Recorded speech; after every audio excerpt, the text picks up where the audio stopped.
Mic check 1 2. Mic check 1 2. Mic check 1 2. Can you hear me? Can you hear me? Mic check 1 2. We're back. We're back. We're fucking cable. We're back. We're back. We're back. We're back. We're back.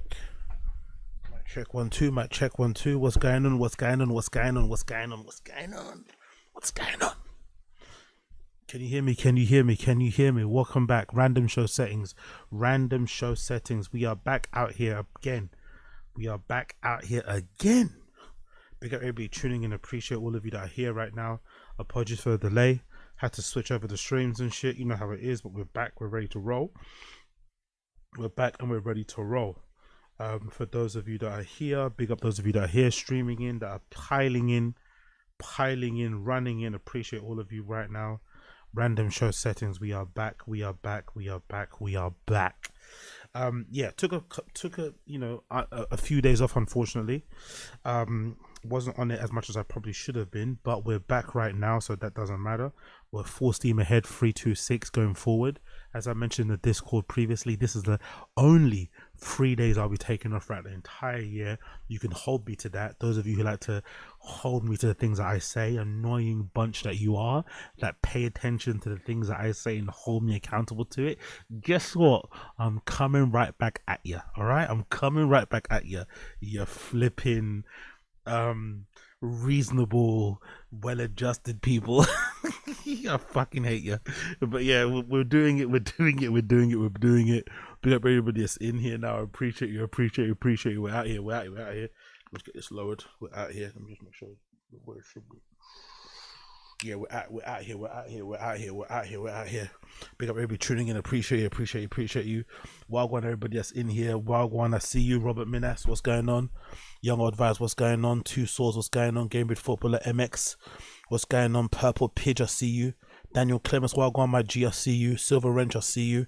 What's good? What's good, everybody? What's good? What's good? What's good? Who else is here? Who else is here? Let me shout y'all knees out. Let me shout y'all knees out. We got Why Not? Wagwan, my G, Why Not? Jordan Ray, Wagwan, Jordan Ray. G1 Rogier, what's going on? Pity, what's going on? Brendan Mallory, what's going on? My G, Keith T, my guy. Wagwan to Keith T. Bang your chest, Keith T. Will Harris, what's good? Jack Donaghy Jr. was here earlier. What's good? What's good? Appreciate all of you. Lishay, what's good? What's good? What's good? What's good, Lishay? I started making my own Fig Boy. My own Fig Boy merch has been blast. That's nice. I love to hear it. I love to hear it. I love to hear it. Make sure you throw the fucking... Oh, I got a little spot there, haven't I? Ooh. Make sure you throw the Shopify link or whatever into the stream chat. Once you're done, Liche, throw that link into the chat. You get me? Big up Mr. Still Your Girl, I see you. Big up everybody in here, I see you. Wagwan everybody. Wagwan everybody. Wagwan. Big up everybody, appreciate. So we're out here, we're here. So today's show, mostly gonna go through TFATK stuff that I've missed out on the Reddit because I haven't been on it in a while, properly. We're gonna also check out Chin's new vlog. We're also gonna check out Shorb Show. So we're gonna do Chin vlog reaction, Shorb Show reaction, podcast cringe reaction. Fuzi's got a new tune out. Fuzi, who now goes by Crash Out YSE or something like that. That's his new name. Fuzi's dead. Now he's gonna do whatever random thing. And we're also gonna react to a new retroactive video about Bert Kreischer. So those are the things we're gonna watch in full. Okay, Shorb Show, Chin vlog, Bert Kreischer, Fuzi tube reaction, and I think that's it. And then towards the end we might do some DSP stuff towards the end, but I'm going to say that towards the end because I know some of you guys hate DSP content, so I'm going to save that to the end. But that's what we're going to start the show with, okay? Hopefully you guys are okay with that. Everything else you need in the stream chat down below, so big up everybody in the stream chat down below. If you're listening, watching, everything you need regarding myself is in the description. Check it out if you need be. If not, just take part in the stream, hang out, relax, shoot the shit, hang out with this cool community of people. It's always fun, always nice and giggly, and all that stuff in between. So let me make sure I've got everything set up on here. Yep, everything is set up on here. Volume is where it needs to be. Bloody bloom bloom. Let's roll in. Let's roll into the show. So first thing I want to get into, the first thing I want to get into is this comment courtesy, or is this post courtesy of NBA Central. Big up NBA Central, one of the best troll accounts on social media. The reason why I found NBA Central is because I fell for one of their troll posts. one of the troll posts I fell for and thought was real, and I've replied to it in the real way, when obviously it's all fucking troll, parody, satire type shit. I saw this post and I thought to myself, how long until Brendan sees this in light of what's been going on with the whole Joy Taylor thing?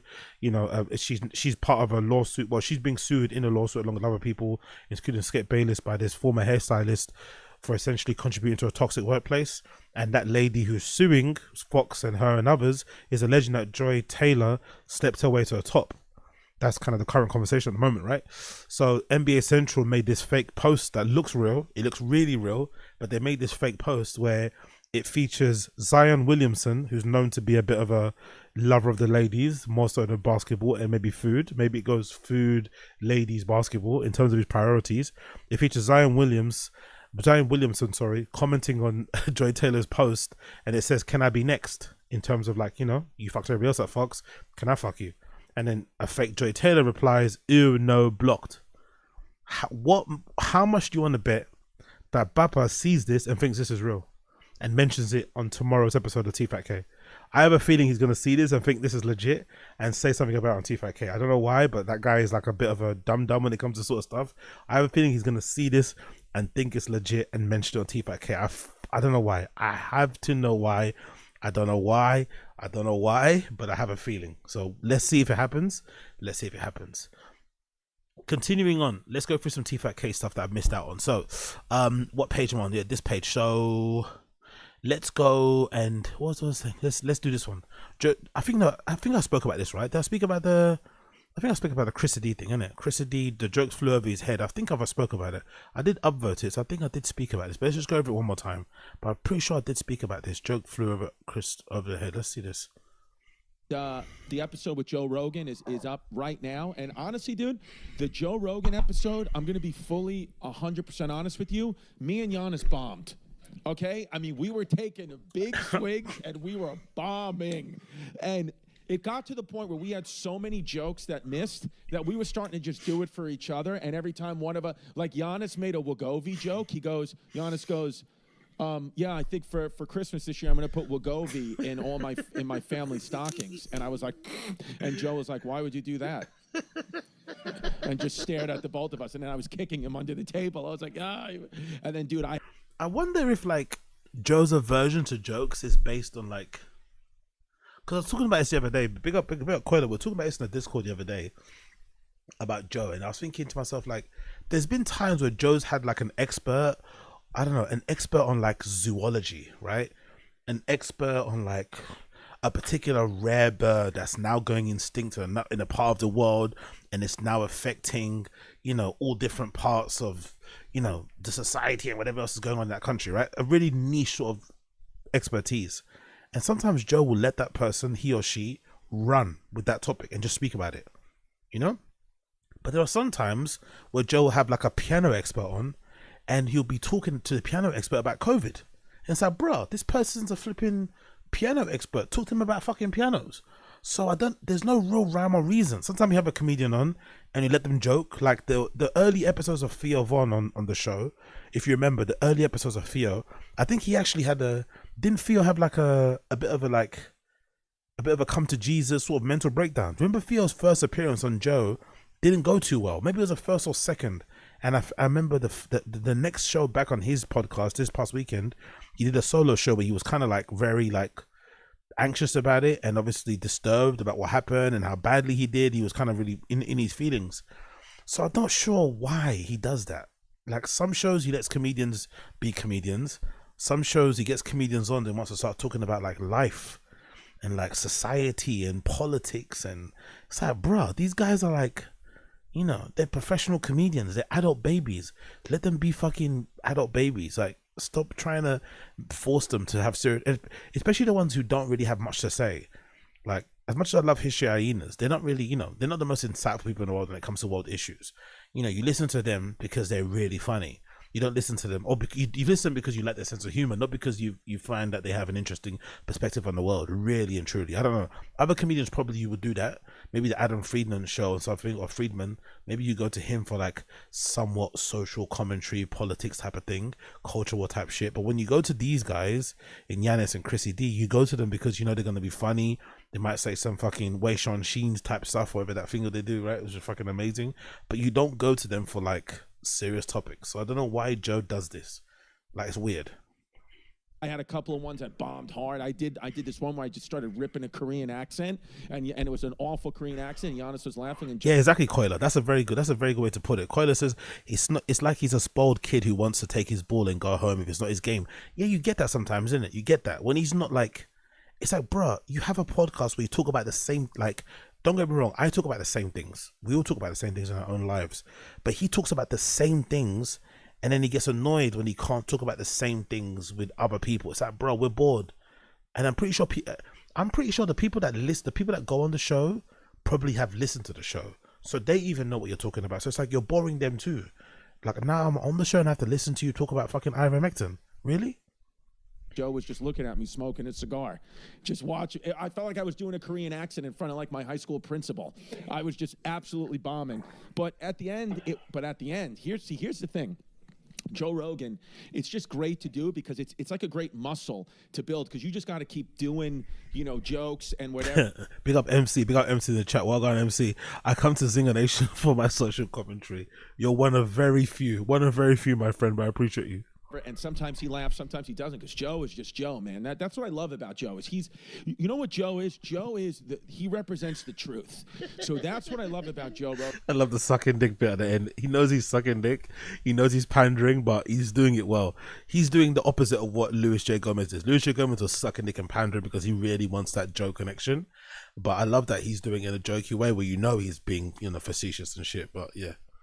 Rogan, and that now after the fourth or fifth time doing the show, is what he represents is the truth. He's not going to laugh to make you feel better. He's going to laugh because he genuinely thinks it's funny. And if it's no, that's the thing, Chrissy D. Let's be fair. Joe doesn't get comedy. I'm sorry. Joe's not like maybe because Joe's not fundamentally a funny guy. That's probably why. Maybe you know what? I realized. I just have an epiphany. Maybe that's why Joe liked Brendan so much. Because he saw so much of himself in Brendan. Because maybe Joe Rogan is what Brendan would have been if Brendan started comedy earlier. So Rogan was never a funny guy, but he loved stand-up. He just got into it really early. So it's his way out of doing like taekwondo and all that shit. So maybe Joe saw a bit of himself in Brendan, which is why he was pushing him so hard. Like the meathead fighter guy turned comedian. So maybe fundamentally Joe's not funny because he's never been the funny guy and he just got funny or kind of forced himself to be somewhat funny and be able to talk on stage because he loves stand-up so much. Because one thing you can't deny is that Joe loves stand-up. He obsesses over it, even though we don't see the fruits of his labor on the stage. He clearly obsesses over comedy. He speaks about specials. He gets guys on to promote their specials. He watches specials. He talks about filming specials. He has his own comedy club, for fuck's sake. He obviously cares and loves comedy. He's just not good at it. So maybe that's why he saw so much of himself in Brendan, because they're kind of the same. They come from that same meathead type of background. But he just started earlier than Brendan, and also paid his dues more than Brendan did. It's not funny, he's not going to laugh, and I appreciate that about Joe. He is just and he will tell you the truth. Well, all your he was the only one that told me, "Hey, you're an idiot for selling your house on Staten Island." So don't let anyone tell you. But come on, Chrissy D, that shouldn't be the marker of like a real guy. If Joe's the only person in your life that told you, because I think that story from Chrissy D, like, that filled me with so much anxiety. That was such a like immature, bratty, Arrested Development, bordering on like spectrum-y, redacted kind of thing to do. If you don't know the story, Chrissy D shared it about like he bought like this really nice house for his family. Obviously he was successful, got the Netflix money, I'm assuming, and he bought a really nice house. His wife was doing it up. I think he said that she got a new kitchen done. The kids were settling into their school. They'd made friends in the local community and shit. And then suddenly one day he had like a anxiety attack and he wanted them to move out of that house, sell it, and go and live more in, I guess, New York, so he could be closer to a deli. Yes, a fucking deli. He was feeling like he was losing connection to New York. He was too much in the suburb, so he went to sell it, even though his wife had just got done doing the house up. The kids were really getting settled, and he just uprooted them again and moved them back somewhere else. What the fuck? And only Joe told him it was a bad idea. That's not a Joe thing being amazing. That's you having shitty friends. If only Joe's the only person in your social group, friend group, that said, hey, you're a fucking idiot, you're a piece of shit, you're selfish for doing what you did there to your family. If Joe's the only person that said that, that says more about your friends than Joe. That was a good decision because but what's beautiful about Joe, when I've gone to now actually become friendly with him, and he's told me off air, you have any big decisions in your life, call me, I'll give you my. Exactly, Brendan Mullery. Look how he's acting as if like, oh, call me. Like, how is Joe the only person that gives you sensible advice, practical advice, grown-up advice, and you're a grown-ass adult? These kids are literal children. Brendan Mullery should have just bought a studio apartment in was that Carnesi or Canarese or however you say that word, and leave the kids be. Exactly. Leave your family alone, bro. Leave the wife alone. Why are you making them move again when you just moved to a new house? Allegedly it was some like nice mansion-y type house. Like a nice house, like a nice family home.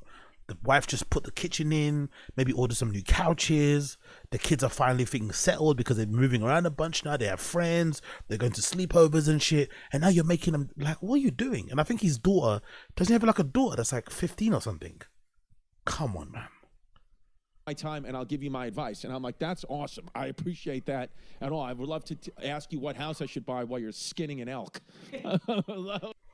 Yeah. Big up Asad Aziz. Chrissy D's baby mother is also a Puerto Rican girl he knocked up after a bar night on a first hookup. Oh, really? Is that the story? That woman that he's with was oh my god, that's so random. That's so hilarious. No wonder they have such a contentious relationship. Because I'd imagine, a woman like that isn't going to let you just smash and not look after the kid. Puerto Rican, she's going to make you like, yeah, you got to look after this fucking baby. So you try and work it out, but then it's like, it's not really based on anything because you just hooked up after, you know what I mean? Yeah, what's the thing? What you guys saying here? Man, that house had a ground and swim. Well, big up Josie.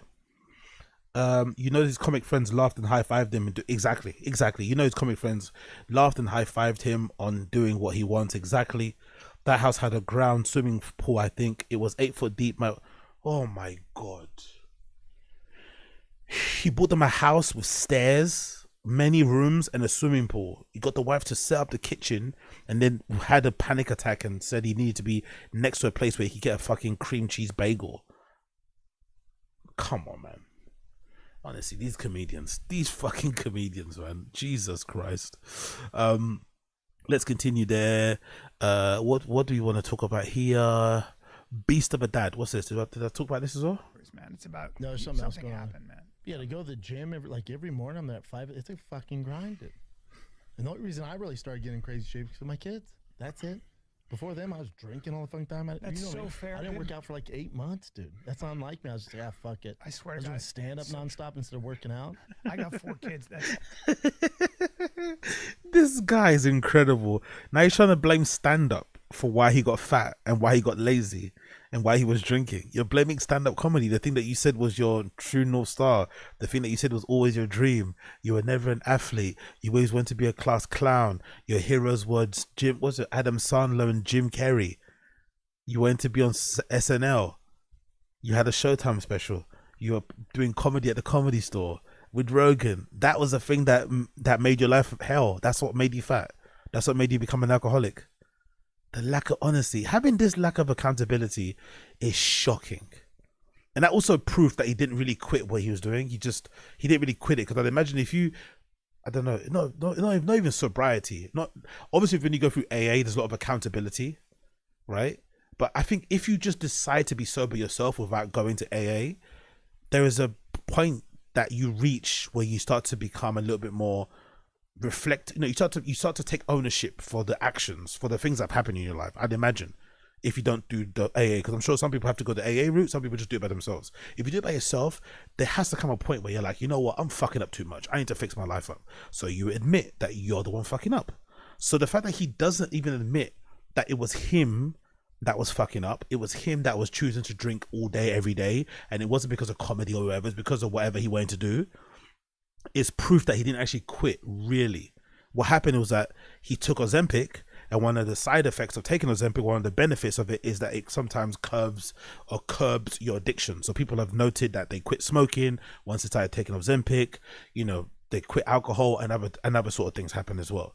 That's the only reason why the alcohol consumption quit, because your body just can't handle or process. I don't know what it is. Maybe you can't drink it, whatever. The taste isn't good. It smells funny, whatever. Something happened to Ozempic that caused you not to drink alcohol. It's like a common thing that's been reported all over the place. That's the only reason why he quit. That's why he's saying that, because if he actually quit properly, he would be a lot more honest about how he got himself there. But, you know, when it comes to Brendan, honesty, foreign concept. All the motivation I need, literally everything I do. I'm fucking Superman to them. I don't want to let them down. Yeah. I go, Daddy's trying to this guy. I go, yep.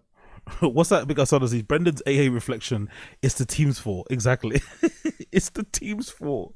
Yeah, you guys kept ordering all the drinks. You guys kept maxing out the company credit cards on this fucking Tiger Fic. It wasn't me that made the Tiger Fic. It was you guys that keep bringing it here, man.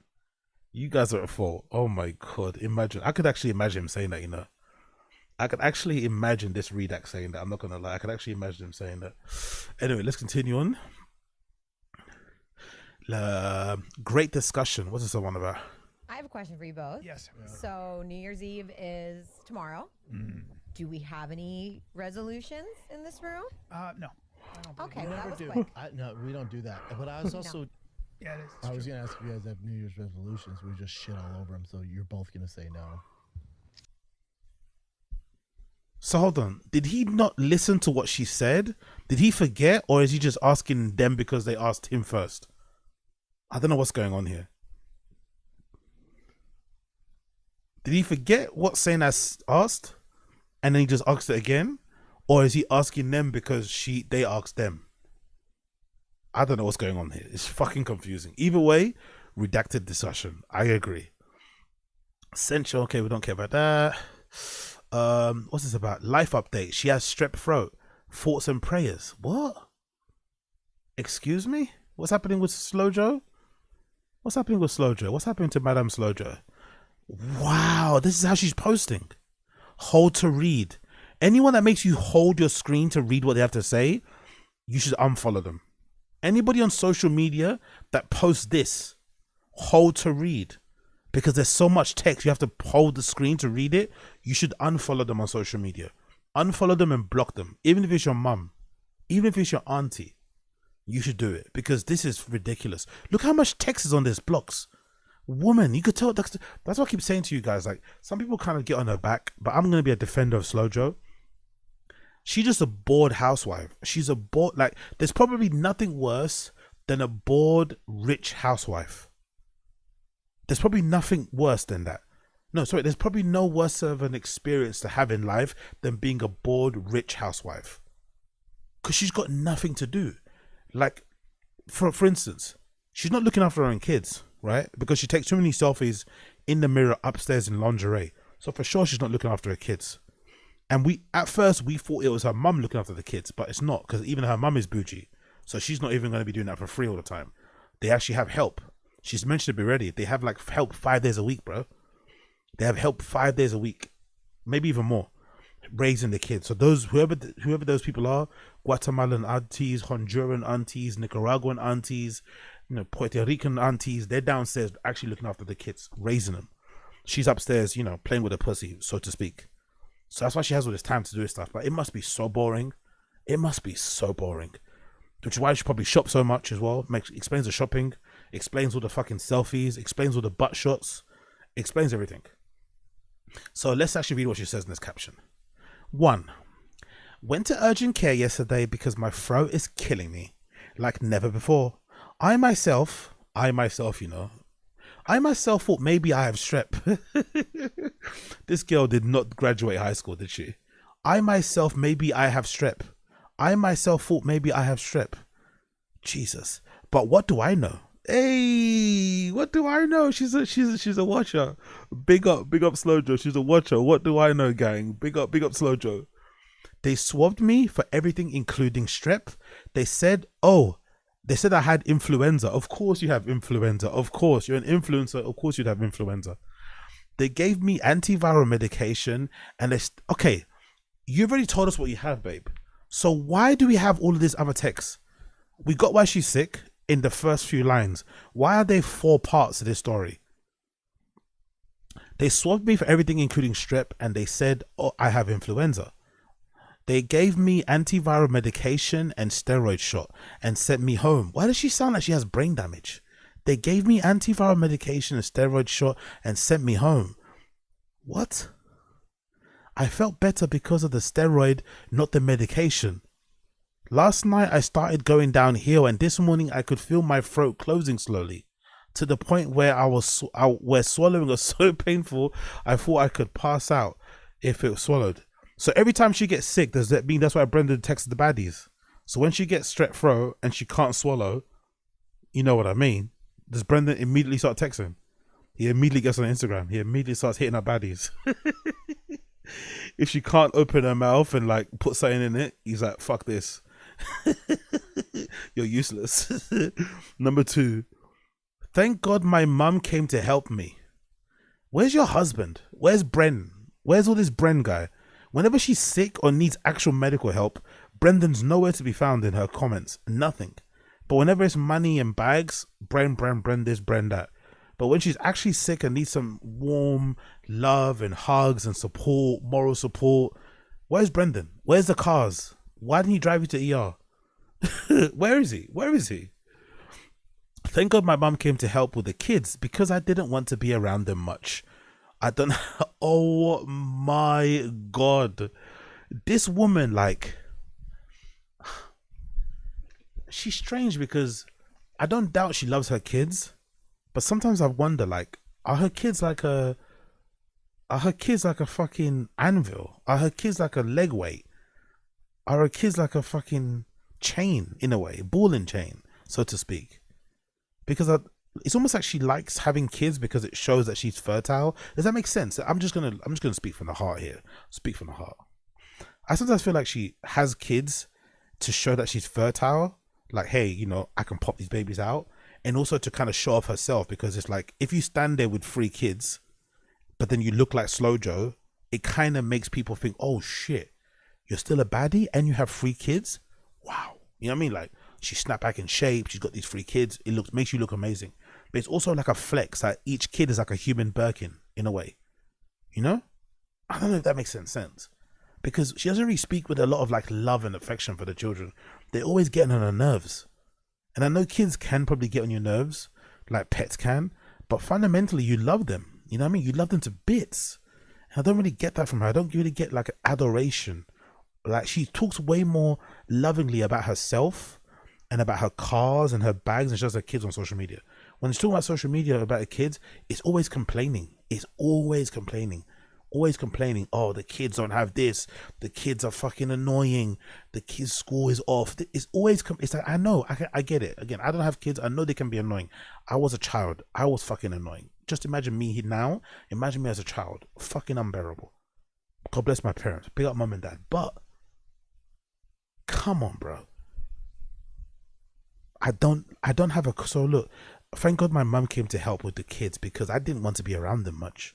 I don't have a cough, not sneezing, no fever, which was strange to me, but then I started to have trouble breathing due to the fact I couldn't swallow, and the right side of my cheek was so swollen, it looked like I ate a lemon, and it held it in my throat. I couldn't even move my head anymore or even touch the area. It was so bad. Where's Brendan? Where the fuck is your husband in this? Why isn't he helping you? 3. I drove myself to ER. Where's that pickup truck? Brendan's got a fucking pickup truck that looks like a fucking funeral car. He's got a fucking Humvee that can fucking drive over cars, right? Where are all these cars? You got a Dodge, that lime green one that's super fast, that can probably zip through traffic. Where's the guy that's got all the cars to help you drive you to ER?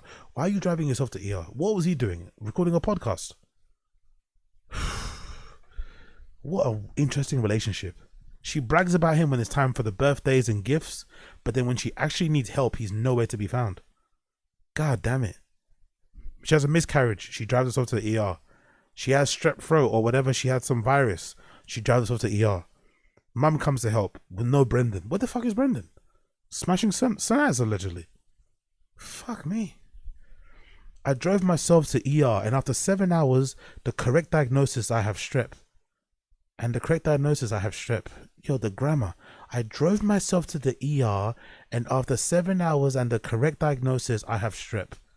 They did a CT scan due to the bulge in my neck and turns out I have an abscess that I have to go and see an ENT for tomorrow to cut out and drain. Oh my God. Where the fuck is Brendan? Yo, this is actually quite serious. She had strep over there. She's got a fucking abscess that got to drain out. Where the fuck is your husband? Oh my God. Is she happy with this? This relationship you're happy with? You just get Birkins. You get Balenciaga, but when it comes to like emotional support, he's nowhere to be found. Fuck me. Isn't this what you're meant to be as a boyfriend or husband? Aren't these like the places, the times when you earn your real stripes? Yes, you can provide or whatever, but this is what you're meant to do. You're meant to drop, oh my God, where are you? You get a phone call at work, where are you? Okay, cool. You drop everything and you run. That's where you actually earn your points as like a partner, as a boyfriend, husband, whatever. This is where you're really that guy. You come through, you know what I mean? Like a scene in the movie, running down the hallway, where's my wife? Where's my wife? You know? And Brendan's telling jokes on Shorb Show, crossing his legs, talking about Khabib. They did a CT scan due to the bulge in my neck and turns out I have abscess that I have now to go see an ENT tomorrow to cut out and drain. They gave me 3 rounds of antibiotics and more steroids and morphine to be able to handle the pain. And let me tell you, the pain tolerance is like no other. So for me to go was because I was legit struggling. Yo, this woman was it sounds like she was in actual pain. It sounds like she had a fucking miserable day. She had to drive herself to the hospital. And Bren, as she likes to call him, was nowhere to be found. Mum's looking after the kids. Bren's not looking after them. So where the fuck is Brendan now? In Thick Boy Studios. Number 4, moral of the story. Trust your body and the signs. Had I not gone, my throat would have completely closed and would have been a different story. Wish me luck tomorrow. This ain't over. This ENT visit will not be fun.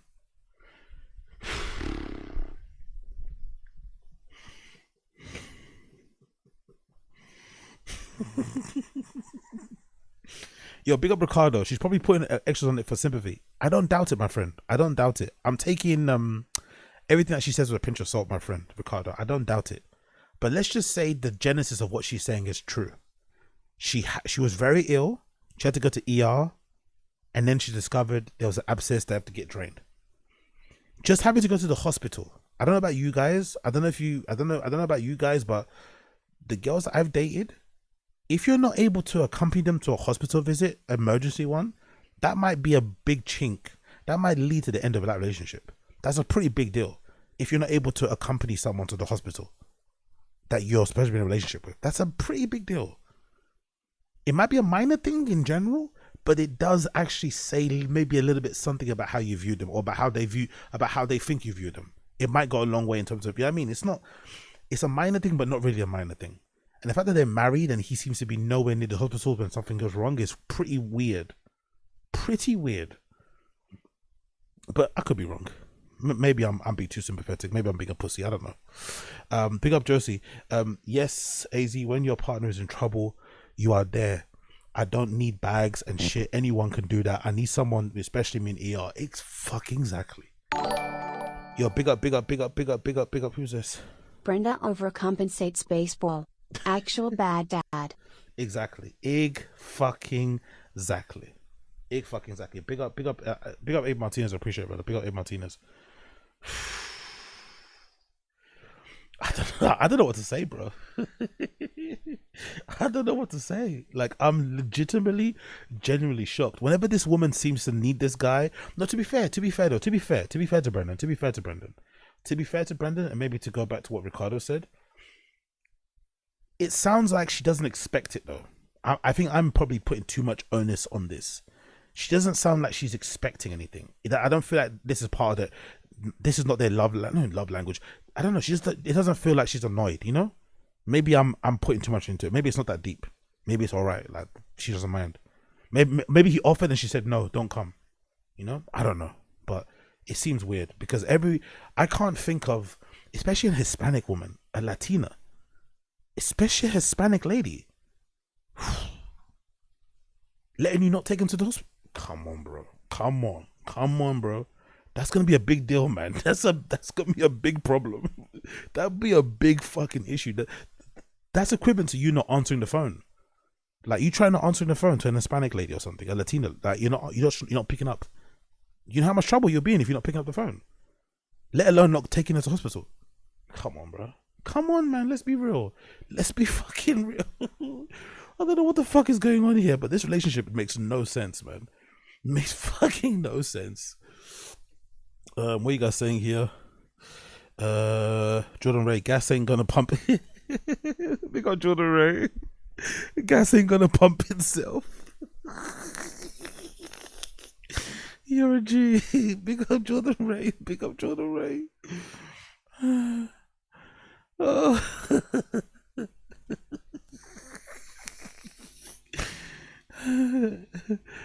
Oh my god, it's unreal. Big up Scott, it's unreal. Oh. When I got hit by a car in my back, all I wanted was blow. It was a blow. Okay, who knows? Maybe she's fishing for compliments. Maybe she's actually pissed off, but I think this is such a strange thing, like such a bizarre thing. And also I think to myself, like, just as a man, right? All these guys love to talk about, like, I don't know why I was thinking about today about masculinity. I was thinking about masculinity because of Javonte Davis. That picture has gone viral of Javonte Davis, right, with the long hair and shit. I think it was of, like, guys nowadays, like, especially podcast dudes, their form of, like, masculinity is being able to beat up people, right? Being able to drive fast cars, beat up people, and also be able to, like, fuck tens. That's their sign of masculinity. But surely a part of being like a masculine guy or being like an alpha male is being able to look after your family. And your family includes your wife. Your family includes the mother of your children, even if you're not together. Like, looking after them is, for me, the sign of an alpha male. Looking after your extended family, your relatives, being there for your siblings. You know what I mean? That's actually being a man. Like, not this fucking fighting shit and fucking shit. Like, anybody can, like, who cares? Anybody can learn how to hit pads and beat most people up. It's not that fucking hard. Anybody can learn to fuck. It's not that difficult. I mean, if you can turn money and shit, but actually be able to look after people, being there for people emotionally, physically, any way, sort of form. That's actually a sign of an alpha male. And they don't, you know, these guys are nowhere to be found for their partners. You know, rescuing them out of a bind. Oh my god, I was at the airport, I lost all my luggage, blah, blah, blah. Where are these guys in terms of picking up wives at the airport, about, like, you know, getting them romantic gifts and stuff, you know, helping them out in sticky situations, being there for them if they need, like, emergency help in the hospital? Nowhere to be found. But I guess being alpha male was like, what, buying her bags, making her not have to work, like making her like a stay-at-home mum, but then she's super bored. It's like, you don't really hang. I don't know.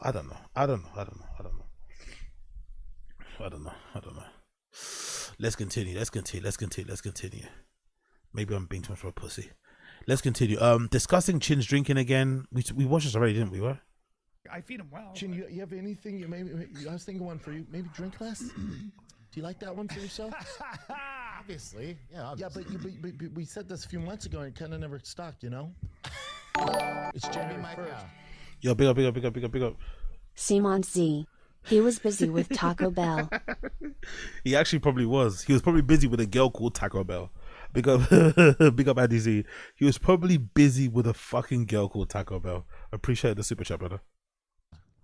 I have been cutting down a bit, not a lot, but here's the problem. Though we go, I'm gonna drink less. If you don't, you're not really gonna get there, right? Because what's less? To be fair, I had a real big issue with this segment before Chin started speaking. I had a real big issue with this segment before Chin started speaking, because I felt like Brendan's in a position to lecture anybody about addictions because he only quit his as a byproduct of taking Ozempic. But then when it got into the weeds of actually how much Chin is drinking, I think they're in the right place to call him out for it, because this is a little bit too much. Let's listen to this. Like, all right, instead of 6 shots, I'm gonna have 5. Well, you'll start. You'll get yourself. You're probably 3 in when we start the podcast. You'd say. You start, 2.5, maybe 2.5 two and a half. start Yeah. drinking today already? All right. Yeah, well, it's like maybe not coffee for today. you. Do you drink coffee? So that's You can't hear it. Really, you can't hear it. Okay, cool. Let me put the sound up. Sorry, you can't hear it. Cool. Let me put the sound up. Hope you can hear it now.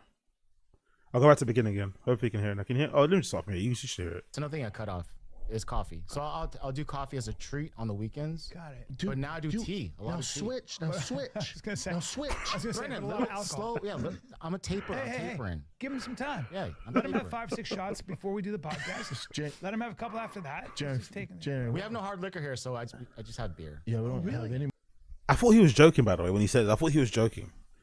Because I think Brian's joking. I thought Brian was joking by saying, let him have 5 or 6 shots before the show. I thought he was doing that as just like to be funny.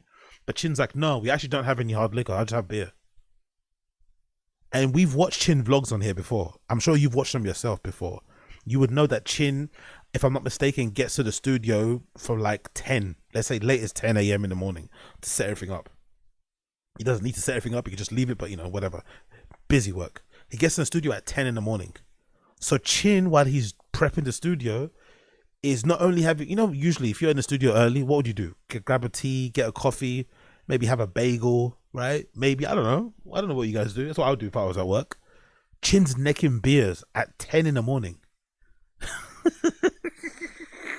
Chin's having beers at 10 in the morning because they've run out of liquor. So I think they're saying, if they've run out of liquor, does that mean they've run out of Tiger Thick? Are all these bottles empty? Or maybe he just doesn't like the taste. But anyway, he's necking beers at 10 in the morning. So as much as I hate Brendan for saying what he's saying to Chin, because I feel like he has no place to lecture him on addiction because he only quit his as a byproduct of Ozempic. If this guy is drinking beers at 10 in the morning every day, that's a bit much. That's a bit much. As a friend, like, I don't believe in like telling friends what to do and shit. But I think like if a friend is like going a little bit too crazy, saying something to them once is good enough. Don't say it again because it might ruin your relationship. But once is enough. And at this point, I think it's beneficial that they step in because this guy is 50 and he's drinking beer, 3-4 beers a day. More hard liquor here. I drank it all. Really? Yeah, type move. It's January 1. Now it's time to start. I hate that stuff too. Like that's why I want to drink on January 1st. Like screw that whole like. Imagine the people that are the most critical or the most dismissive about New Year's resolutions are also the people who are unable to get their own addictions in control or some type of level of balance. I find that funny. Don't you find that funny? It's almost like the people that are the fattest are the ones who are quick to tell you how your diet or workout that you're doing isn't good. It's like, bro, you're fat though. You've never been skinny. Why are you telling me how to lose weight?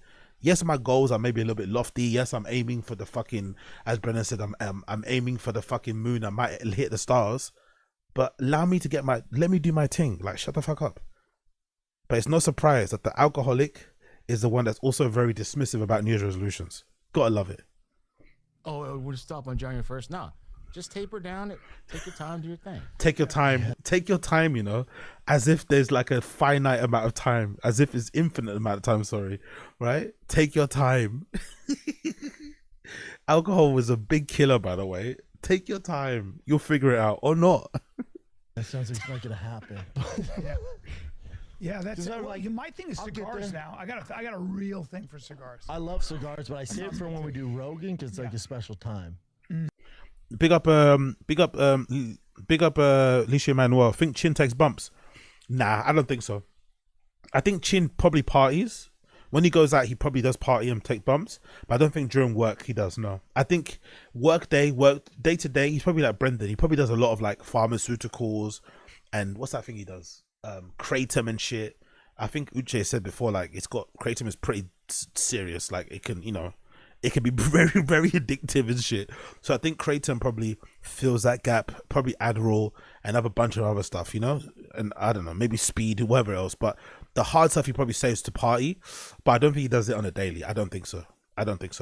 But it is a weird way to live your life, being that age. Like,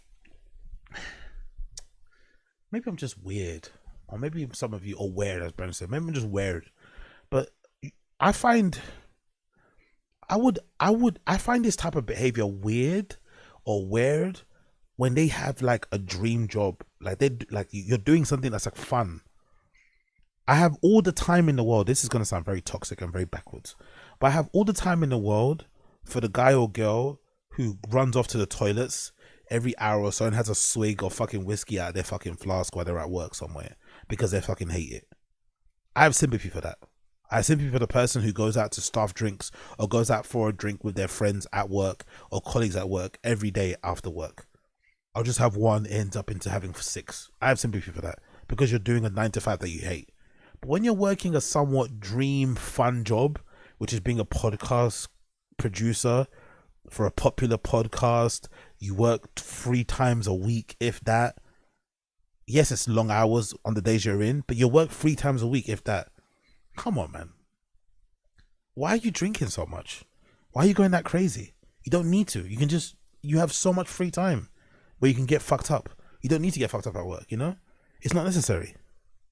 Or maybe it's not actually a dream job and working with these guys is so painful. It's such a mind fuck that is driving Chin to drink to that level. Maybe that's what it is.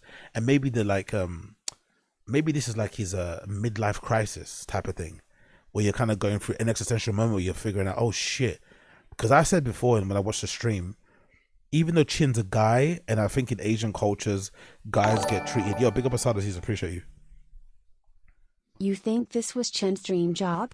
He was supposed to be the next Luciano Pavarotti. That's what I was getting. I was trying to get into that position. I was trying to go down that lane, that route, but Asad beat me to it. Very true.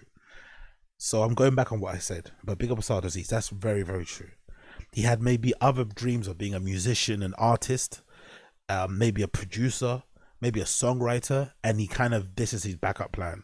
Or this is the thing that kind of pays the wages, and now he's kind of stuck here. But another part of me thinks to myself, like, maybe it's nothing to do with work, maybe it's something to do with life. Because in Asian cultures, maybe it's the same in every other immigrant culture, men usually are allowed a lot more of a longer leash than women, right? Women maybe are expected to marry, have kids, settle down way earlier. But I would think even in Asian circles, Chin's kind of expired. Like, no family is going to be happy if they're like 22 to fucking 30-year-old daughter brings Chin home, you know? He's 50, he's covered in tattoos, you know, like, he's not that, you know what I mean? He works for Brendan Schaub, like, it's not that much of a, you know, draw, you'd imagine, for a lot of women in that kind of culture, from that kind of type of part, from that part of the world. You'd imagine, I don't know, I'm just speaking, you know, who knows, in generalities here. But I'd imagine he's not the prize that he once was maybe a few years ago. Now he's kind of getting, you know, he's getting older. He's a little bit more stuck in his ways, you know. We've seen him on the blogs, you know, like, he's not we've seen him around fucking, what's her name? I forgot the fucking, Jobo, you know. We saw how he was with Jobo, like, he's not the most romantic guy in the world. It's not I don't know, it's just, you know what I mean? If you're older, you're probably going to have that undeniable amounts of money. And Chin maybe does well for himself, but is he doing well enough to, like, support a family? I don't know. So maybe that's part of the reason why he's drinking so much. Who knows? Either way, it's fucking ridiculous, and he needs to get it sorted out. Or not. What you mean? Chin has 2 balconies. Big up King Bayu. I appreciate you, bro. Scott L. Clint has 2 balconies, though. Another one. 50, yeah, per picture, allegedly. Jack Downey Jr. Hot Chip tried to set him up with that, and he totally disinterested. Yeah, we saw that. We saw that episode, didn't it? Big Jack Downey Jr. I think they brought that. What was she? Was she blonde, brunette, whatever? The white girl, wasn't it? And she was actually talking and, you know, being like fun and cool. He wasn't doing anything. And then no, sorry, that was during the stream. When they went on a date, yeah, I remember they brought some cute blonde girl. She was really cute, actually, and Chin was not interested. Like, he seemed kind of annoyed that she was there. He seemed kind of annoyed that she was there. I'm not gonna lie, that girl was really cute. He seemed really annoyed that she was there. Anyway, let's continue. Chin maybe will get there, maybe he won't. Just take Ozempic, Chin, and maybe it'll help you. Highest functioning addict.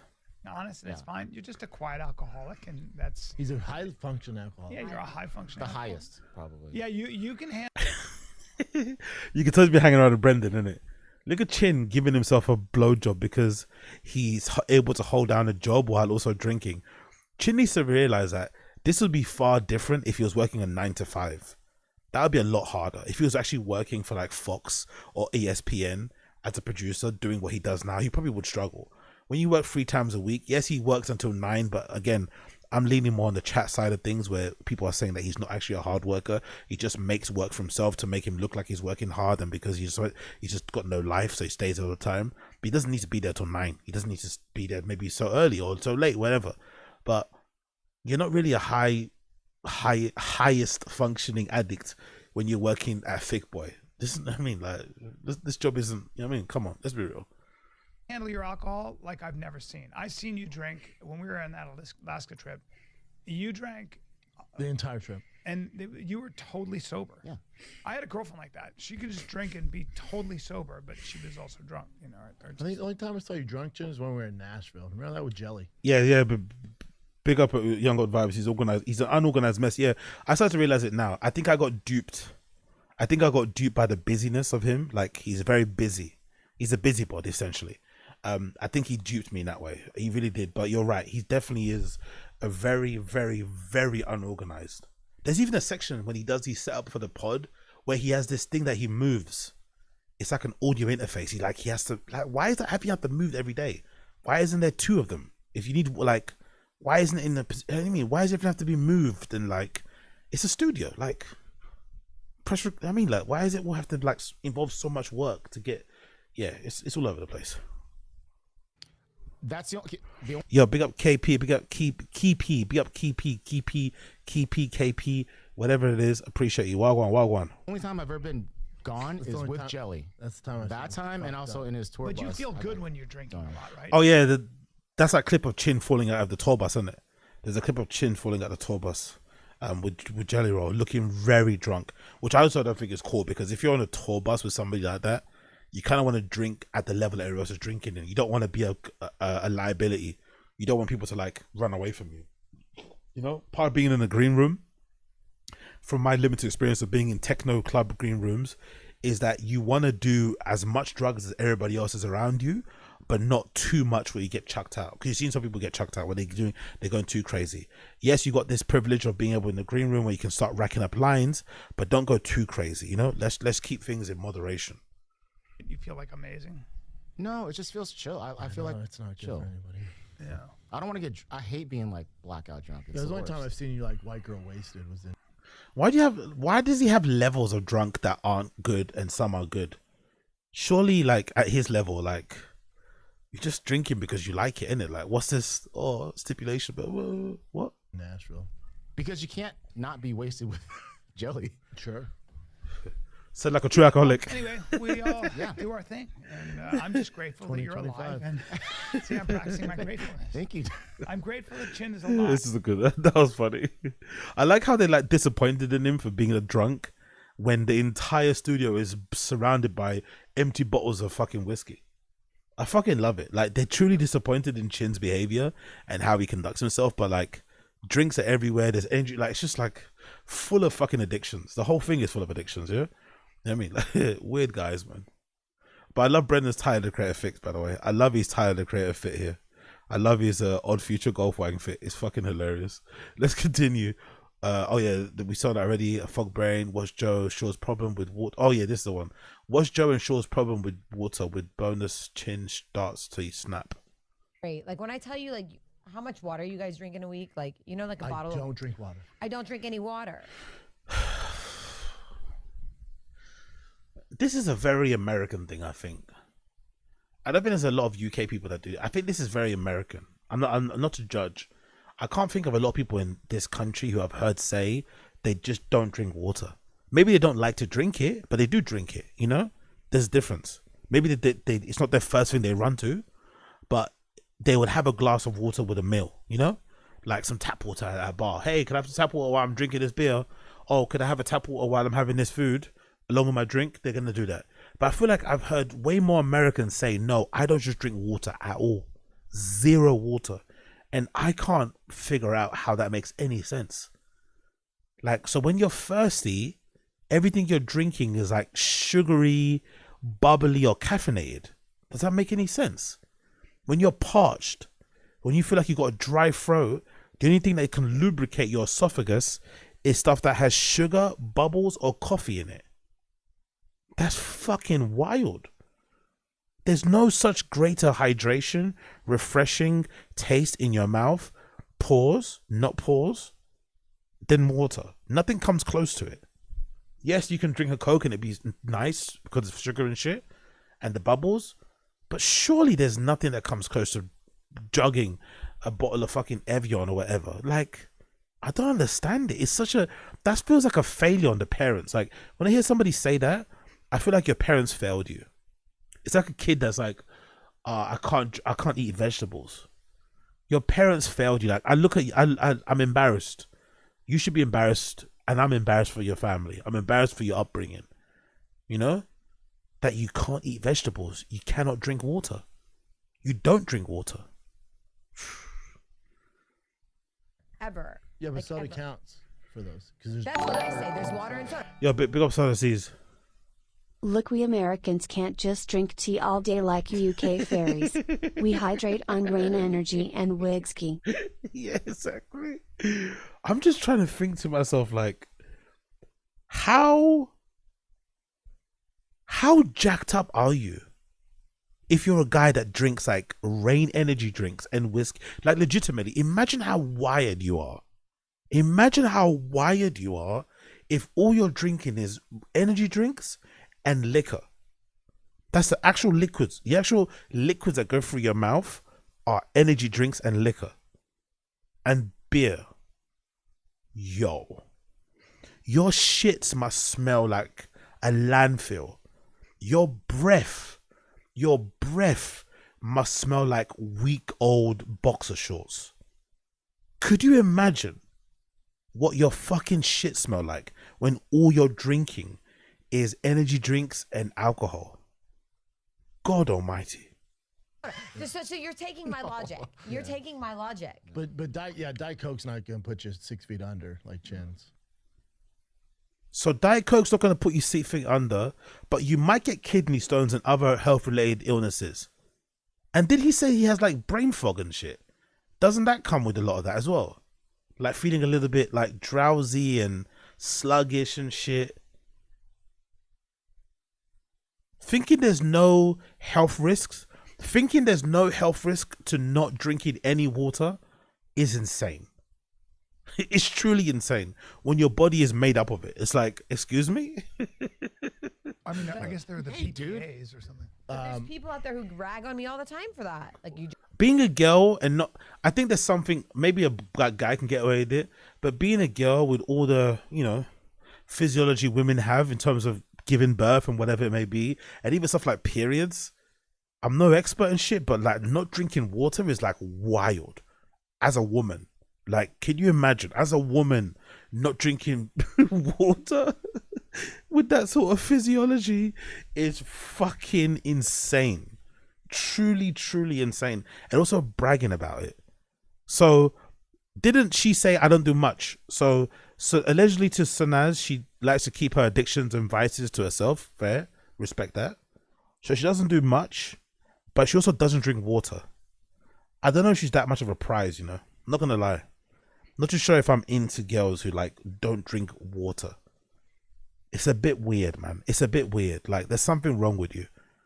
There's something really wrong with you. you don't drink water. You don't drink water. Yeah. No drugs or nothing. No. Nothing. No. So all she does is what? Do booze.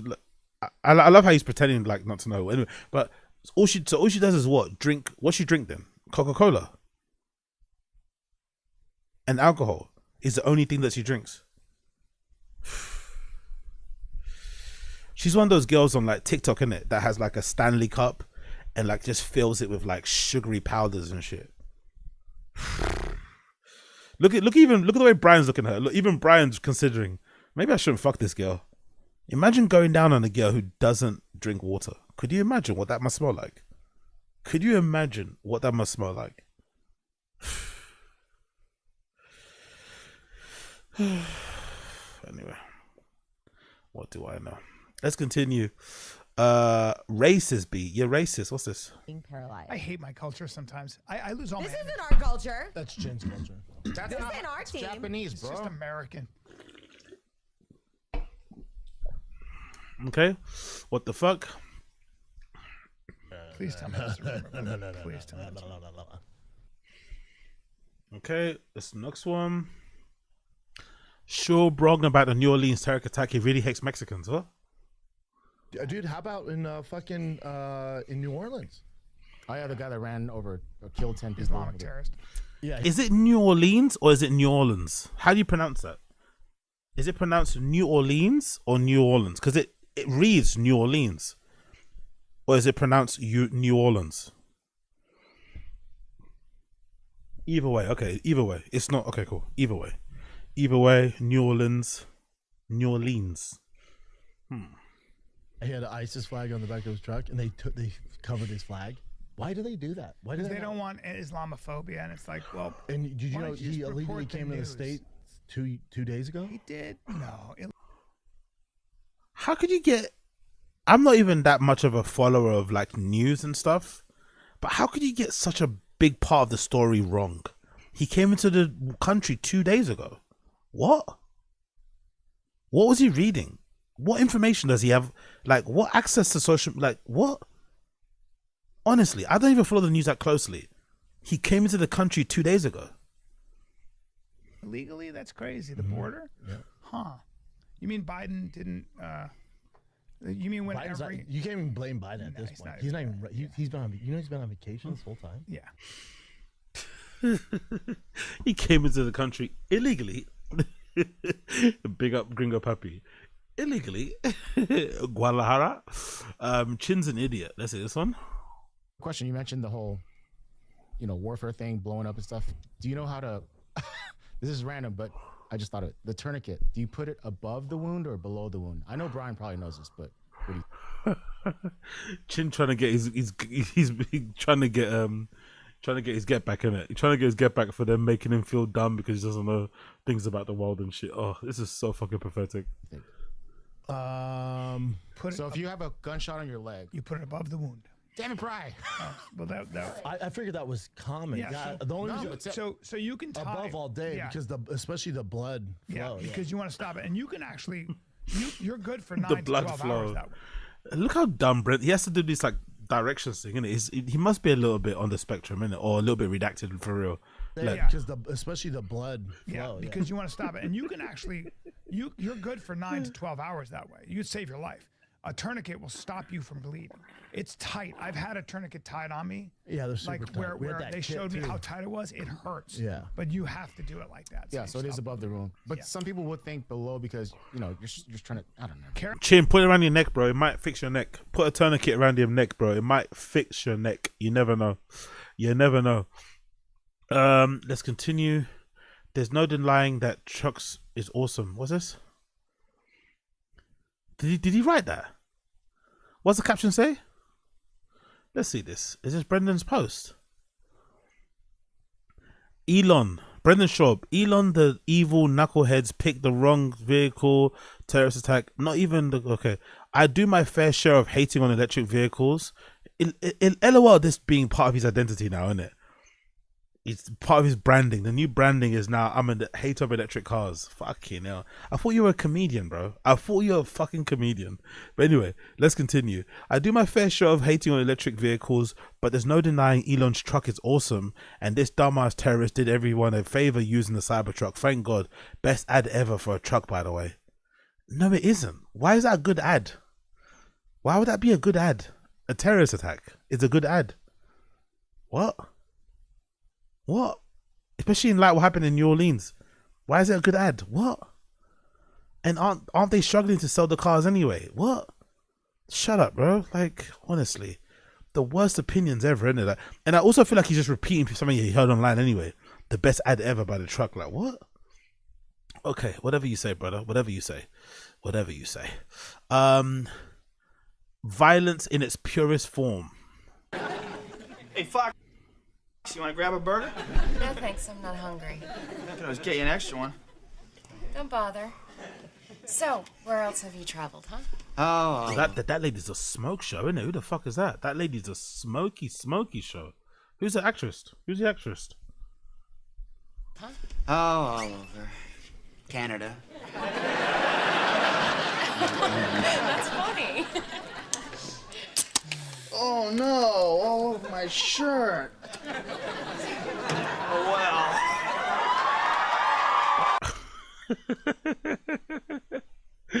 He's always looked kind of weird anyway. In that regard, he's ripped as fuck, but he's always kind of looked a bit weird, isn't it? It's just been a thing. He's always kind of looked a bit weird. No, seriously, where else have you traveled? No, here in Mexico. Hey, Foxy, I think I pulled my tricep. Does that look okay? Does that look normal right there? It seems a little puffy, no?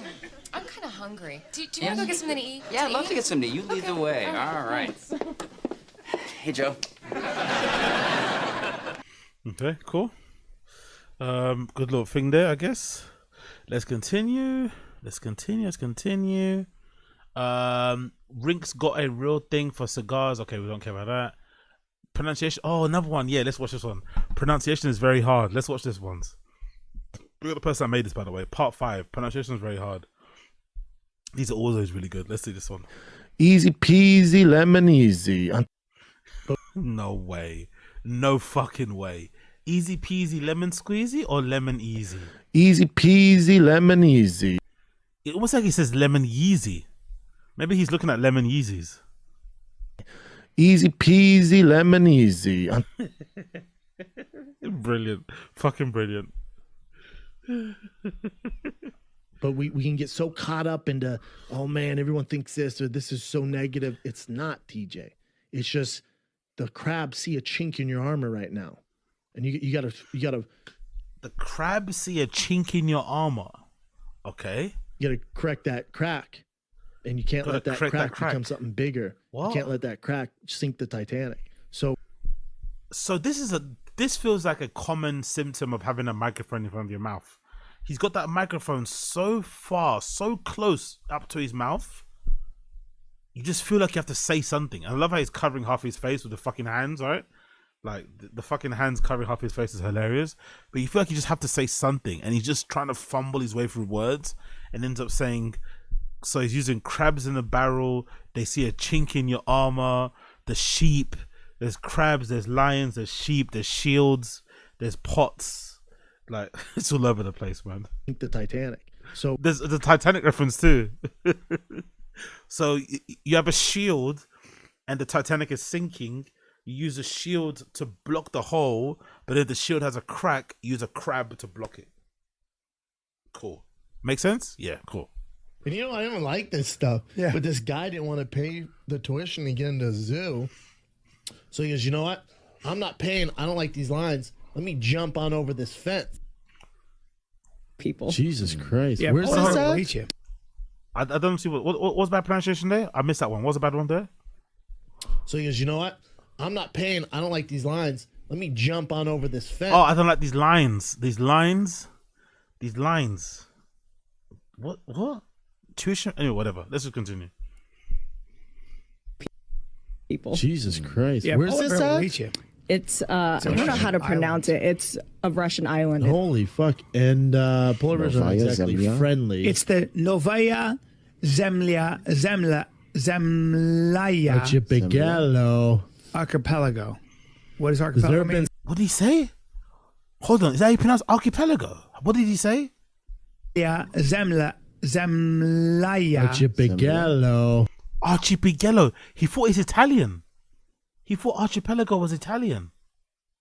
He kind of pronounced it like it was a pizza. He thought it was a fucking pizza topic or something, didn't he? Yeah, Zemlya. Archipelago. Archipelago. Archipelago. He's like he thinks it's ice cream. Exactly. Archipelago. What is Has archipelago there mean? been such a bunch of mass islands. invasion of polar bears? Yo, by the way, how's this person finding these clips? Big up you, man. Who's this? Frederick Bastia. Big up Frederick Bastia 1801. How the fuck is he finding these clips? Is he going through all the old episodes? Or is he just fucking, is there like a search engine you can kind of write things and it kind of, how's he doing this? This is fucking good. Archipelago. What the fuck? Archipelago. Like, he thought he was fucking Will Sasso there for a minute, didn't he? Pronounce it. It's a Russian island. Holy fuck. And polar bears aren't Novaya exactly Zemlya? friendly. It's the Novaya Zemlya Archipelago. Archipelago. Archipelago, big up Super Jello. What is Has archipelago? there been such a mass invasion of polar bears? Like, I'll watch it 5 in the morning. Like, God damn it. It's like a zebra getting his fucking ear starched off by a fucking eagle or something. A zebra getting his ear starched off. Ear, you mean ear. Ear starched off by a fucking eagle or something. I had Schultz, who's the most critical comic on the planet. Yeah. I go, come watch my set, see if you find any holes in it. Come watch the set. That's why you should also not take anything Schultz says seriously either, because Schultz is another person who empowered, emboldened, and encouraged this fucking redact. And these guys are like, and it's always the worst people. It's always the ones who are like such blowhards about comedy, right? Because I don't care if you don't really fuck around comedy, you're just doing it to pay your bills, cool. But these guys are the ones that hold comedy up on a pedestal. They talk about it like it's an art form. They speak of themselves as artists. They take what they do very seriously. But then you endorse this guy. You endorsed him. You watched his set and said it was good. Go fuck off. Shoot next week. Come watch set. Tell me if you see any holes. So smart. Cross the I's, dot the T's. Yeah. It should have been 5 rounds, and you probably. Oh my god! I just missed that one. Cross the I's, dot the T's. If you find any holes in it, come watch the set. I shoot next week. Come watch set. Tell me if you see any holes. So smart. Cross the I's, dot the T's. Yeah. Oh my god! I think there was a clip right early on where Brian used to correct Brendan, but I think he just gave up. There was a clip early on, I remember we watched it, where Brian does pull up Brendan on some of his bad pronunciation or just his fucking up of sayings. But I think he just couldn't be bothered. He just got too much. He does it all the time. And he's not aware of it because he's dumb, but he's also wildly overconfident and egotistical and whatever and big-headed. He doesn't realize, he's kind of got that weird thing, that narcissism thing anyway. He's incapable of having any criticism and shit or accepting it or whatever. So it's just like someone like that is, even me, I'm sitting here saying, oh, why doesn't his friends say it? He sounds exhausting to be around. After you correct him 1 or 2 times, you'd be like, you know what? He's just a fucking idiot. Just let him say what he wants to say. But this is just like mind boggling. Dot the T's, cross the I's. Okay, cool. It should have been 5 rounds, and you probably would have lost. So you etch this by the hair of your teeth. If you're a fight fan, though, my God, you've got a plethora of fight. Yeah, big up Brendan Mallory. Yeah, he gets upset. Exactly. Yeah, the getting upset thing obviously will make you upset too, because he's obviously getting things wrong, but he's getting upset at you. You're like, okay, I'm not gonna say anything. Big up Ruben Rivera. Baba has dyslexia hearing. I actually think he actually does have dyslexia though. I actually think he actually has dyslexia, plus on top of the CTE. It's like a, compounding effect. But I do think he does have dyslexia legitimately, because some of the things that he does and says just makes no sense. Like, he definitely does have dyslexia, but it's also compounded by the CTE and also compounded by the narcissism. Imagine having dyslexia, but you're also narcissistic. It's like the worst combo ever. There has been so many fights. To have her background in boxing like that, and remember, the fight starts on the feet. She's so athletic too. But this should let you know where boxing's at. You know what I'm saying? Like, she's the king of women's boxing. She's the king but of it's a women's fun boxing. one. I love fucking Ben Askren. Kayla Harrison. That was the only one I went, oh damn, she's on 300. Oh, look at remember how bad the moustache used to be? Remember how he couldn't trim his moustache properly? And he always get it different lengths on either side. He's finally figured out how to cut his moustache to just match because what I know is just matching the points or stopping at the end of the points at each corner of your mouth. It's not too difficult. Or you can just follow the fucking lines that go from your nose all the way down. It's not that hard, but he fucked it up. This is a throwback because his moustache doesn't look like that anymore. So props to him for fixing the moustache. Cool. It's not the main event. I was told main event, I'm getting blown. I had to bear the grunt of that. Now, we love Nate. He's a legend in his own, a different way. I say legend loosely, different when it comes down to like the nuts and berries of the fight game. Nuts and DC's berries. in a different stratosphere. Nuts and berries. That's me nuts. Nuts and berries. They saved the DNA from that hair that they found in the scene, and then they thought he was a suspect. This fat bitch was eating pizza and left DNA on the pizza, so they cross-pollinated the pizza with the strings of hair. Boom. They cross-pollinated the pizza. Pizza cross-pollinating is fucking crazy. That's FBI for you. I was so mad when he signed that Reebok deal. Dana White? I was so mad. And we had a conversation on the phone. It did not go well. And I just kept... This guy, man. Big up this guy. I forgot his name, but he does a show with... what's his name? Oh, I forgot his name as well. The UFC... guy, what's his name again? The UFC guy that came out to Barbie.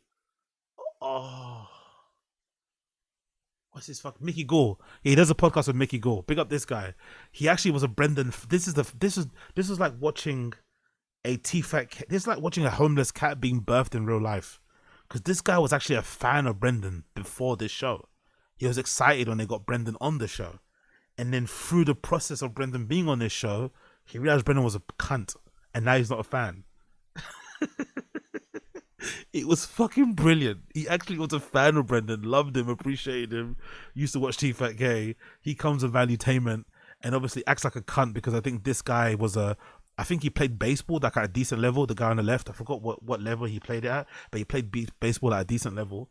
And I think they were talking about something about sports, and I guess he had some other insights that Brendan didn't take too well to, or I think he might have pulled him up or something. I forgot what actually happened, but something happened, some sort of communication breakdown. And then Brendan started to act a little bit big time into this dude. And after the show, he just, he had an interview where he basically said, yeah, the guy's a piece of shit. Amazing. We saw a real homeless cat being birthed in real time. Big up this guy. Call him out on shows, but he put a fucking box of Pringles on my shoulder. Some people have a chip on their shoulder. I had a fucking Pringle box on my shoulder. Not like I love how he like I think the saying chip on your shoulder is like wood chip. I don't think it's meant to be a chip like a crisp. No? Or am I mistaken? Isn't the chip on shoulder thing like a wood chip? It's not like crisps. I swear. And he thinks saying the Pringles thing. Anyway, whatever. It's fucking hilarious. And I also love the lore about this. Isn't the lore about this that the person that painted it never got paid? Am I mistaken?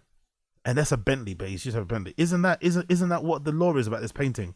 One of the paintings in the old TFATK studio was that the guy that painted this never got paint.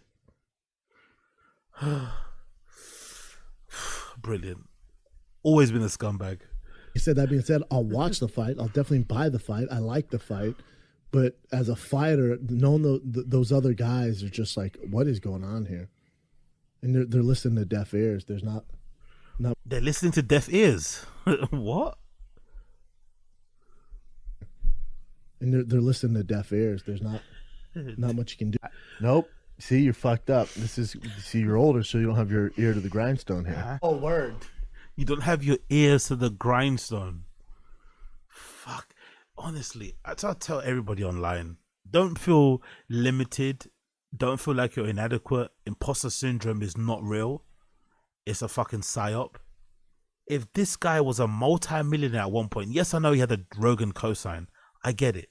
But if this guy figured out some way to be a multi-millionaire at one point of his life, being this dumb, you can do it too. Although I always have said, I think Brendan is the American dream, personally. I feel like the American dream part of it is being able to just get away with it. I don't think I think part of the American dream is like, this like lofty thing about achieving all this. I don't think most people, and I use the American word as a loose term.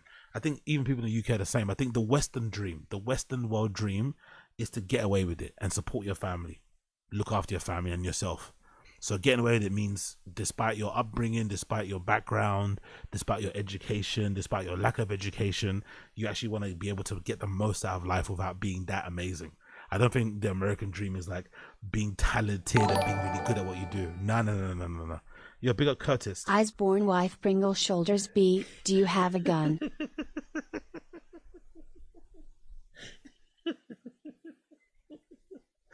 Honestly, why do I like Do You Have a Gun so much? Yo, big up Curtis Raymond. I appreciate the super chat. Why does Do You Have a Gun tickle me so much? Do you have a gun?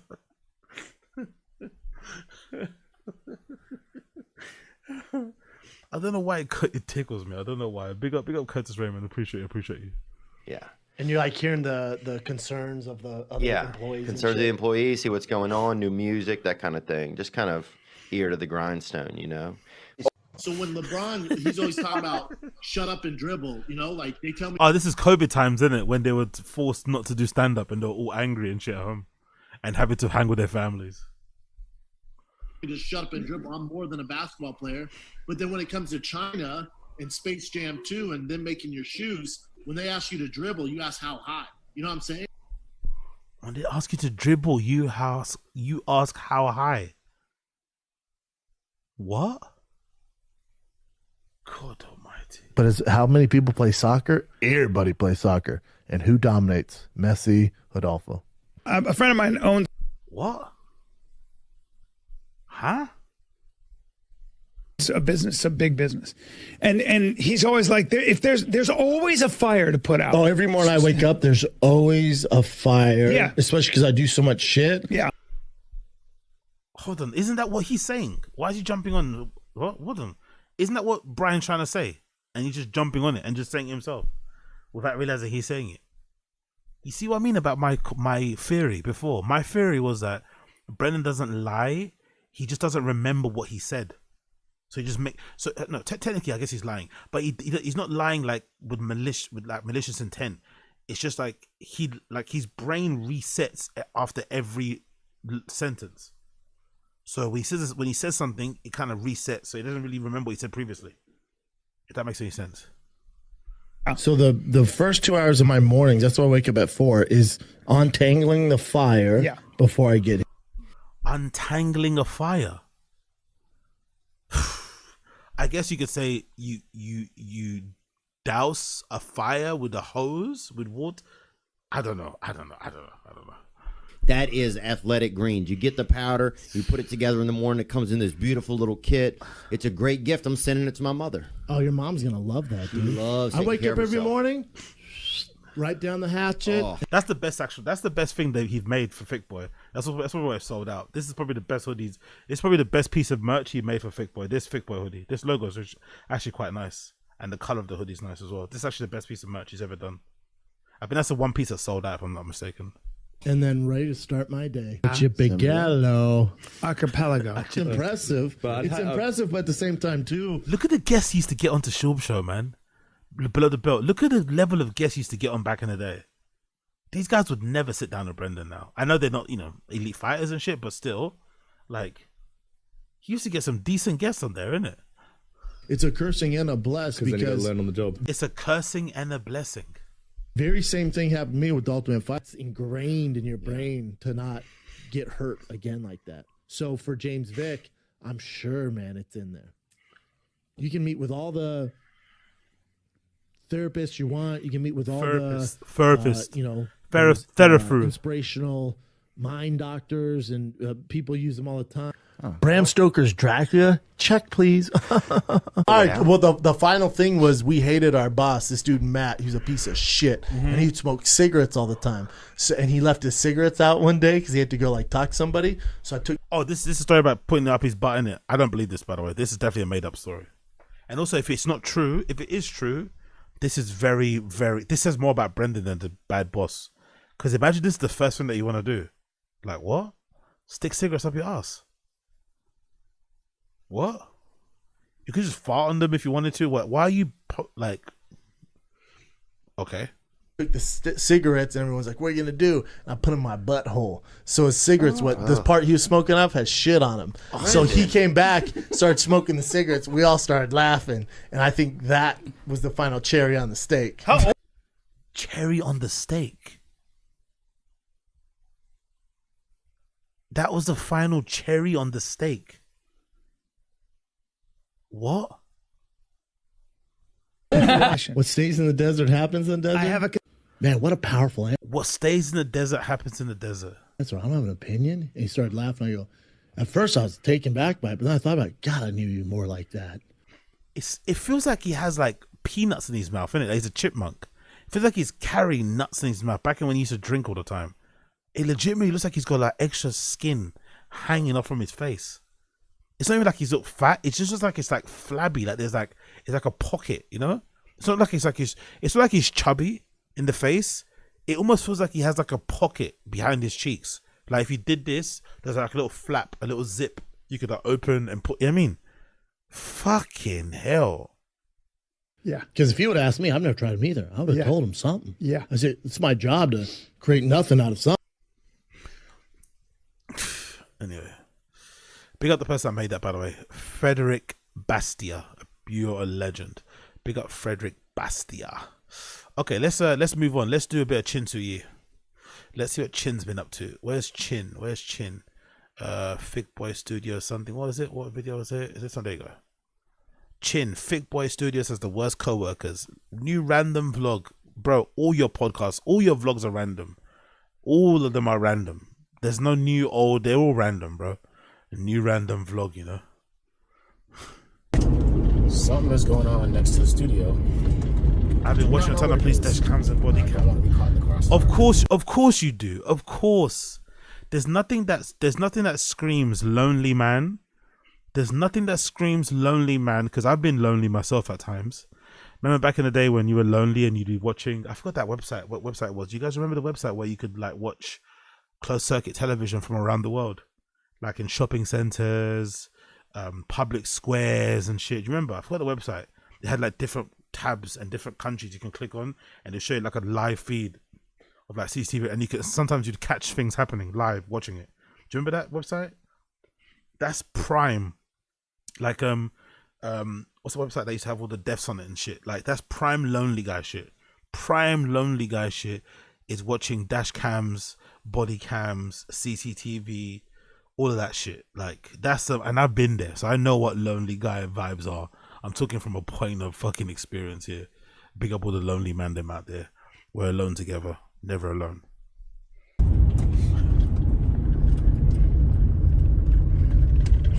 They're entertaining it, but you make feel bad. Lots of bad people out there. And fires near studio. Fires. No TV on the planet worse than the TV. Never done. Come on, fucking. I started it without you, by the way. Chips don't count. To be fair, I don't mind this Instagram thing he's got going on. I was gonna take the piss out of him, but I think this Instagram thing makes sense that he's got here, right? I started it without you, by the way.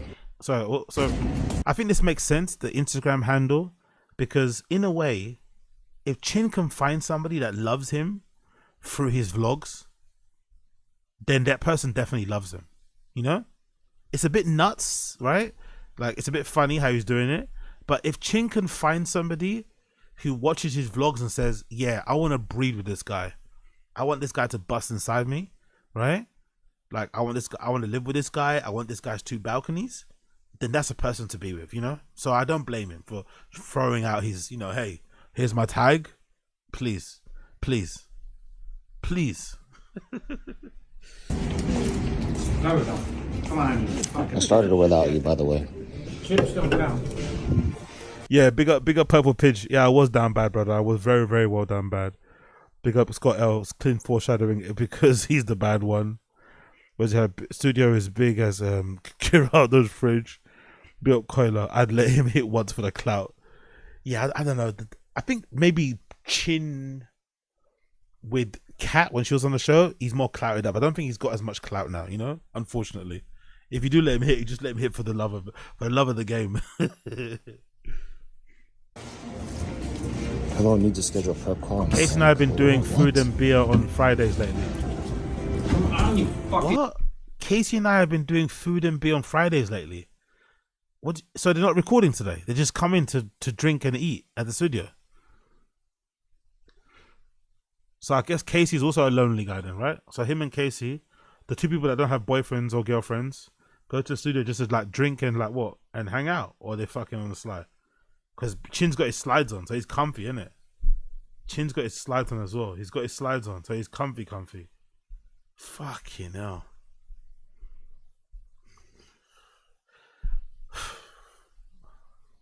No comment. Piece of shit. Oh no, thank you. I won't say something. I'm gonna put this on. Just a couple of white boys. I don't know. Isn't Chin also blowing up the spot? Isn't Chin blowing up the spot a little bit? Shouldn't he be like keeping us on the low? This is like what they do. Like outside of office hours, they go to your studio, hang out, drink some beer, eat some food. Don't get me wrong. It seems a bit illusory to me. It sounds like you don't have any friends or any life outside of work.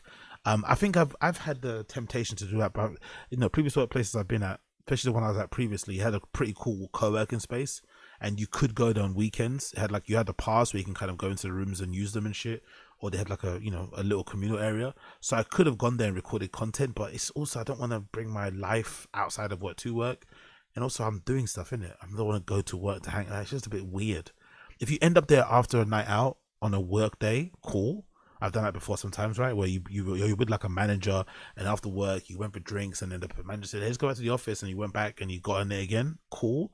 But leaving your house to go to work on your off day to drink beer and hang out, and then having Chin record it, it's like, come on, Chin, man, put your camera down, bro. Like, I don't know. It's just, I don't know. Who knows? Maybe we've got this all wrong, and they're gonna record the show later. I don't know. But I don't think they record on Fridays. I don't think they do. I think they record on Tuesdays and Thursdays, if I'm not mistaken. But let's see. I consider myself white because I'm pale. Just a couple of white boys eating some. Big up Uche. Chin's been blacklisted from all the local bars for blacking out and bragging about killing homeless. That's hilarious. That's fucking. Oh shit! I forgot I could give some memberships, isn't it? I just remembered. Why don't? Hold on. Let's see if I can do that. I think I can give some memberships. I think you get a few a month, innit? Let's see. Membership gifting.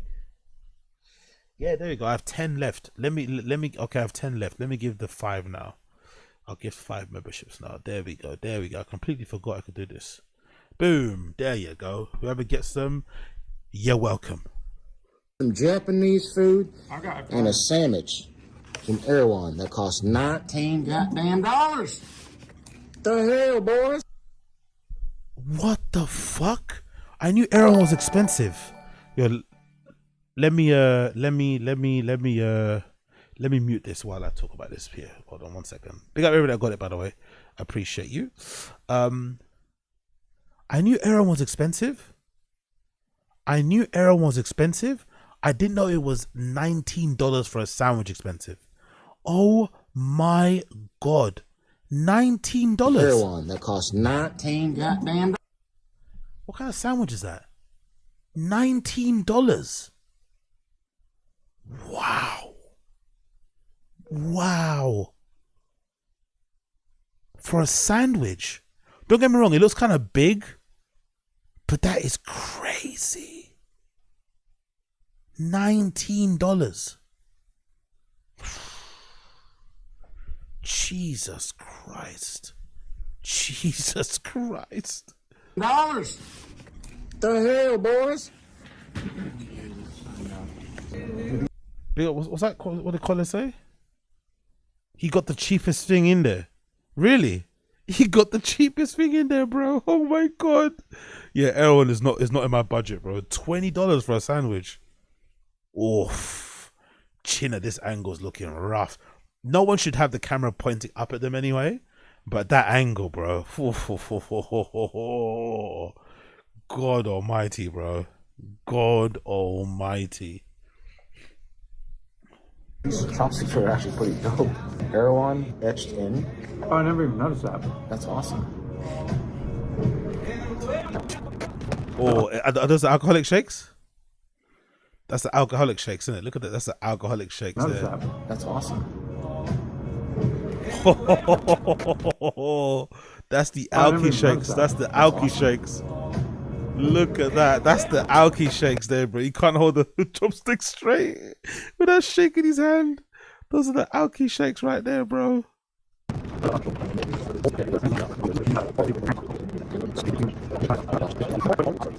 What kind of vlog is this, man? Just mute the sound and put some songs. Like, what kind of vlog is this? Don't you watch YouTube content, Chin? Don't you watch other YouTubers? Like, don't you see what they're doing? Like, what is this vlog? Why are you doing this? Mute the sound, bro. put some fucking music over it or something, and then quickly cut it up and move to the next thing. Another day, thank God. This place is called Off the Hook.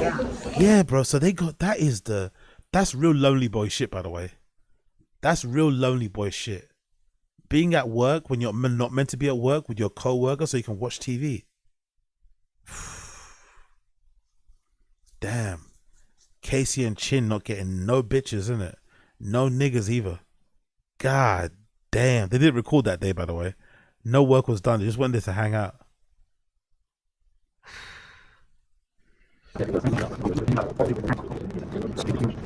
And it's not even that fun either, because it's like the fun thing would be like, I don't know, you hang out with your friend at work. That's not, I don't know, you bring some food that you may have cooked. You know, I don't know. You know, like maybe you bring some chicks around, some dudes around. I don't know. This is like you just eating lunch at work. Okay. Can't you go to a park or like to another place, like or to a restaurant? Like, why are you going to work? Oh God.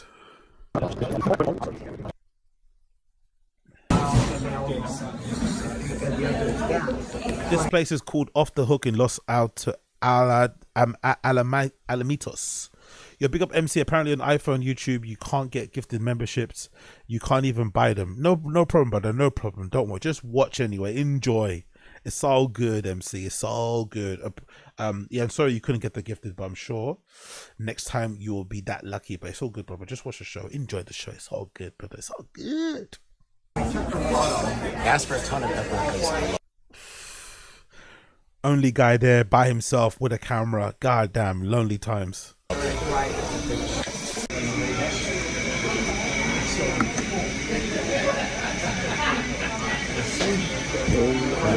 It's insanely good. Just look at that goodness. Okay. It's clam chowder, bro. See what it is. Oysters? Oysters for one, you know. God damn, bro. Oysters for one. Yeah, whatever, bro. Called Blue Point. With his laptop too. He's trying not to be too lonely, so he's got his computer to make him look like a power guy or something, some sort of entertainment dude or something, right? Look, he's got his laptop. Oysters? These are called Blue Point. Yeah, Chin's one of those guys that takes his computer with him to a restaurant, so he doesn't look like he's lonely. Just eat by yourself. It's all good, bro. Just rock up at a bar, though. Don't sit at a table with oysters by yourself. Yo, big up Enjoy That's Ranger. the only kind of creamy clam this MF getting.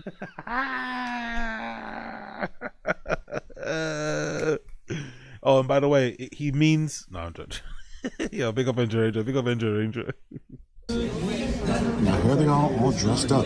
Cocktail sauce, some other stuff. I can't remember. Ponzu, some goodies.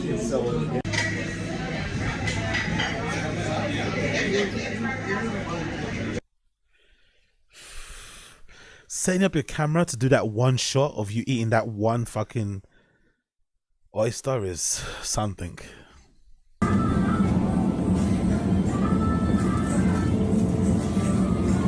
Yeah, exactly, Coiler. Exactly, Coiler. That's actually a good suggestion. At least stream so it's not as cringe. Exactly. Actually setting up a camera just to like sit there and stream is one thing. Like, but then having your laptop and then your DSLR and then you're picking it up, it's like, bro, just have the camera there and stream so people know, okay, cool. At least if you're that self-conscious, you shouldn't really be anyway, because eating alone is not that big of a deal. But he's making it look way worse by doing what he's doing. Sitting in the booth seat, like with these fucking like, fuck, just, yeah, whatever. He's beyond help.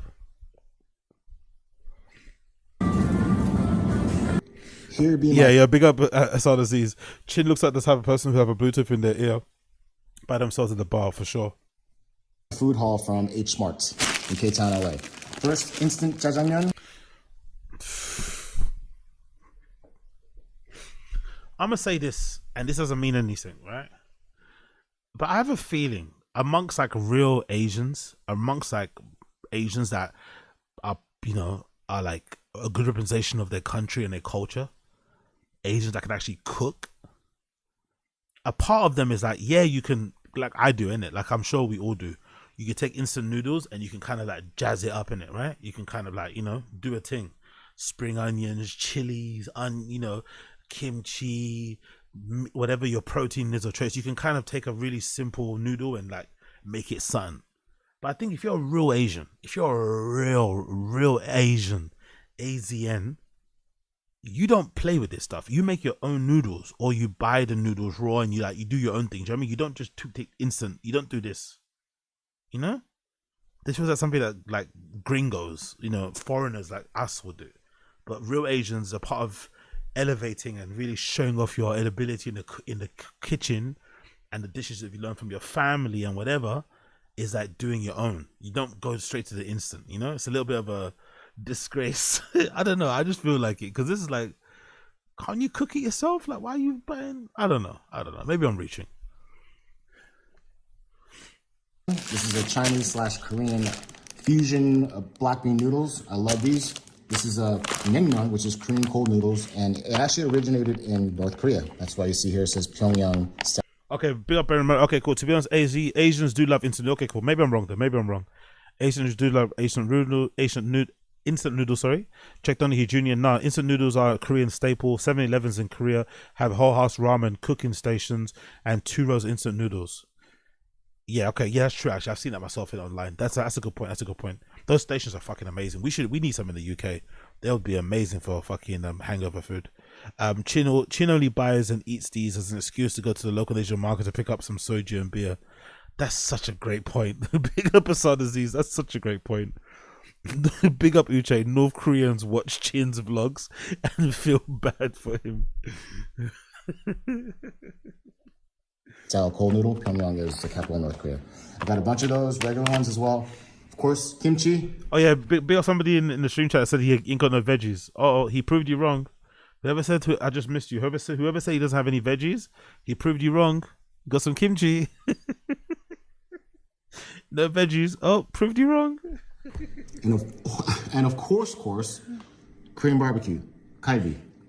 And then I also have mushrooms. What you do with these is take the stem off, look, another vegetable. Hey. Flip it around, and then cook it on a pan or a skillet, and eventually water will start forming, and then you slap in a little bit of samjang. He's telling us how to cook mushrooms. Into the water, mix it up, sip it, and then eat the mushroom. And lastly, soju. Assad Aziz. Round of applause. Round of a fucking applause. I'm not sure if you watched this already. If you have, you're cheating. But if you didn't watch this before and you guessed, fucking round of applause, my friend. He just goes to Asian, shops just as an excuse to buy beer and booze. Oh, fucking love it. Fucking love it. This is, by the way, soju is the #1 selling alcohol in the world. Look it up. And that's it. Oh, look what we have here. Some sinigang. Look, some vegetables. My buddy dropped by my pad and made one of my favorite soups. You have your friends, boyfriends coming over to make you soup. Yeah, you definitely fucking. Getting prepared at my crib. I will let you know how it tastes later. Here's what we got going on so far. Some Korean barbecue in the pan. Of course, I'd rather grill it on barbecue grill, but I don't have that outside here right now. And then sinigang. Filipino sinigang, one of my favorite. To be fair, you can tell it's his friend though, innit? To be fair, you can tell it's not him and it's his friend, because this thing here looks better than anything you've seen Chin make. Just as a soup or whatever's happening here. Soup, stew, whatever's going on here looks far better than anything we've ever seen Chin do. So you can always tell the difference when it's not Chin cooking, because it just looks cleaner. It doesn't look like a mess, Someone's not covering a cutting board with breadcrumbs and an egg, So definitely there is a friend there. I don't think he's lying. Favorite soups of all time. I've already eaten half of this entire soup. Whoever the friend is, by the way, does not want to be on camera. Whoever the friend is does not like Chin's vlogging, because this person has been not on the camera so far. They've been cooking. He's eating now. We've not seen anything. No shots. So this friend made it very clear. Do not fucking put me in his vlog, it seems like. With rice and kimchi. And it was so bomb.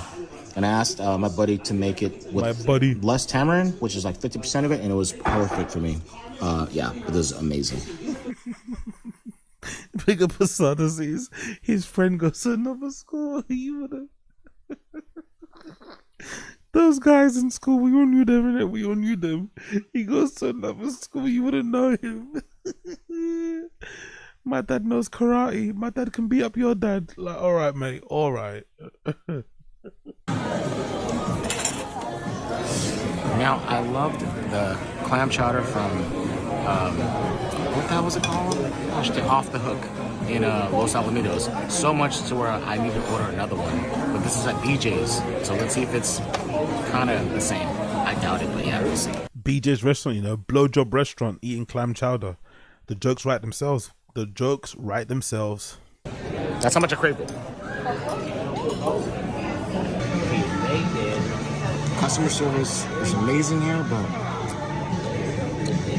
not even close to the clam chowder from Off the Hook. I'm about to say, is he about to complain about customer service at a bar while sitting at the bar eating food? That's brave. That's fucking brave. He kind of pussied out though. He pussied out. He's kind of speaking on his voice. He's kind of speaking on it. He kind of pussied out though. I was about to say, that's fucking brave. Just being real, but they were awesome. Another day. With that, like, I love what they do. Brad Wharton, their play-by-play, tremendous. Ben the Bane Davis joined us. Okay, oh, that's that guy on social media, right? He's quite a good follow on social media, but I don't know if I'm willing to watch him talk on this. I don't know.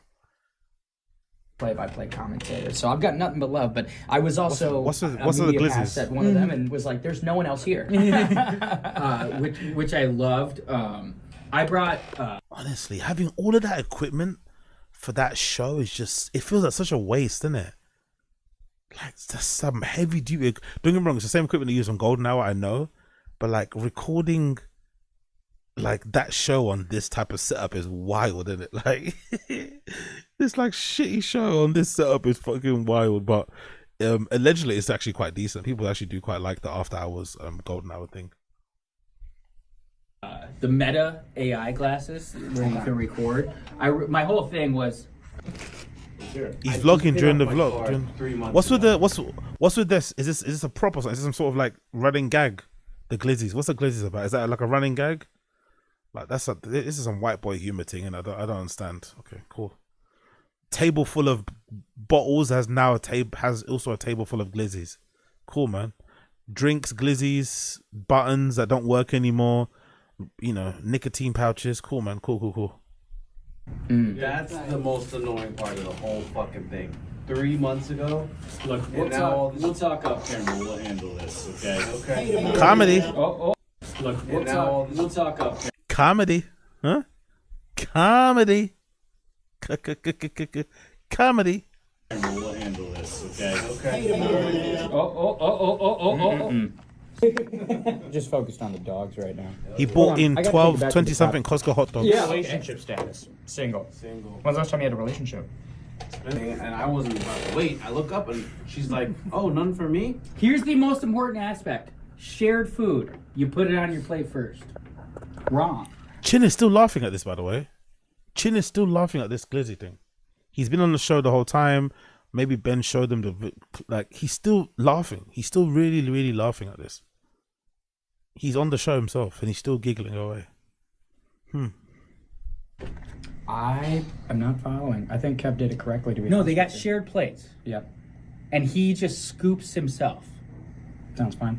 I think in shared plates, and you're on a first. I'm following. I think in shared plates, you're on a first date. You scoop her first. You definitely don't scoop yourself and then start eating. You know what?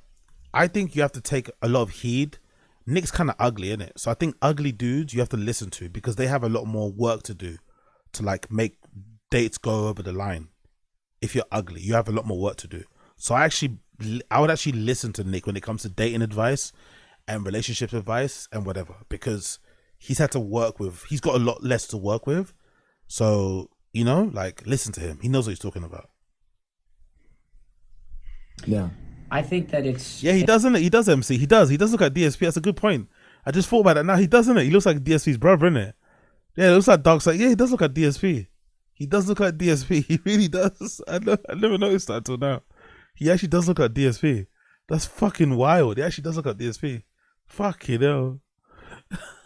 A shared plate, and she has all of the control in the world to scoop her out. Yeah, I don't like. In fact, I don't want to scoop. I don't understand. I don't want to scoop for her. What if I scoop too much for her, and she's like, "Whoa, I wouldn't want to do that." Or scoop too little, and she's like, "He's fucking keeping it for himself." Well, then you go. She I scoops think the you amount can she wants use a to little scoop. bit more meat on your bones. I think you need some more.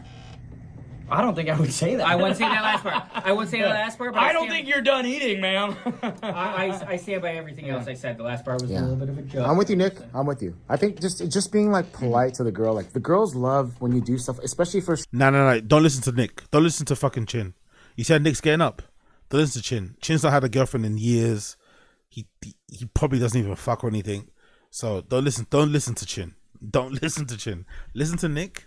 Don't listen to Chin when it comes to dating advice. She's from a different country. You know, it's just like if that's what she expects, then just give her a little. Hey, listen, I opened the door for her. I opened the car door for her. Yeah, that's great. But yeah, but the cutting of your food, putting it on your plate. Do you want me to feed it to you? I've done it before, though, Kev. I've done it before, and it took me so much further with the relationship. So I think it's just a very nice thing to do. Yeah. But I don't think it's a negative indictment if he doesn't do it. This is what No, yeah, exactly. Yes. So she shouldn't be a bitch about it or a dick about it, but it's a nice gesture, basically. And I also think that Kevin shouldn't be made fun of for not doing it. I'm on Kev's side with this one. Yeah. Well, then you also have 35,000 hot dogs. Yeah. And you a only took girl a bite could of. pick up a hot dog, and if she wants one, she can take it. All right, dude, but I'm Right? saying. Comedy. Chin is still amused by this, by the way. He kind of looks a bit like there's a bit of tism going on there, and it looks a bit tismy there, doesn't he? He looks a little bit tismy there, isn't it? How's Chin still finding this funny? He was on the show the whole time. Most likely that guy told him about the glizzes beforehand, and he's still finding this funny, and now he's posing with it.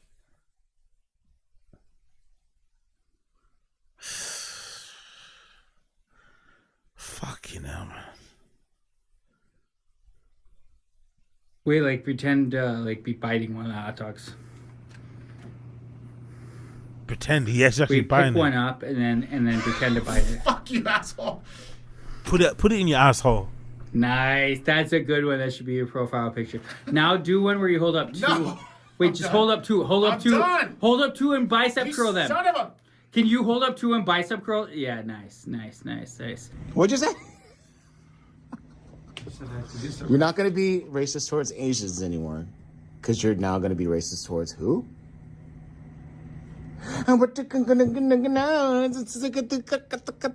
That's inappropriate, one. Number two, I just said I was going to use the bathroom. Whatever, dude. I have 10 cameras here. They all recorded you.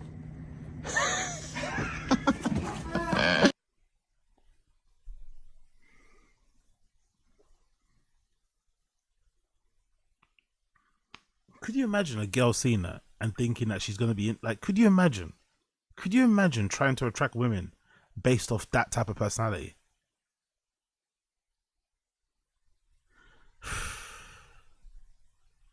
A quick Korean breakfast, some naengmyeon, cold noodles, leftover galbi, and some kimchi. Let's enjoy.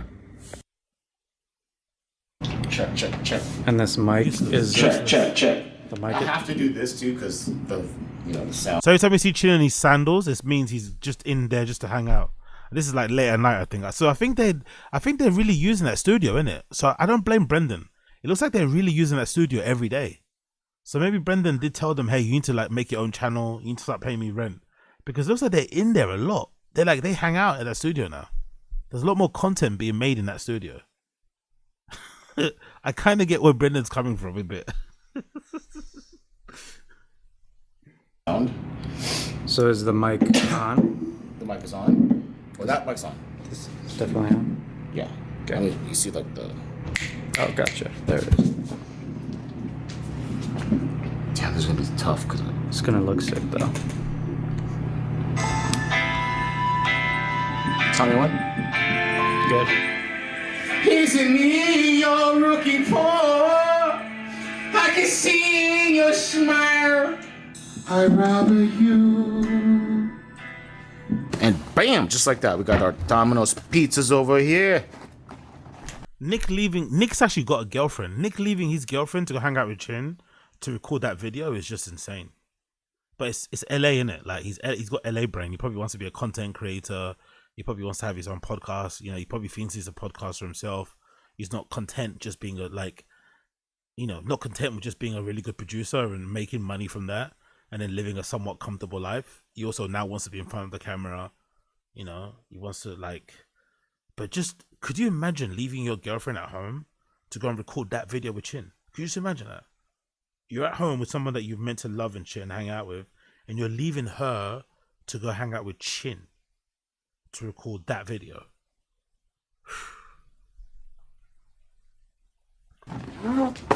Hey man, can you and they're ordering Domino's.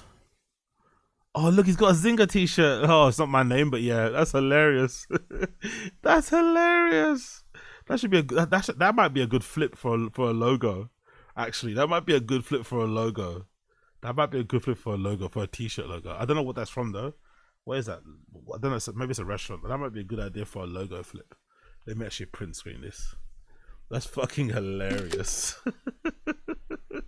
That is hilarious. What we got over here? Hey. Thank you for asking. Yeah. What is that anyway? Is that like a, what is that? Explain what we got over. Zinger is that Prospects? What is that? Is that a restaurant? What is Zinger Prospects? What is Zinger Prospects? Oh my god, is that me writing Zinger? I didn't write. That's not me. Did I Google search Zinger deal? No way. I didn't research that. I didn't write that, did I? Did I search for a Zinger deal on KFC? Nah, I'm a fat shit. I Google search a Zinger deal. Holy shit, I'm a fat shit. Holy fucking shit, that's some fat boy shit. I Google search KFC. I'm so ashamed. Anyway, whatever. Was it Prospects? Oh, it's a baseball. Zinger Prospects. What the fuck is that? It's a baseball company. What do they do? What the fuck is Zinger Prospects?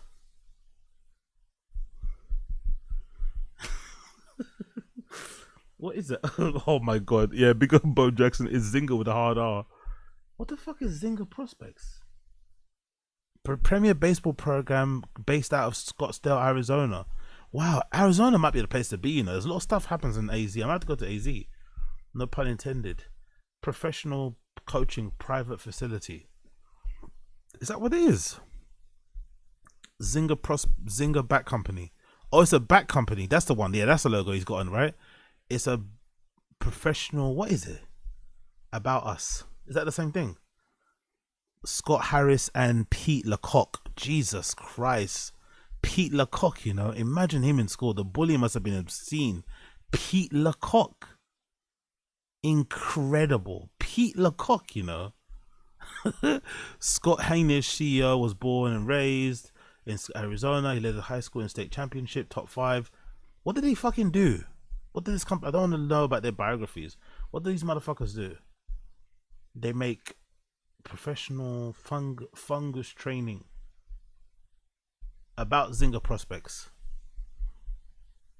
The new standard of club baseball. The Zinger Baseball Performance Center is a professional indoor baseball facility with leading technology and elite coaching. Coaches will be utilizing TrackMac, HitTrax, Rapsodo technology to monitor performance. Okay, so it's a program thing. Okay, I'll check it out. Zinger Bats, you know, that's hilarious. Zinger Bats. It almost sounds like Zinger Batty or something, you know what I mean? Batty Zinger or something. I don't know, there's something weird in this. I could probably flip in that. But yeah, that's a good little logo. That's a good logo flip, I think. There's something in there. I need to figure it out, but that's a good logo flip. Holy shit. Let's go back to the video. Oh yeah. Hey. Thank you for asking. Yeah, KP. Okay, cool. I'll look into that. Big up KP for the baseball show, exactly. Oh, big up. Skin number one. So we got 2 handmade pans. All right. Dude, the music in the background is perfect. Me fucking googling the Zinger burger deal is fucking diabolical, man. Diabolical. This is the finest pizza you could get from Domino's. It's a handmade pan. It's delicious. It's 10 out of 10. We got cheese, nice and cheese. Ordering Domino's in America has got to be a crime, no? Ordering Domino's pizza, being based in LA, should be a crime. Isn't there restaurants and pizza places all over the place to go get some? And you're ordering from Domino's? Or is Domino's in America really good compared to our one? That has to be a crime. Has to be a crime. Easy. Ranch cup for you. What else?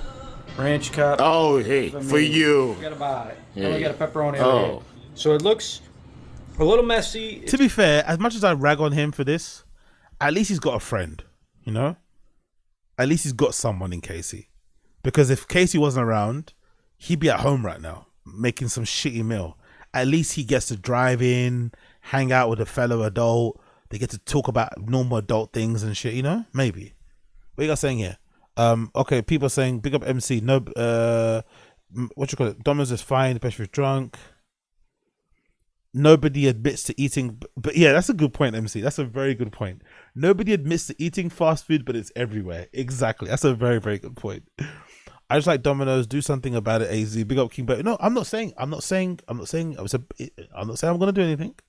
I'm just saying LA seems like a really foodie place. I went there once and there was a lot of restaurants. I remember there's no limit of restaurants around you can eat at. There must be a cool, nice spot to get pizza at that isn't Domino's. It's like if I went to LA, I'm not going to run to McDonald's to get a burger. Yeah, there's other places I can go to before that, but maybe I'm mistaken. Domino's in Cayman Islands was lit. Big up Uche, letting us know she went to the Cayman Islands. I love that for you, sis.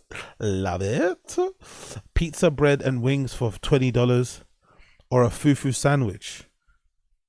That's a good point. Okay, Ruben Rivera, you mean about the Erewhon thing, innit? Okay, that's a good point. When you put it like that, that's a very good point, brother. Pizza, bread, and wings for $20, or that sandwich. Good point. It's a little cheesy, but you give it 2-3 minutes. Let the cheese congeal, and then you get yourself a 10 out of 10 slice of pizza. I'm gonna start. Okay, big up King Bayu for the extra context here. You can definitely find a restaurant, but then you have to find the restaurant, then find parking, then spend at least 20 minutes or 30 minutes in traffic. Yeah, again, another good point. I know exactly where I'm gonna start. Actually, I'm gonna start with the cheese, and I'm gonna start with this slice because every pie's got an MVP, most valuable piece. All right, and that's this one. Judging by this pie, it's this one. So there you go. There you have it. Thank you, Chin, once again for sponsoring Pizza Day here. Yeah, like I say, it's a bit lame to be at work doing this, but at least he's got like a friend, you know, like because George isn't around anymore, Jobo's gone, so at least he has somebody. It's just gonna be sad when Casey eventually gets a girlfriend or boyfriend and then he's alone again, you know. That's the only sad thing, because Casey's only doing this because he's not in a relationship. This guy, when he gets he's gonna disappear. He's not gonna be hanging out with Chin anymore. You know, that's the only sad thing about this. At the studio.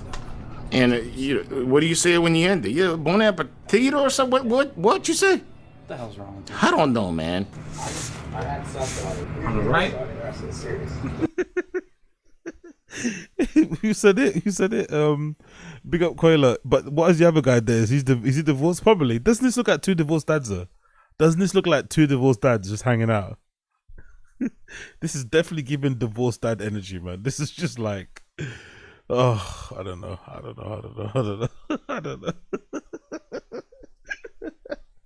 And it's like, you know, sometimes when it's that divorced dad energy, is like divorced dad when like you're in Vegas having a good time.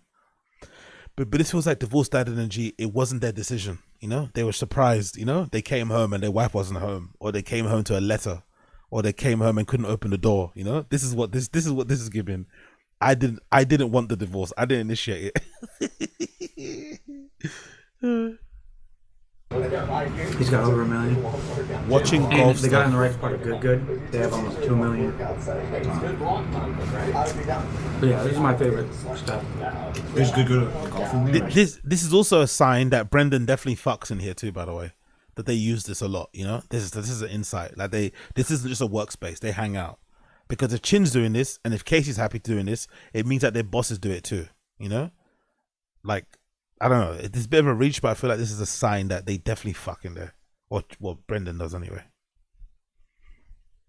It's like the biggest offering thing on YouTube.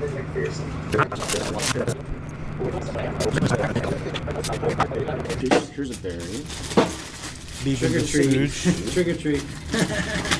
We got a short week tomorrow. We'll see what happens though. Not tomorrow.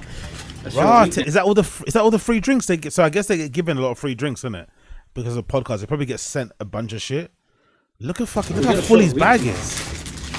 I don't know, man. I feel like maybe because I'm so like low key, but I feel like this is like pick up the rapper. But I feel like this is kind of blowing up the spot. You don't do this on camera, man. You know, I don't know. It's just like, Cause I feel like Brendan's the type of person. If you ask him to take something, he'll say no just because he can say no. But if you take it anyway, he won't notice. You know, he's that type of boss. We'll see what happens though. Not tomorrow. A short week next week. Yeah, but we'll see what happens. I don't know what's gonna happen. Well, yeah, that's what I'm saying. At most, we could have a shop show on the Golden. Oh yeah. What's that frame? Jeez, how much stuff are they taking from the office? Look all this stuff he's fucking snitching on this guy taking. He's taking the frame, all the drinks. Fucking hell. You put this all on the vlog. Fucking hell, Chin. Hope I have everything. Hello. Yo, look at Chin absolutely showing us everything about the fucking office. We haven't seen this detail. I haven't seen the foyer area of the thing before. Look at Chin doxing his place of work. Jesus Christ. Don't get me wrong. People know where it is, I'm assuming. But this is a little bit too much detail, brother. Come on, Chin. Bro. Is it me you're looking for? Nice save. Yeah. All right, buddy. Have a great weekend. I'll see you. I'll see you, what, Monday? Potentially, yeah. All right, man. We'll see what happens. All right. You good? So Friday is a day off in it, I guess. Or maybe they do extra work. I don't know. But they hang around on Friday. He's taking a frame, a bag full of drinks. Thank you again for lunch and beers. You're the best. You're the best, too. Make sure you make it right out here. When Casey gets a girlfriend or a wife, it's over, man. He's not going to be here again. I feel so sad for Chin. I'm saying it's most efficient. Yes. Another day. Howdy, it's Chinsui. Yeah, you know me. It's Saturday afternoon. I'm going to visit one of my... Look at his little... He definitely goes to like a Mexican barber, innit? Or Hispanic one, innit? Look at his little beard. Look at his little mustache.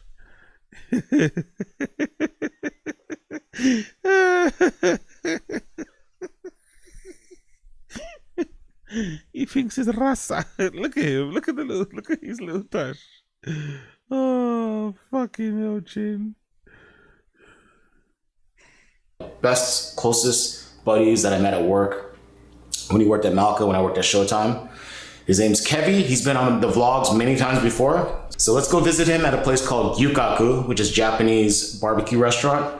Really good. Gyukaku sounds like something I would have seen in Berghain, bro. I'm not gonna lie, that sounds like a Berghain special. Gyukaku. Okay.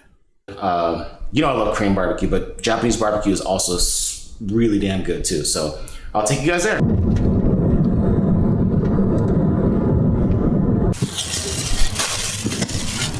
There he is, my buddy, Kevin. By the way, big up Chin driving his Prius like he's driving a Mercedes. I love it, bro. Like he's in a Beamer or something. I love it. I love the posturing in his Prius, like he's in a Rolls Royce. I fucking love it. Look at him. Look at him. He's such a funny dude, man. He's such a funny dude.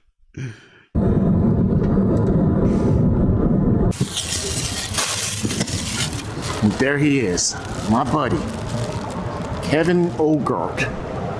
All the lonelies linking up in it. He probably broke up with someone too. So this guy that Chin worked with in Showtime just randomly wants to hang out now. Definitely his girlfriend's on holiday. He recently broke up. Something happened. All these people that are just lonely, just hitting up Chin funds because they know he's always there. He's always willing to hang out. But now they have time to hang out. They want to hang out with him. Yeah. It's been too long. What? Why is he telling us this? Why does Kevin wears a size 14 shoe, by the way? No joke. What? Is that like some sort of sexual innuendo? Or is that trying to give us like nonsense details about his friends that we don't give a fuck about? What? What? Okay. Oh man. Which okay. Good to see you. This is for you, by the way. That's just I don't know if you can. I have a feeling maybe you might like it. Absolutely. And Kayla might like it. So he brought in gifts as well. This is like, oh. That's why I always laugh whenever gay guys will be like, straight guys can sometimes be the gayest people in the world. They have a point, you know. Or sometimes they'll use the F word. Sometimes you meet a gay guy who will say, straight guys are actually the biggest F words in the world. And I think they have a point. Because this is very cute. Chin brought this guy gifts from his mum. You know, like he's talking about his size shoe, how much he loves him. Like, this is weird. This is weird. But also kind of endearing. I can only give you 5 because it can be a little much for at first. So it's like pollock roe that's dried. So basically fish eggs that's dried with the seaweed. So you can wrap it up with rice. It's fucking delicious. It's bomb. I appreciate it. Thank you. You're welcome. I think the guy went to kiss him there. Did you see it? Look how happy. I think he went to kiss him. Look at his face there. Look, I think he went to kiss him. Look how happy he was. I think he went to kiss him. Look, look at he's getting teary-eyed. I think he's getting teary-eyed there. You brought me seaweed rolls? Seaweed paper? Oh my god. It's fucking delicious. It's bomb. I appreciate it. Thank you. You're welcome. Fancy schmancy. Are you sure? They have like a delicious garlic noodle too. I don't know if you can you. Hey man, sit across from your friend. Why are you sitting by the side of him like that? Like, eat carbs? You would. All right, cool. Look at me. I can eat anything. Yeah. I don't know what this meat is. I just eat it. Delicious, of course. It's good. Yeah. I just want to see you eat one piece of meat, and then I'm good to go as far as like the Kev. Pause. Kev can.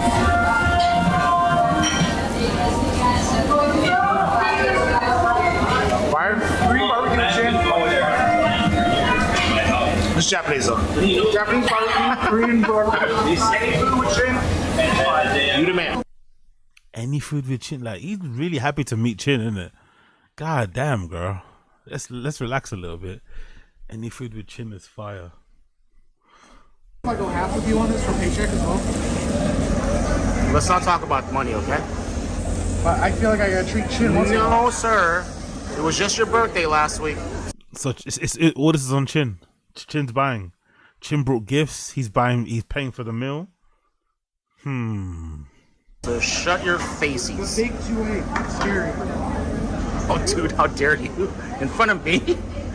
Chin, I'm the big 4'7", dude. All like 34. right. Now we got the pork flapping Looks really on nice. the The food looks good. grill. The food looks good. Yo, it's fucking loud, isn't it? It's fucking loud. Even in my ears, it's fucking burning. It's so loud. The audio mixing is, oh no, the audio mixing, whatever. However loud you're recording this is, god damn it. Let's put it halfway here.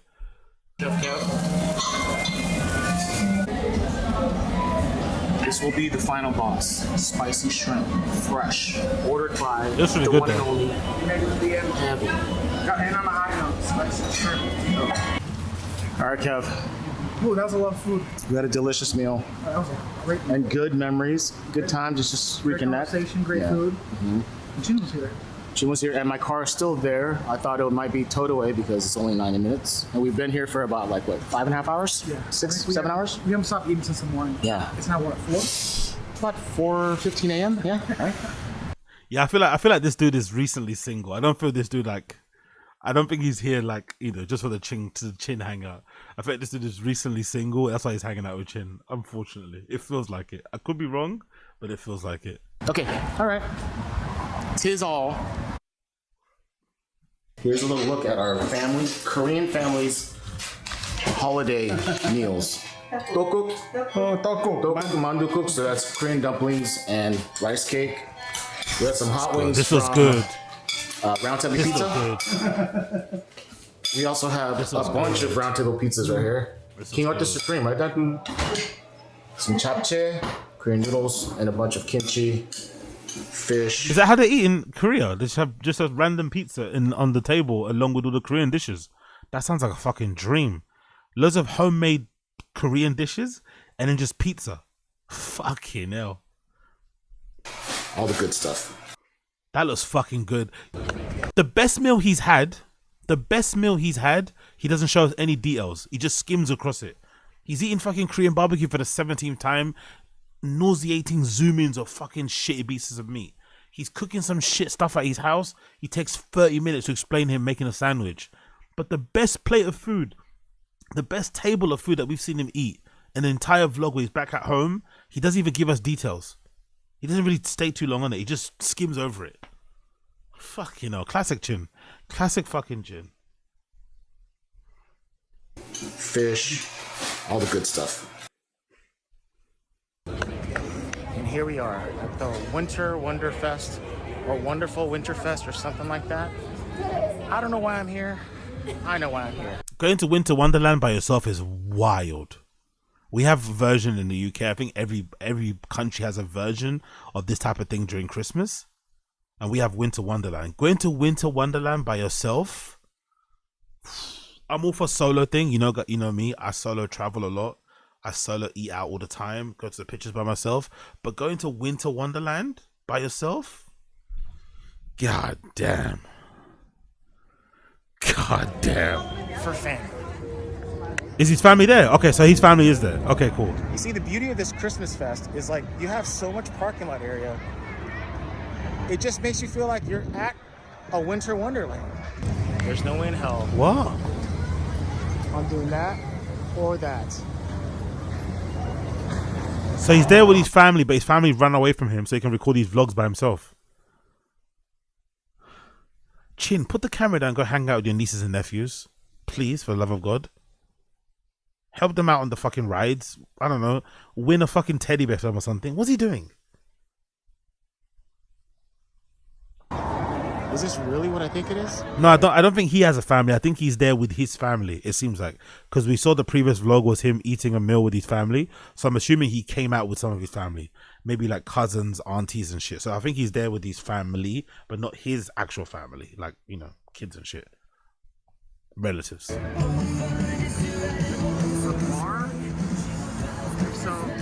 it has saved my nights. Yeah, big up the rinks. Everyone asks this. Everyone always asks this. You see this question on the Reddit. You see this question in the chat.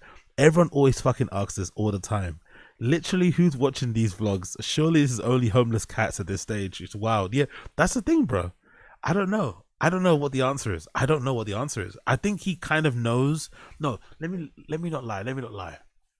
I think in the beginning when he was maybe more liked and TFATK wasn't as disliked as it is now, there was maybe people watching this as like a way to get like behind the scenes info and find out what goes on at TFATK. He was like the insider because he worked there. But I think now he knows that audience isn't there anymore. It's mostly homeless cats and people that maybe, troll. So I think he just does it for the fun of it. I think so. I think he kind of knows. I think in the beginning there was an audience for it, but I don't think that's the same one that exists nowadays. But I could be wrong. Thank heavens, there's... Of course. Was he buying? Beer. 2 for himself, I'm assuming, right? Those are some big ass cans.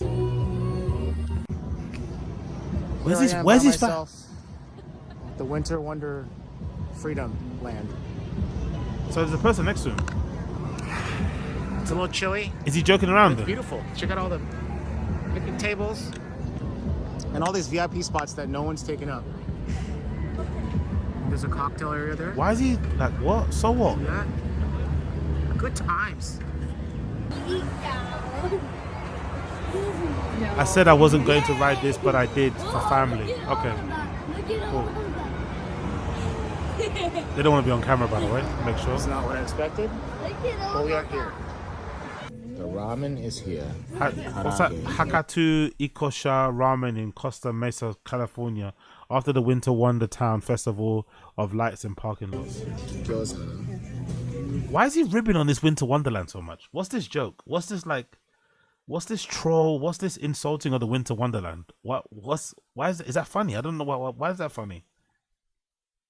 Winter Wonder Town Festival of Lights and Parking Lot. I don't understand why insulting a winter. What? I don't know. I don't get it. I don't get it. The food looks really good though. The food looks really good. Another day. Okay, let's watch the footage. And then just My one collection. more Yeah, time. Yeah, after walk we walk watch your this, audience I'm through gonna this. film my Jim. video. Walk your audience through it. What's happening? My audience. Yeah. I went to get beers because they're gonna get food and they're all gonna meet me here. And then when I got back, everyone was gone, and I felt sad. And Should plus also it's New Year's clarify, Eve. you guys are going to be here for an hour. An hour or two. I said just an hour or two, and you guys said yeah, of course. And then everyone disappeared. And then So we played a prank on Chin. We recorded it. Now we're gonna watch it back and laugh. Yeah, maybe him and Brendan are made for each other. this is what transpired Now we're afterwards. gonna watch the playback. Yeah. And then after we're gonna watch the playback of that. Yeah. And it's all like, we discussed it. We are doing that. all right, this is I you don't guys. hear all that. Get a camera. Get a camera. I got it. Who said get a camera? Real Nick, of course. Get a camera. Get a camera. I got it. He's back. He's coming in. Hurry. Kevin, you have to hide better than that. What? Go in my room. Where'd I go? Hi. Hurry. Put your face. Push your face down low. Hurry, kids, hurry. Fucking shit ass tits. I'm in here.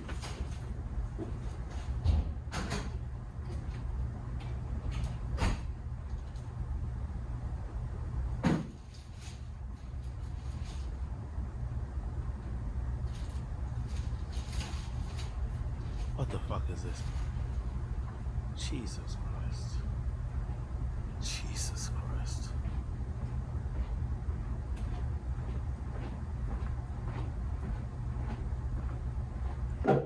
At this point, I was already feeling sad. But I opened the beer box anyway. Of course. What else are you gonna do? You're not gonna go home. You're gonna roast to be happy. You might as well just stay there. He didn't know it was a prank, but of course, you might as well stay there. Then I went into Casey's office first. I love how he's so blind he can't see somebody hiding underneath the thing. Like, it's just Jesus Christ. Then I started accepting that they all ditched me.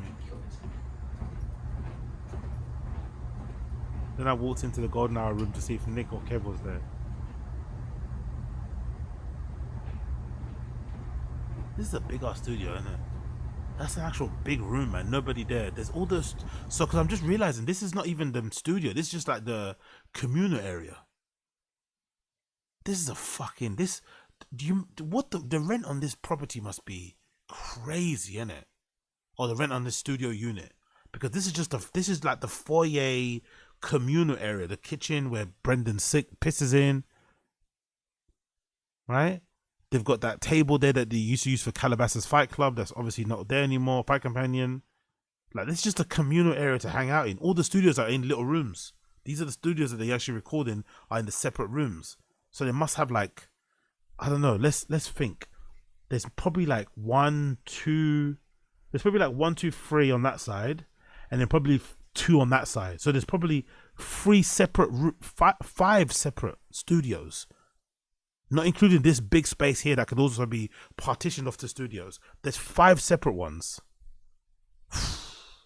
The rent must be crazy. Or do you think, or maybe do you think they got this as part of the deal to do the podcasting? Maybe that might be part of it. Maybe the whole Podcast One drama. Maybe part of them signing was that they gave them this place at like a reduced rate or something, or maybe free. Because the rent must be insane. Like, it must be 5 individual studio spaces, plus this area, plus the parking, plus the cleaners.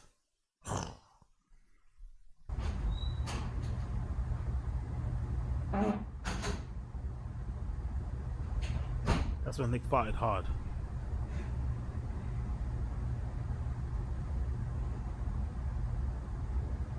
Okay.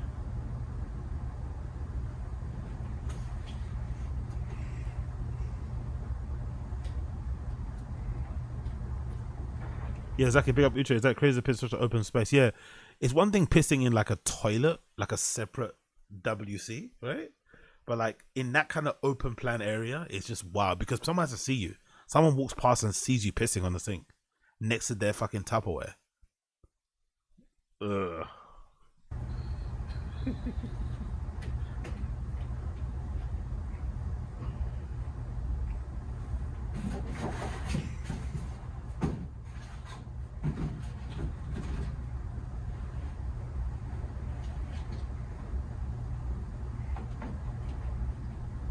Oh, is that the machine that they got given by that company? They probably didn't use that nitro coffee company. Yeah, that's the thing with having a podcast and you have sponsors. They just give you free shit. Some company gave them a nitro coffee thing and they probably never even used it. It's just there collecting dust. Oh, look, and I think that's the awards, isn't it? These are the awards that Brendan got for his alcohol, right? I think for the label or something. He got given awards or something.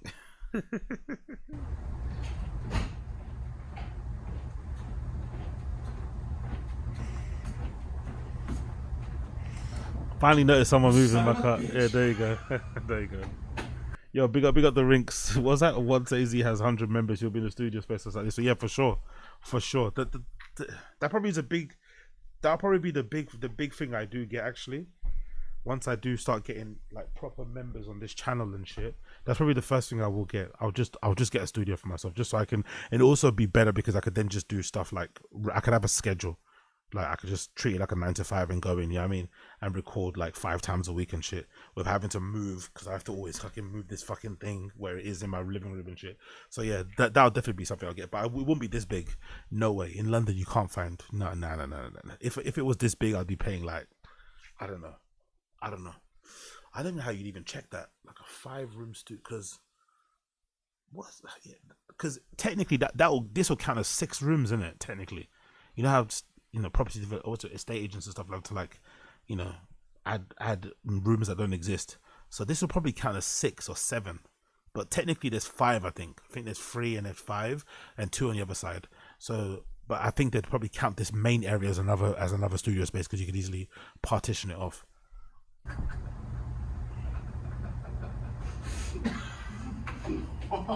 Do not move, you fuck. Big up Asada's. No. I think if I do get when I do get a studio, I'd want to have the camera so you can see my feet. You know what I mean? So you can see my kicks and stuff. So show off the fucking fits and stuff. That's probably what I'd do. So it'd obviously be a little bit more. So it won't be in the corner. You'd actually see my feet. Maybe just have a table that doesn't have a cloth surrounding it, so you can see my little feet wiggling around and shit. Not size 14 though.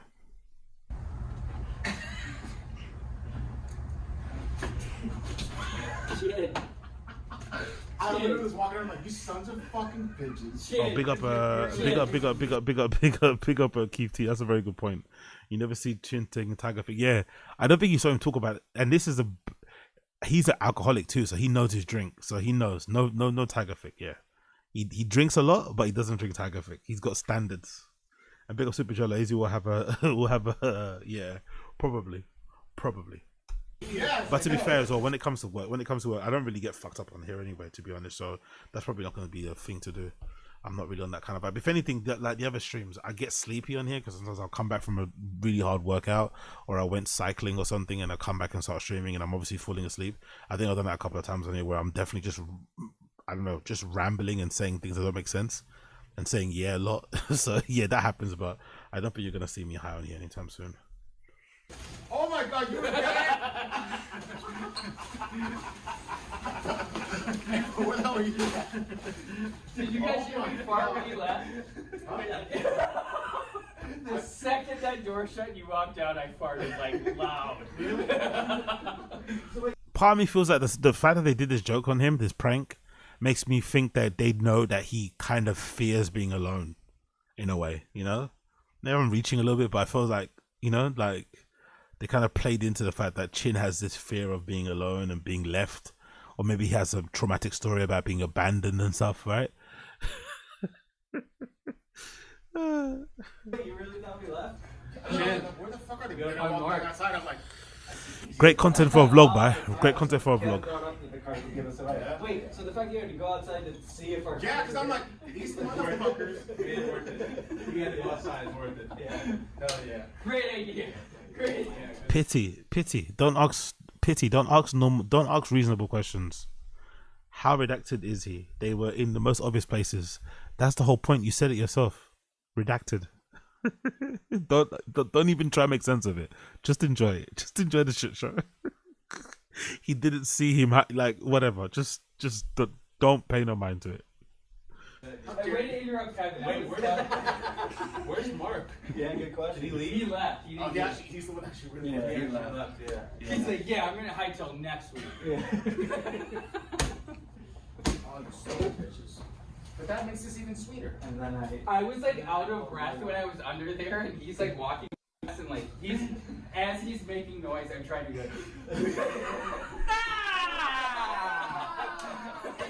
Nobody laughed. Let's see that footage. Let's see this idiot walk around. Mark was filming. I was in there. Oh, you see, yeah, I told you. You see, so there's two rooms. There's the two rooms. There's two different. There's two. So yeah, I was right. There's 1, 2, 3, or maybe 4. Is it 4? 1, 2. I think there's another one here too. I think there's another one. And there's one studio there. That's 3. The ones you can see anyway. That's 3, 4, I was in 5. 5 different studio spaces, plus that main space. Jesus. there. Got you good, you fucker. It just shows me being like. Bite it. Make it look like a dick. No, that was before. That was the rookie. Just give me I literally was walking around like, you sons of fucking bitches. Because your fear was that we would leave. Yes, I know. Oh my God, you were there? So we watched the video, and then he's making us watch the video that he recorded on his phone again. Where the hell are you at? Oh my God. Huh? The second that door shut and you walked out, I farted like loud. Really? So wait, you really thought we left? Yeah, no, I was like, where the fuck are they? But then I walked back outside, I'm like, I see Casey's car. Oh, the car. Yeah, I saw the car. Ken brought up that the car would give us a Yeah, Wait, yeah. so the fact you had to go outside to see if our... Yeah, because I'm like, these motherfuckers. Made it worth it. He had to go outside. Worth it. Yeah. Hell yeah. Great Happy idea. New Year. Happy New Year to all of us. How And dare way to you? interrupt Kevin. That Wait, was, where's Mark? Yeah, good question. Did he leave? he left. Oh, he's the one that actually really left. He actually left, yeah. All right. He's like, yeah, I'm gonna hightail next week. Let's see this idiot walk Mark was around. actually still here. Mark was There he filming. is. Mark was filming. Oh, was he? Yeah. We got it all. Got you good, you fucker. It just shows me being like very, very Make it like look like a sad and lonely. No, that was before. New Year's Eve celebrations at Thick Boy Studios with Kevy Kev. That's what sometimes I think to myself, like, I thought I had a pretty boring New Year's Eve. God almighty, bro. Casey Case. Nicky Nick. Nicky Nick. Marky Mark. That's the best finish. I told him, bro, that was the biggest. I thought that was the biggest sign of intelligence. And We out here at Granville. And guess who I'm with? Oh, yeah. Oh, Jesus Christ. He put all that weight back on, innit? He's a fucking unit. Bless him, man. Look, he took out all the salad from his burger as well. He took out all the salad from his burger. I don't need that. Don't need that shit. Look, he took out all the salad from his burger. He's a fucking unit now. Big up George. Bless him. He's fucking massive. We out here at Look Granville. at the width on him, bro. And guess who I'm with? Look at that width. That's that Wings of Redemption width, isn't it? Fuck. Oh, bless him. The smile's not the same anymore as well, by the way. It's not as boisterous or light, you know? I think LA's broken our kid. Look at him, man. It's not the same innocent, wide-eyed smile anymore. I think Brendan broke him, bro. LA broke him. Podcasting world broke him. Look at him. It's not the same, innit? It's not the same. Fuck, man. The light's gone. Yeah, exactly. I know you said that. We got Josie. Great minds think alike. I literally meant to say that. The light is gone. Yeah, the light's gone. Bless him. Look at him. The light's gone. Bless him. But LOL at him removing all the salad from the fucking burger. That's hilarious. Oh, yeah. Georgie in the house. Look, he's even trying to get himself G'd up, you know? He's trying to get himself G'd up. It's not working. Chin with 2 drinks, of course. What's that? Is that a gin and tonic? A beer and a gin and tonic, right? Is that it?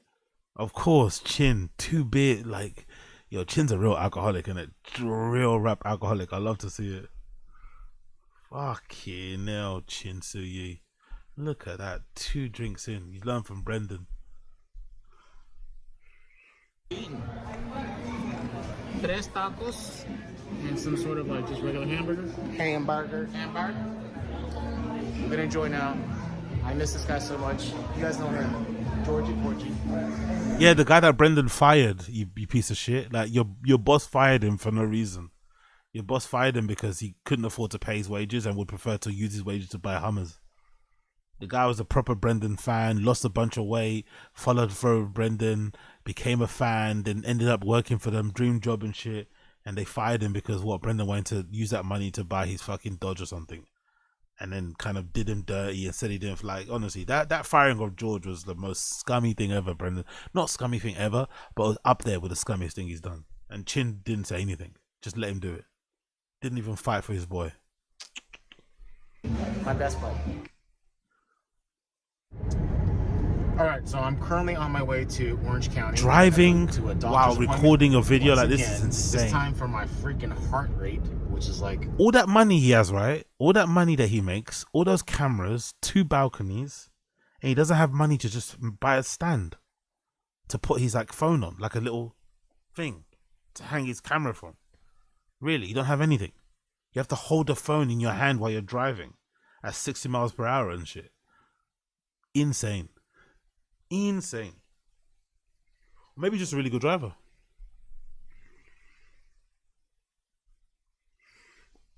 Up, through the roof. After that, I'm gonna meet up with my buddy Trevor and possibly do. I'm not gonna lie, the way he says "buddy," it kind of drives me nuts. My buddy, it kind of drives me nuts. I'm not gonna lie. It's unreal how nuts it drives me. It really does drive me nuts. Buddy.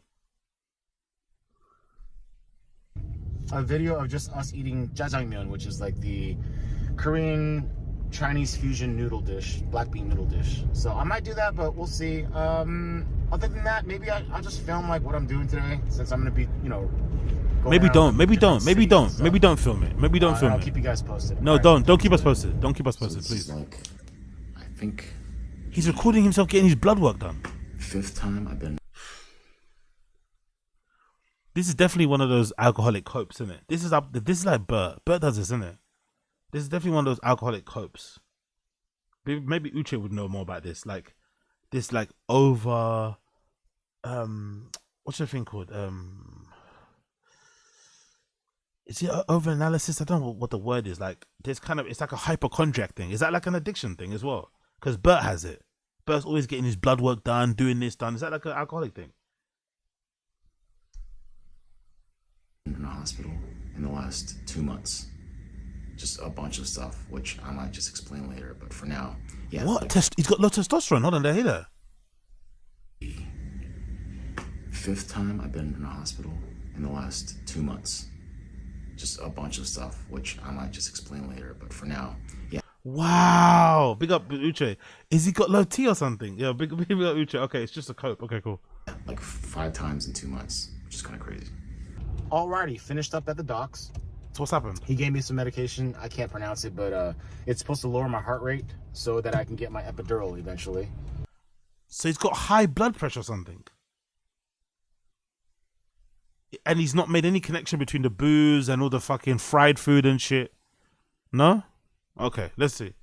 What in the world is going on here? Driving one hand, by the way, while recording. Turning into an intersection.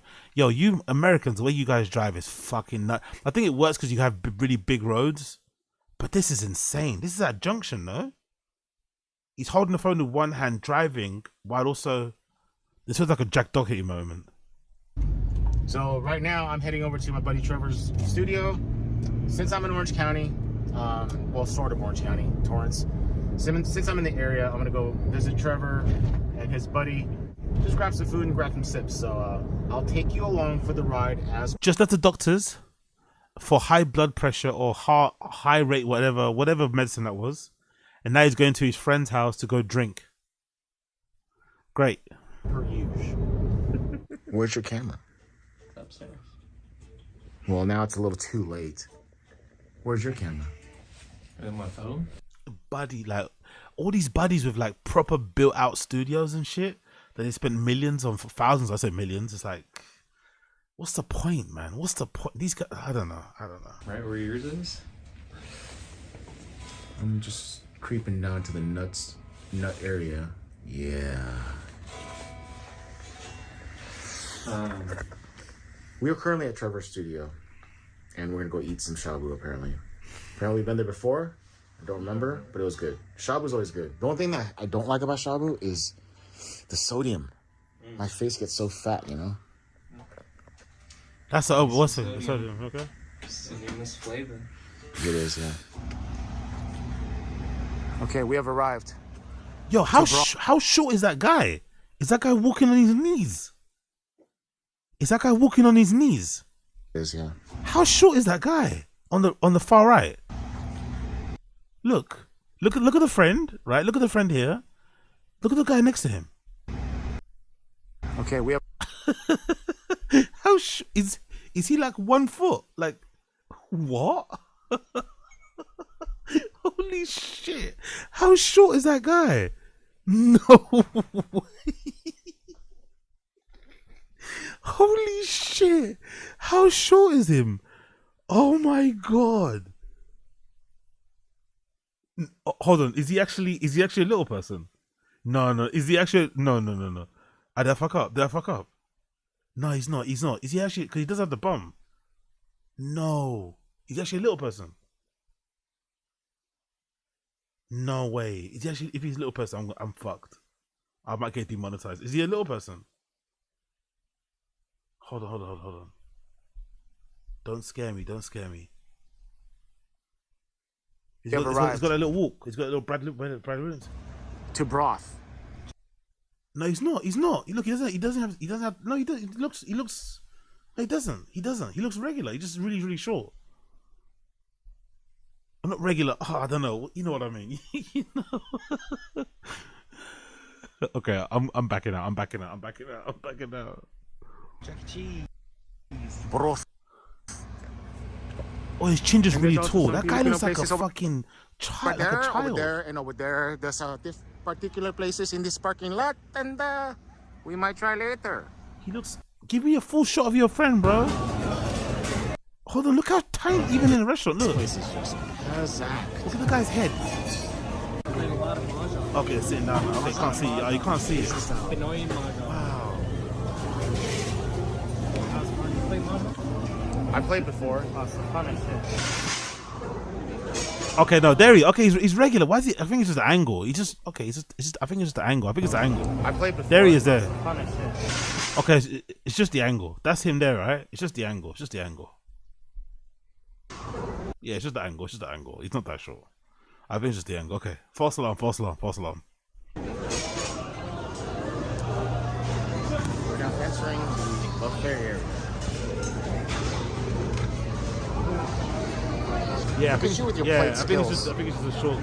Yeah, I think it's a bad angle. He has some long torso and the short legs. Like what?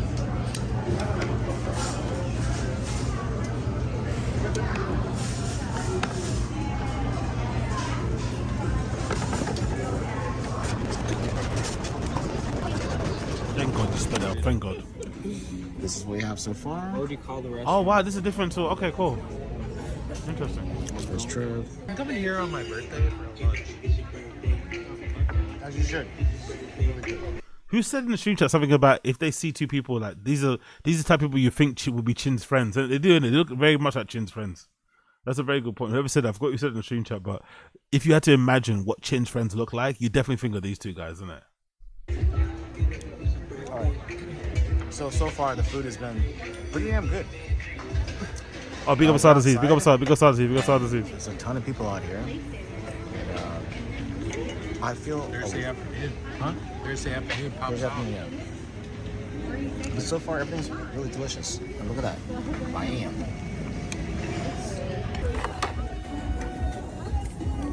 Yeah. Big up Brian. The high blood pressure is definitely from the salt and the MSG. Brother, he just left the doctors. He got prescribed medication and he went straight to go meet his friends for Korean barbecue and more beers. Fucking delightful. Delightful. Is it going?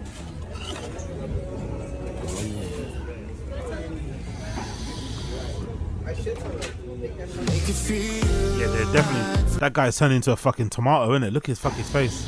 He's definitely been boozing, innit? Look how red that guy's face is. They turned into a fucking tomato. Make it feel like forever every time we're together. No one could do it better than me and you. Make it feel like forever every time we're together. No one could do it better than me and you.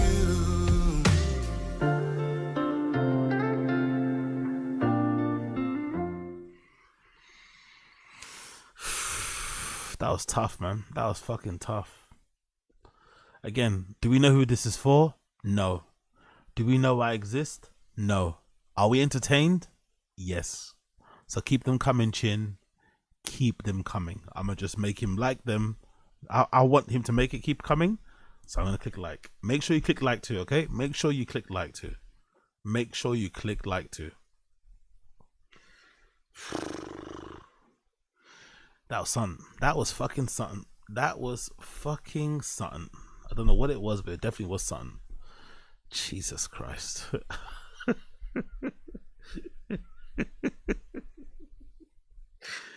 The Lonely Boys, man. It's just wild. The Lonely Boys that we're seeing out here. It's just fucking wild, man. Lonely Boys. Hey.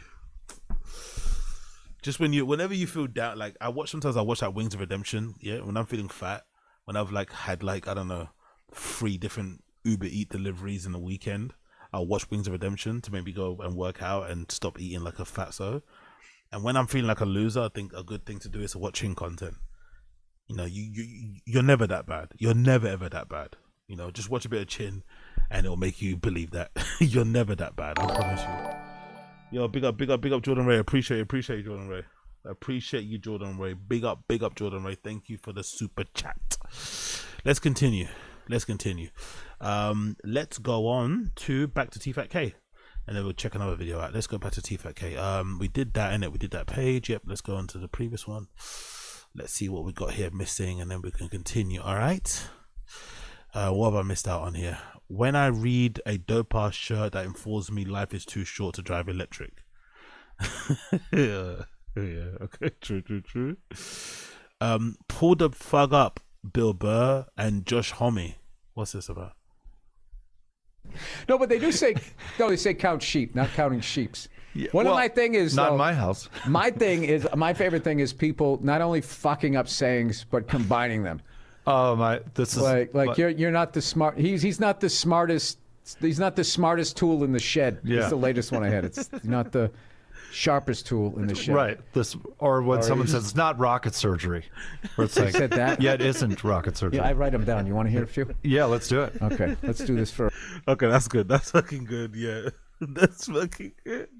Bill Burr because Bill Burr's like very conscious about how mean he can come across, so he does go out of his way not to be mean, but then it's also mean in itself. So it'd be hilarious if Bill Burr's actually a super undercover homeless cat, but he keeps it on the down low and only talks about it with his friends, you know? Like, that would be hilarious if he's actually a super, super down low homeless cat, but because he's like conscious and doesn't like, he's in therapy and shit and all this stuff, he's a better person, he doesn't want to say it. But this sounds like a Brendan diss. This sounds like a fucking Brendan diss. That's what I'm going to say. This sounds like a Brendan diss to me.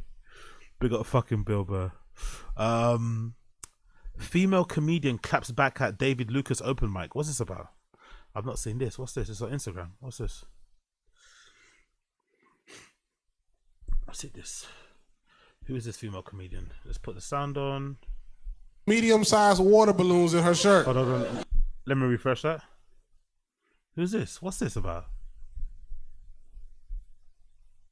In her shirt. These starting to sound like compliments. I like big titties. Them titties will get you nowhere. Well, great. I don't want to be anything you like because I don't want to look like a roast beef sandwich. Oh. Excuse me? Oh my god. Oh my god. Oh my god. Oh my god. No, we have to download that. I have to download that. I have to watch that properly.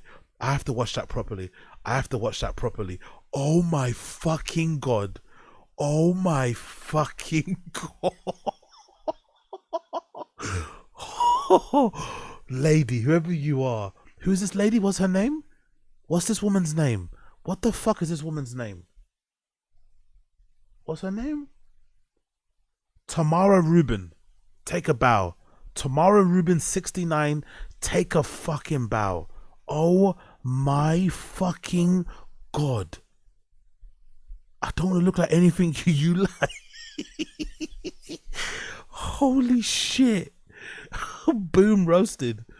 Holy shit. Hold on one sec, please.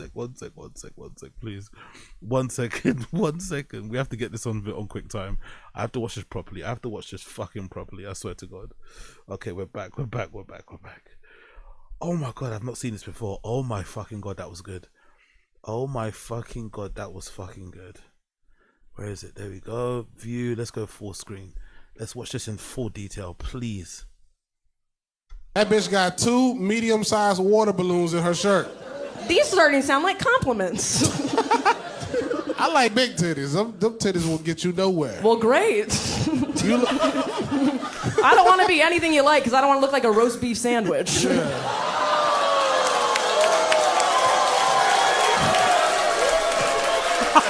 Oh my god, y'all like that bullshit? Woo! They're hungry. You got the titties of one of R. Kelly's sex victims, bitch. Your ass. What?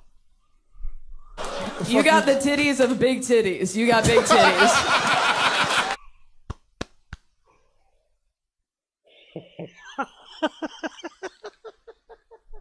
You got the big titties of big titties.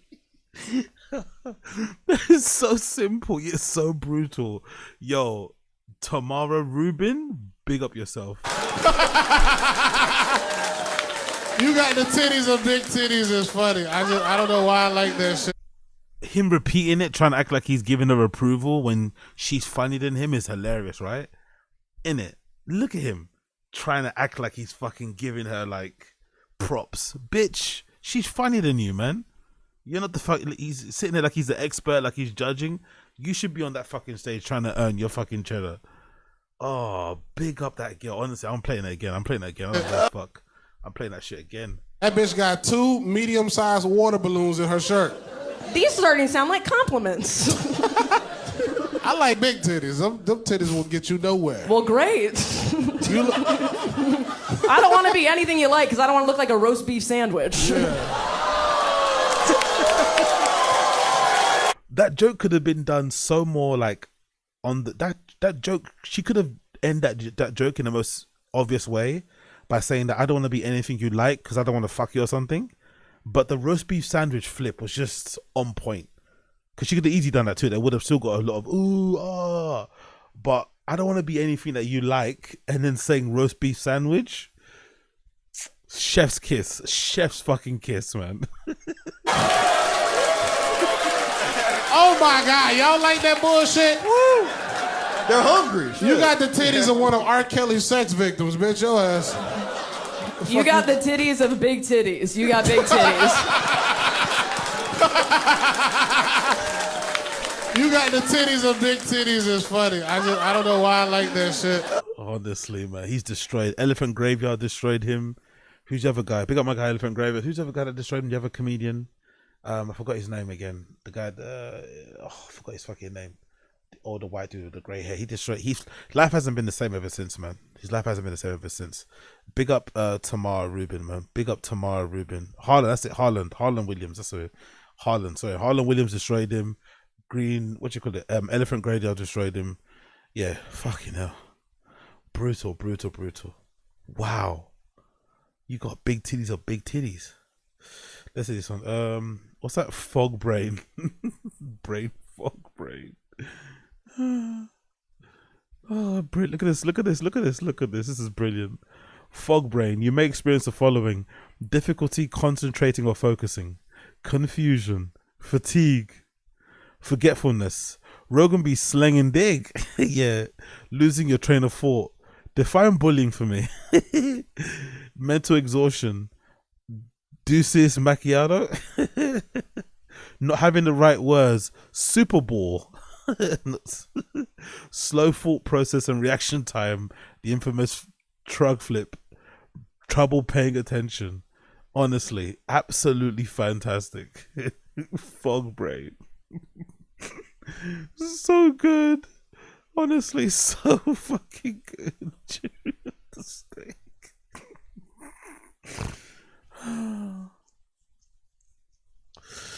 Anyway, let's continue. Let's continue. But beast of a dad and a husband. Let's see, what's this about? Oh yeah, we've got the t-shirt, by the way. Anti-electric vehicle club is fucking crazy. AEVC. AEVC is not, doesn't really have a good ring to it, to be fair, does it? AEVC. Brendan going into, are there a lot of people recording content in garages, by the way? You know, sometimes being a content creator in certain fields, it just doesn't hit the same. It's like being a content creator in like construction, because everyone's just working. You really stand out and you feel like a bit of a loser. Are there people in garages recording content? Like, you know, is that a common thing, or are people just working in there? Because it's got to be so annoying having this like rich guy in there just like wanting people to take pictures of him all the time from the back to show that he's working when you just want to get to work. You know, it's like, I just want to work. I don't want to do these pictures, you know, whatever. What's the other one say? Let's see. Oh, is she complaining about her kids again? She complained about her kids again.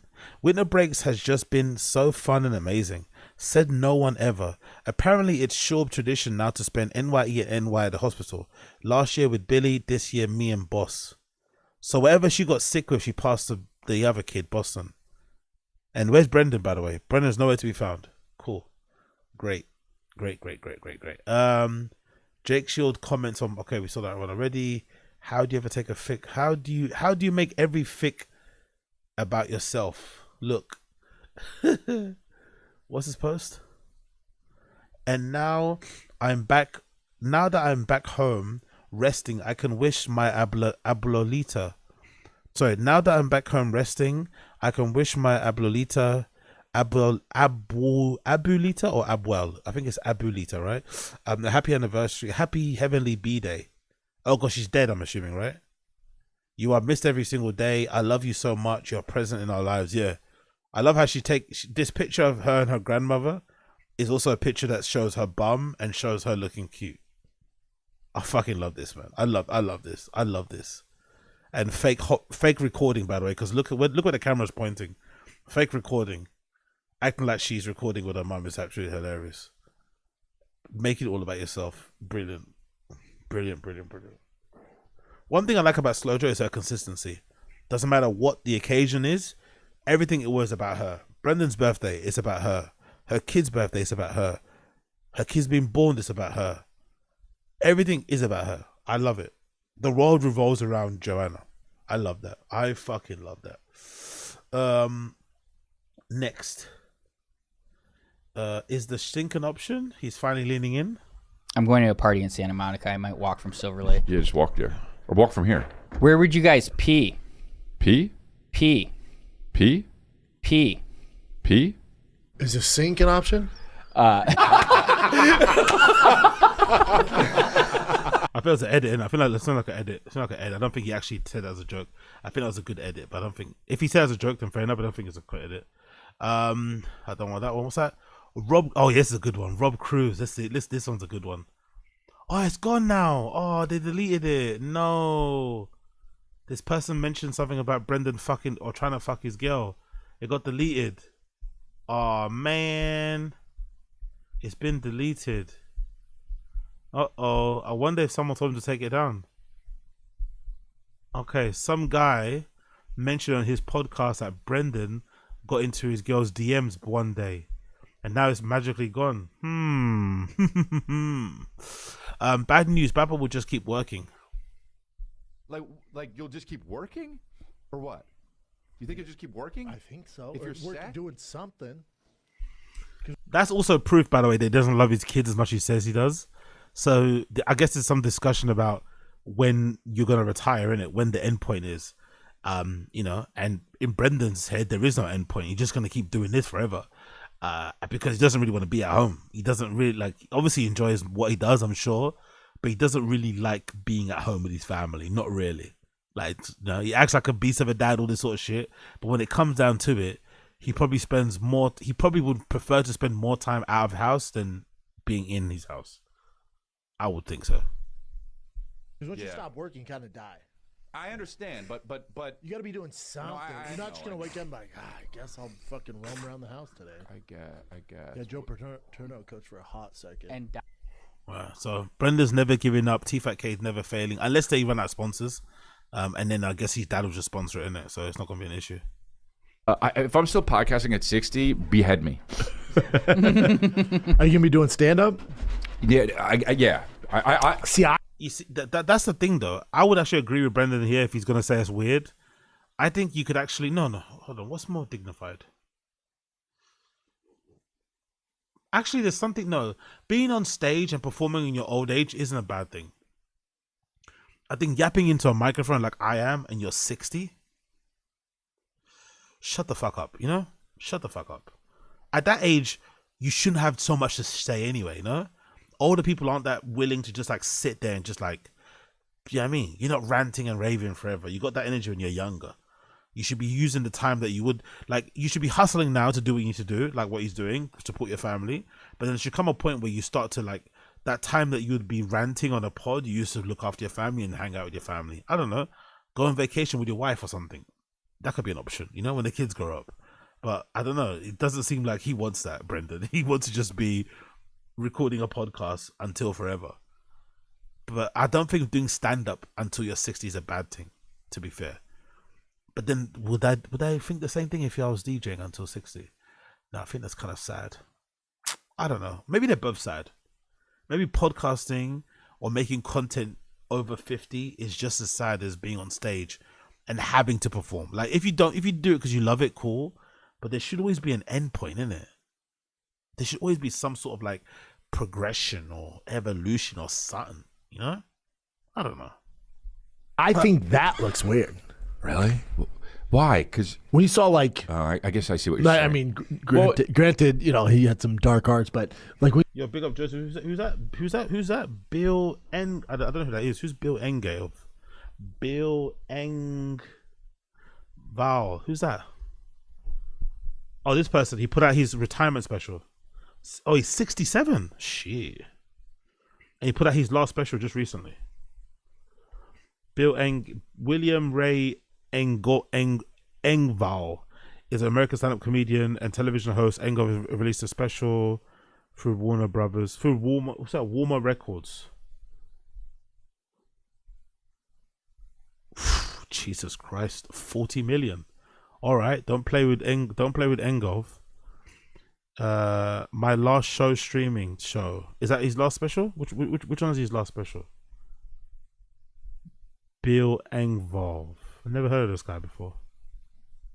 Which one is that one? What is his special? Discography, albums, singles, song. He's made songs and films and shit. Fucking hell, this guy's accomplished, isn't it? All around entertainer, game show host, Dancing with the Stars. Shit. God damn. Okay. So what's his comedy specials? What's he done here? What's his comedy specials? Oh, it's Here's Your Sign. Okay, cool. So the one he's done is that, maybe it's Here's Your Sign one. Is that the one? Here's Your Sign. Here's Your Sign's finally timed. It's my last. What's that? Okay, there we go. He's signed to Comedy Dynamics as well. So that's the one that did Brian Callen's special, right? Comedy Dynamics. He's good. He does country comedy. He's from the South. Okay, cool. His favorite of mine is from him is the here's your sign. Okay, cool. So okay, I guess the final one is this one. Here's your sign. It's finally time. It's my last show. 67. Grammy nominated and platinum song singer is taking his bow. Renowned comedians entering his audiences for the final time. His last stand special. Here's your sign. Best ever success. Yeah, 67 is a good age, man. He's made a lot of, and this is the guy that's made a lot of money, and he's only retiring at 67. Okay, I like this. I'm not mad at this at all. I'm not mad at this in the slightest. Right, Larry the Cable Guy is still around. Larry the Cable Guy is still doing bits, yeah? Serious. Okay, cool. All right, I'll check him out. Big up Josie. Thanks for the recommendation. I'll check him out. We saw Bill Cosby at like 70 doing like, hey, bro.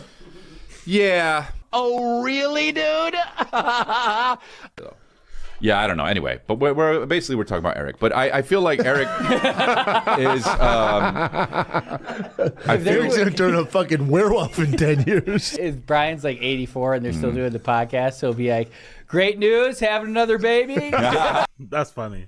That's funny. How's he got the best joke on it? Look at the genuine laugh. Because you're not meant to say it, and it's a funny thing. Because Brian's probably gonna have another divorce. Something. Do you know what I mean? That's an actual funny joke. And it's the producer saying it, Nick. He's not the comedian.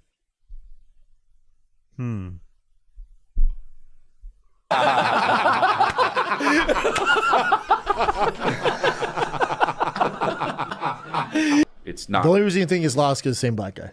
That's which not the only I don't like. No, I didn't know. I didn't know. I didn't watch that. What's that? Watch Blue Comedy. I don't even know what that is. Blue Collar Comedy Tour. I never heard of that. What is that? It's like what you say. It's like the white version of Queens. Never heard of it. Blue Collar Comedy Tour. Never heard of it. Oh, okay. Never heard of this. Okay, this is okay. Now I've got some.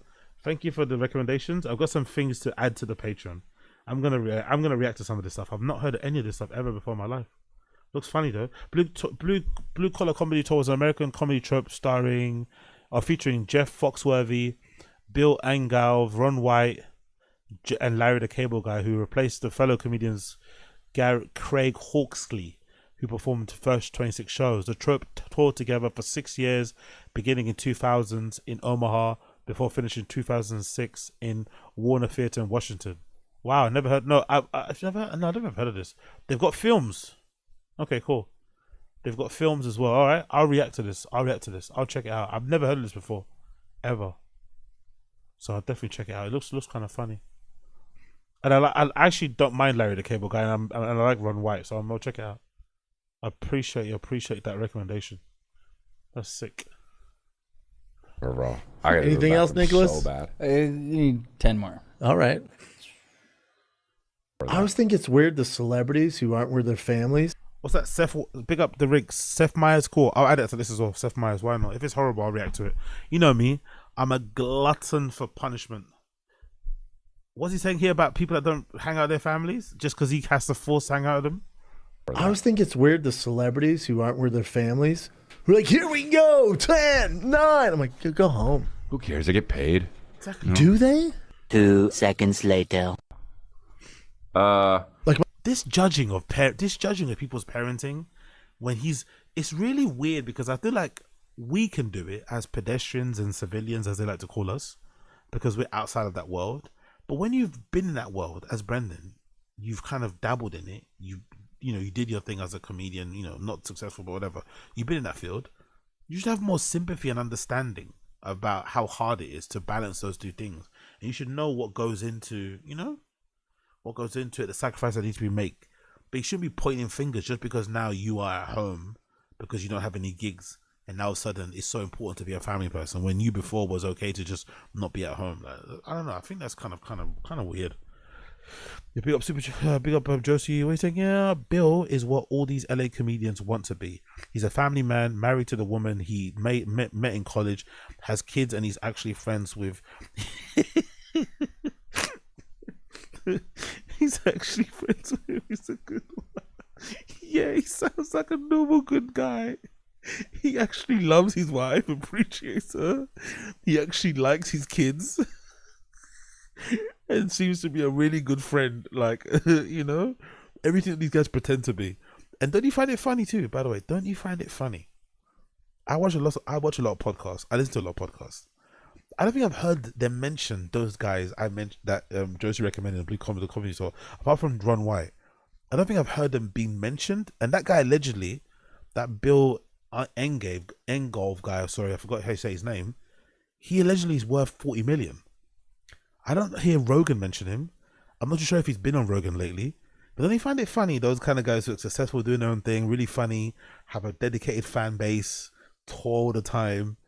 For some reason, you know, the Rogan people, they don't talk about them too much, do they? Interesting.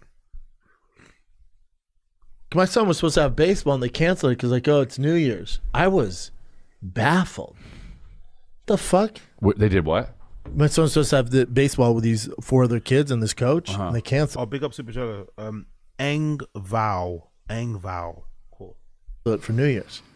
But my other thing with why I don't gravitate towards. Hold on. So Brendan's upset that baseball coaches who are just regular guys aren't up for coaching his kid on what, New Year's Day? Why don't you coach your kid? Aren't you a baseball coach? You coach him. Why do you want me, like, I'm out drinking with the fellas, man. You go coach him. Chat GPT is because it's not a human input the data how it's going to think. Right. So when like you couldn't bring up Trump, or if you asked something about Columbus and it brought up like weird shit. Yeah. Then I was like, oh, I'm not using it. I'm out. But that turned me off. It'll figure it out. You just got to know how to talk to you. You'd be like, say I'm an alt-right psycho. What would I think the truth is? Oh, yeah. And then there you it'll go. tell you. You mean Brendan Schaub? I don't have to do that. But that's interesting. And that's called Gronk? Grok. It's free on. You usually need to pay Twitter. If I'm actually alt-right, I'd be offended that people think Brendan's alt-right. You know, you have to be offended. If you are actually alt-right, you have to be offended that he's being classed as alt-right. He's not. Do you know what I mean? He's too pussy to be really alt-right. But they have it free right now. I don't know how long. But you have to use it on Twitter. You can't get you can't get a separate app for it. Yeah. You can get a separate app for No, it? you can't. It's on Twitter. I don't like that. Why not? Because he wants to stay off Twitter. I'd like to. Cesspool. Right. You know what? Twitter's actually the easiest I one love for me. Yeah, Twitter's. I don't mind Twitter. Wow. I'll be in Fresno. I'll be in Peaches Delight. Nick becoming the most important person, that Fig Boy. Who would have seen it? Chin's too busy being drunk. Everyone else is shit. And Nick's seeing the glimmer. He's seeing the chink in the shield, right? And he's going for it. Big up Nick. He's going for it. Love to see it. Brendan will never be this cool. Oh yeah, I remember this one. You guys remember this? This is fucking hilarious. Brendan will never be this cool.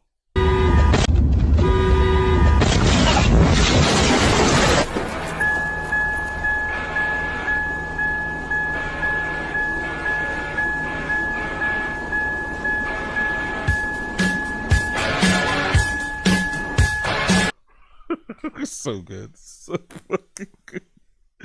Oh, honestly. Brendan wishes he could be that cool. Brendan wishes he could be that cool. Chrissy D, steamed lies and stabilized mics. There's a lot of people. What? What's this? Better person who made this? Hold on, let me zoom out. Sorry, so you can see the title. Bigger the person who made this. Let's see this. What's this about? People that are not that bright. Yeah. They're not smart and they're easily led and they're. I hate when Brendan Joe does this, by the way. When he speaks like this, like as if like he's very intelligent. It's like, bro, we see you get duped by fucking Facebook shit. We see some of the dumb things that you've said. We see some of the weird opinions that you've held. And also, you record a podcast, bro. Like, I don't know. Niggas get in front of a microphone and think they invented something. Like, allow it. You speak for a living. Like, chill out. You don't write anything. You haven't released papers. You don't write any books. You don't release any documentaries. You're like, you know what I mean? You're not doing anything. You open a comedy club and you got a podcast. Let's relax with all this smart shit. Niggas think because you speak to really smart people and accomplished people that automatically makes you smart. It doesn't. I'm sorry. I like Rogan, but you need to relax. You need to relax with this kind of posturing. You know what I mean? Allow it. Easily manipulated. Yeah. It also Oh, doesn't like mean you. that Jesus wasn't real. Right. Like all those things. But it's just the likelihood of someone coming back to life is very low. Right. The likelihood of someone taking his body is very high. Right.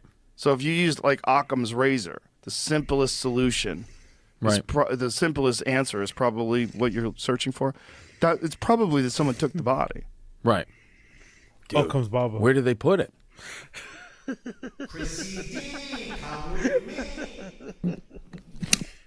I wonder if therapy is not a good thing for a person like you. Okay, why do you think? Because Are you a little high? Are you a little high? Are you a little high right now, Chris? Because you look like you're a little jittery. What's going on for real? I just feel like maybe. To be fair, this is one of the best episodes of TFATK. The Fans episode when he called in just like obviously steaming. This is actually a good episode. This is a really good episode. He fucking killed it. I'm not gonna lie, he killed it. I really enjoyed it. Yeah. And I had to kind of really just say, what the hell did I just do? Figure this problem out, went back into therapy, turned back into Yo, imagine his therapist, man. Exhausting, bro. A therapist having to deal with another stand-up comedian.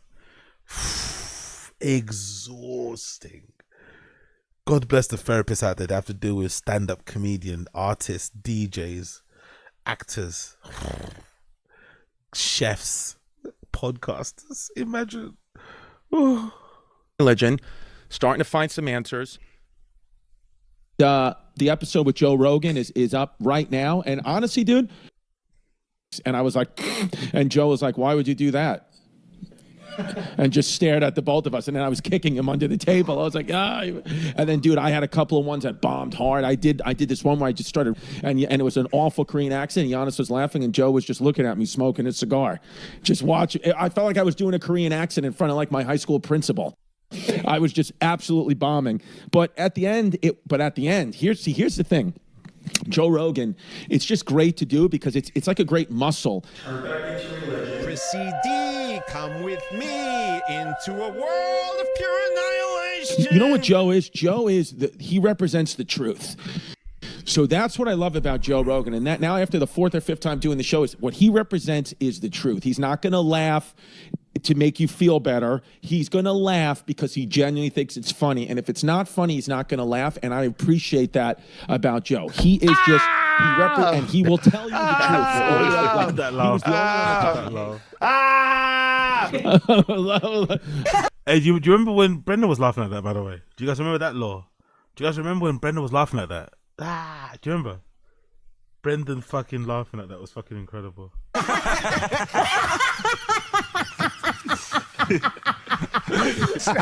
it, Chris.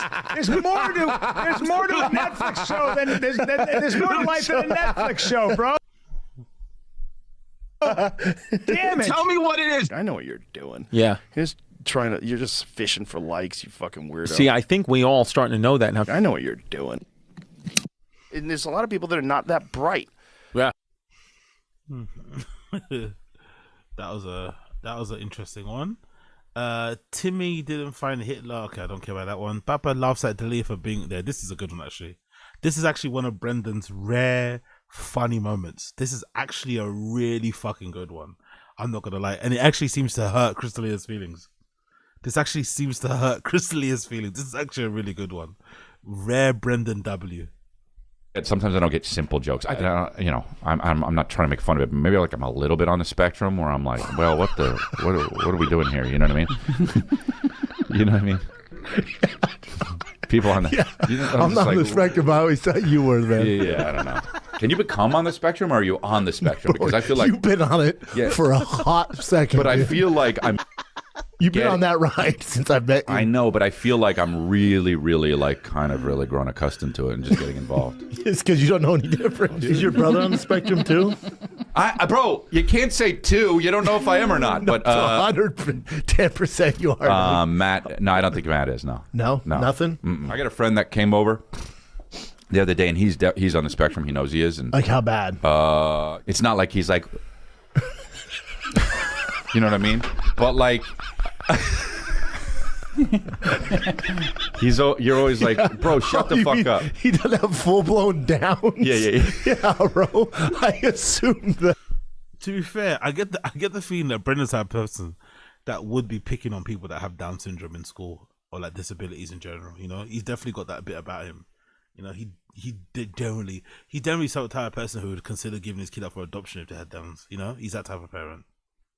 Or he probably wouldn't. You know, sometimes you can get it screened and you can find out. he probably would, get an abortion if need be. He's definitely that type of person, for sure. Again, I don't know. I'm just saying, he seems like that type of guy. I'm not gonna lie. Oh my god. Let's continue here. Bean cheese, wine, and a violin featuring Tito Ortiz.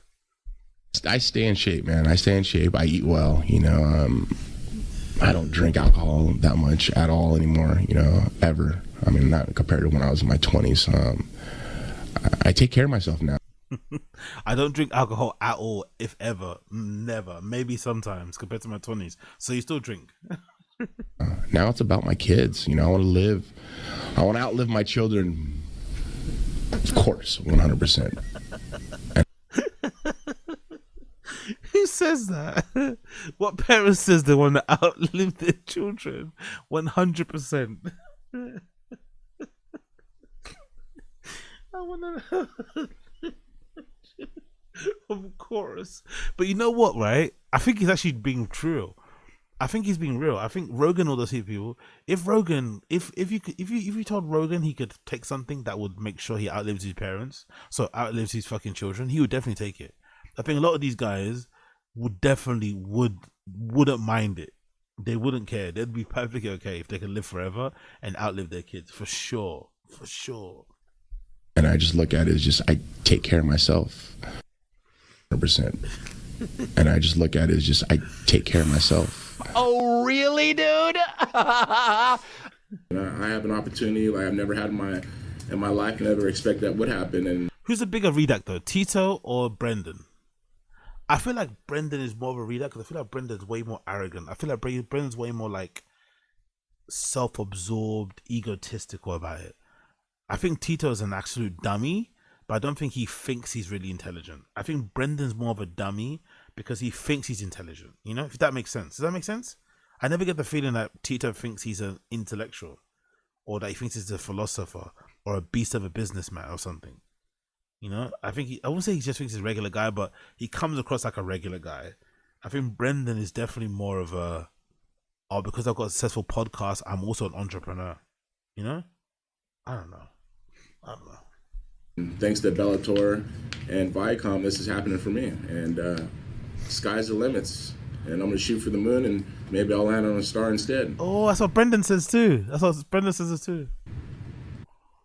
I agree with Mark Hunt on a lot of this. I mean, the allegations of racketeering, conspiracy, and fraud, those are heavy claims. But obviously, you shoot for the moon, and hopefully you land somewhere on the stars.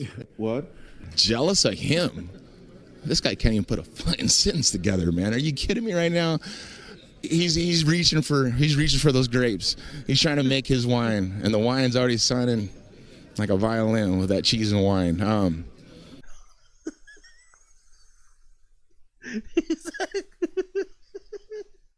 He's like, bro, just put the fries in the bag.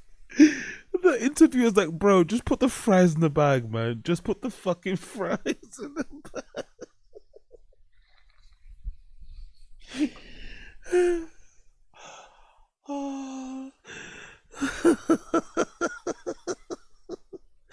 Put the fries in the bag. Yo, big up Armando Ortiz. Wagwan. Oh my god.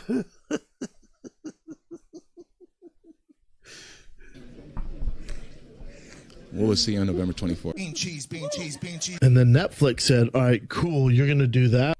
Look at that face. Well, we going to do this. And they released Onward. So all parents were like, yes. Because the kids movie was fucking fantastic. One of the best Disney movies in a long time. It's so well done. It really stroke at the strings on the heart, dude. How many times Stroke at the strings on the heart. a week training do I do for this fight? I train 6 days, actually 6 days a week. 5 days a week? 5 days a week. I'll train 3 days a week. One of those days I will train 2 days of the week. So 6 days a week I'll be training. What? Your parents had you when you were how old? Cheat code, because I was really athletic. I was really, really athletic with my background. Extra doubt. And so I passed a lot of guys fast, my athleticism. But then you extra doubt. You get to a certain point where you're fighting these vets where they've they fought big, powerful, athletic guys before, but then it comes down to experience and technique, and that's always going to win. 9 times out of 10, that's always going to win. That's all I want. That's all I'm going to do, and that's all I focus on. I manifest the future, and that's what the future is going to hold for me. And then what? Not putting the carrot in front of the horse's face there, but what's after this? Big up Asadaziz.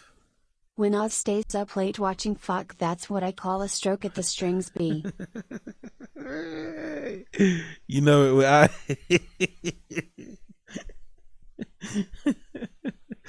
Pick up Asadaziz. You're stupid. Pick up Asadaziz. Let's go back this one again one more time. Do you make a horse sound? Always going to win. 9 times out of 10, that's always going to win. That's all I want. That's all I'm going to do, and that's all I focus on. I manifest the future, and that's what the future is going to hold for me. And then what? Not putting the carrot in front of the horse's face there, but what's after this? Done. Done. Done. Jesus Christ. Anyway. Peak ego. Oh, this is a good one. Peak ego bean dip. Rolling up to the sold out show in a Porsche, talking about Comedy Store history and hanging out with the Rat Pack. Yo, by the way, this clip, man, this clip right here will tell you everything about how fake the comedy industry is. Remember, this is the Comedy Store, people. This is the Comedy Store, the hallowed, sacred Comedy Store. The Comedy Store set up by Mitzi Shore, legendary Mitzi Shore. The Comedy Store that's made and broken careers, where people have to get past there, and you have to meet such a high level of comedy just to get past, just become a regular, all this sort of nonsense, right? And they allowed Brendan to perform there on the regular. Yes, as a guest of Rogan's, but still, someone of Brendan's caliber performing there so often, and those guys championing it, you know, welcoming in there with open arms, not having to pass any kind of test or level of standard or pay any dues or earn his stripes, zero, just because he was friends with Rogan. And now that he's not friends with Rogan as close anymore, suddenly he's not allowed back in there. It shows you just how fake the industry is. Because really, if it's down to skill and the ability to do stand-up and funny and whatever it may be, he shouldn't have been there anyway. But now that Rogan has kind of taken his arm away from him, has stopped being his human meat shield, now all of a sudden he doesn't perform there anymore. But look at what they empowered. Look at how they empowered this guy when he had no business being there to roll up like he's some big dog. Like, it's like, could you imagine what the guys at the front at the ticket store would have felt like? What the people doing the chairs at the bar who are struggling, trying to get minutes on the Comedy Store, seeing Brendan pull up on a Porsche. Dapping up everybody, living the high life. So fucking funny. Nice Porsche, by the way. Very nice Porsche. I don't remember him having this one, by the way. I don't remember him having this Porsche. Maybe he didn't take enough pictures of them, or maybe this is the one he saw. I don't know. I don't remember this orange, whatever this Porsche is. Is it a Carrera? I don't know which one it is, but I don't remember him having this.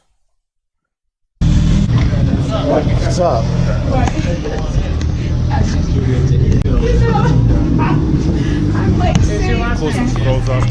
Of course, a drink in hand. The LA staple, right? Nobody walks around in LA without a coffee in their hand. There are some people in the main room that are looking for you. Okay, cool.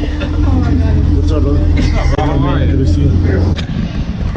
I have one group of friends that didn't because they sold out. Who's that? Is that one of the ladies involved in the Comedy Store?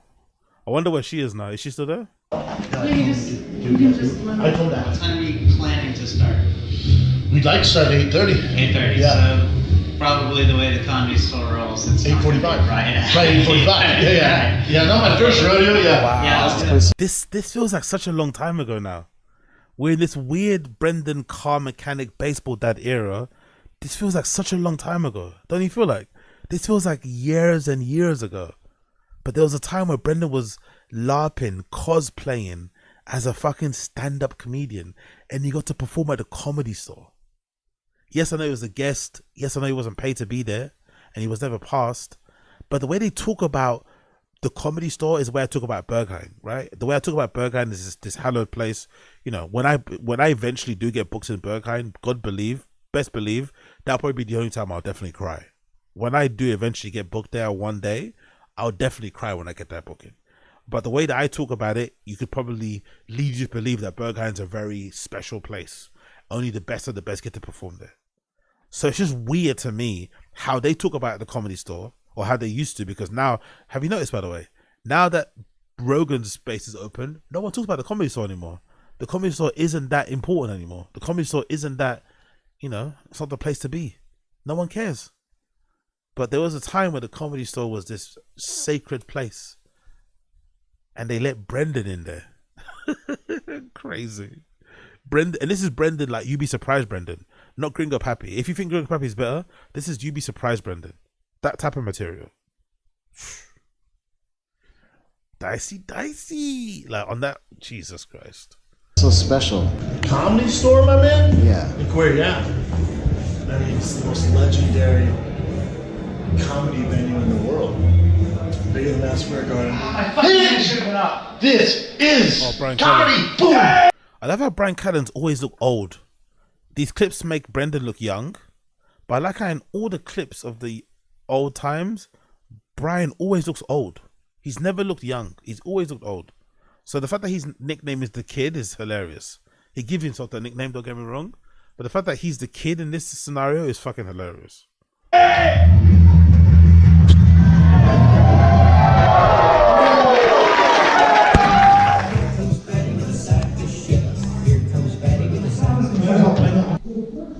That's Brendan and Brian doing their stand-up Oh, so that's Chin recording probably. behind me. Oh, the boss eyes are real, isn't it? So after all the shows, you guys come here and just chill? Yeah. And talk? And hang out? You see all comments, so it'll be like Dalia, Rogue, and all our boys. Yeah. Bird. All our boys. Look at him smiling. Look how proud he is. All our boys. Bert, Rogan, Chris, D'Elia. This is all pre-allegations. This is all pre him saying Joe slinks dick. What a simple time, man. If he just would have kept his head down and stopped acting such a big dog, he could have still been enjoying. But he had to pop his head up and felt like he was super important. Felt like his shit didn't stink and he got burnt. If he just would have played his role as the lovable oaf in the group and just played his role as the fucking redact Chad, he would have been fine. But he just did too much, man. He just did too much. If we're on the same show, we'll just sort of go and then come back here, and then they have like a cool hangout spot over there. There's a green back green. The reason Source is special is that like there's a ton of like you can hang, and, like you're not in the general public. Like there's spaces to hang. Look at him, he's loving it, bro. He's loving it. Yeah, exactly. Flew to cross the sun. Exactly, Joel. Exactly. He flew to cross the exactly. Perfectly put. Perfectly put, man. Honestly. I know bald guys that slang dick. Joe Rogan, Dana White, like, oh my god. And then the apology stream, the apology episode after, made it even worse. Fucking hell. Peak Brendan fumble. Of course, this bitch can't be asked to decorate this house herself. She had to outsource it to a local Chiquita. Jesus Christ. Anyway, imagine being a stay-at-home mum, but then you don't actually do anything when you stay at home. So she's a stay-at-home mum, but she doesn't put up her own decorations. She gets crystals _jewelry _ to do it for her. Cool, man. Cool. Busting with the boys knew from day one that Brendan was lying. And we talk about all of D'Elia's stuff. We talk about Sham, how he deals with social media, which, point blank, I think he's an absolute liar. You'll see. You'll see. No question. Hey, bro. I tell you, he's on that social. You're not telling me that you just have somebody run your social media 24/7. You just that's got to be a tough little deal. Yeah. I got a hard. It's also kind of sad if that was even true. It's actually kind of sad if it's true. If it's true that there was a time where he did have to outsource his social media, it shows that he was getting such abuse that he couldn't handle. He had to outsource this to somebody else. That is not a good thing. Being like a Z-list celebrity, a mediocre podcaster, and having that level of hate towards you, you must be doing something wrong. You know, you gotta look at yourself a little bit. Like, what are you doing wrong to piss off people at that level? You know, you're not that famous. Like that, you gotta like come on, bro. That doesn't make any sense, you know. I'd be kind of like, I'd be a little bit like worried. Like, what am I doing to make people that angry? You know. Okay, we don't care about Whitney responding. Oh, let's watch the Bert thing quickly, and then I think I gotta go in it. Yeah. Oh shit, it's only 6 a.m. I've got to leave. So let's do the Bert one actually, and then the other episodes or the other bits, I will do that when I come back tomorrow. Let's do the Bert one. But is that a new one? Yeah, the Bert Kreischer exposes himself as usual. Big up retroactive. Big up retroactive. Big up retroactive. Big up retroactive. You've been married 20 years? 20, yeah. I talk myself out of pussy. Well, you should as a married man. No, even when, like, you really had to be committed to fucking me if you wanted to fuck me. Oh, Bert, why do you try and find jokes within your own alleged crimes to Dak Shepard, of all people? Back a few years ago, Taryn Manning went on a yelling rant while driving about cheating with a celeb who was with a woman named Leanne and something about buying a boat, and they both featured on an episode of The Comedy Jam, so... The internet thought Birdie Boy could be up to no good, maybe, allegedly, etc. Why he seemingly tries to tell on himself so often is bizarre. Bert's either seeing every comedian cheat on their partners behind the scenes and that's why he always says he doesn't, or it's backwards projection. Who knows with Bertrud? Because I think he just wants to be cool. I think he's so lame. I think he's actually kind of lame. I think he knows how lame he is, being like an older dude that is still kind of holding on to this college identity. That he tries to say those things to basically act like, you know, he's cooler than what he is. I think he just insecurities weirdly. So in a weird way, he's kind of what Retroactive said as well. Why? I give you every excuse not to. Then he goes on to say he doesn't cheat because he's bad at... But it wasn't that you thought you were a terrible layer or anything. Or that too. That was it. Okay, yeah. Yeah, okay. Wait, are you good at sex? That's an impossible question to answer. Well, it's an improvement on Andrew Schultz's scholarly work. Basically, yes. Of I'm tall and you're short, so I smash bum now. But damn, this is why Leanne Kreischer goes on podcasts talking about wanting to be railed by Chris Hemsworth, I guess. Very attracted to Bert. But that like bass, like primal, like that is Thor. Hi. Yeah. Yeah, bring the hammer. There's no... Okay. It's uncomfortable enough when your partner girl says that to you in person. Get on a podcast and saying it. Ugh, staggers to the heart. Ugh. No joke, just humility and a natural feeling of sadness for Bert that according to him he... No, it's like someone who's really bad at karaoke not wanting to sing karaoke. Yeah. Like I just didn't... But it wasn't that you thought you were a terrible layer or anything. Or that too. That was it. Okay, yeah.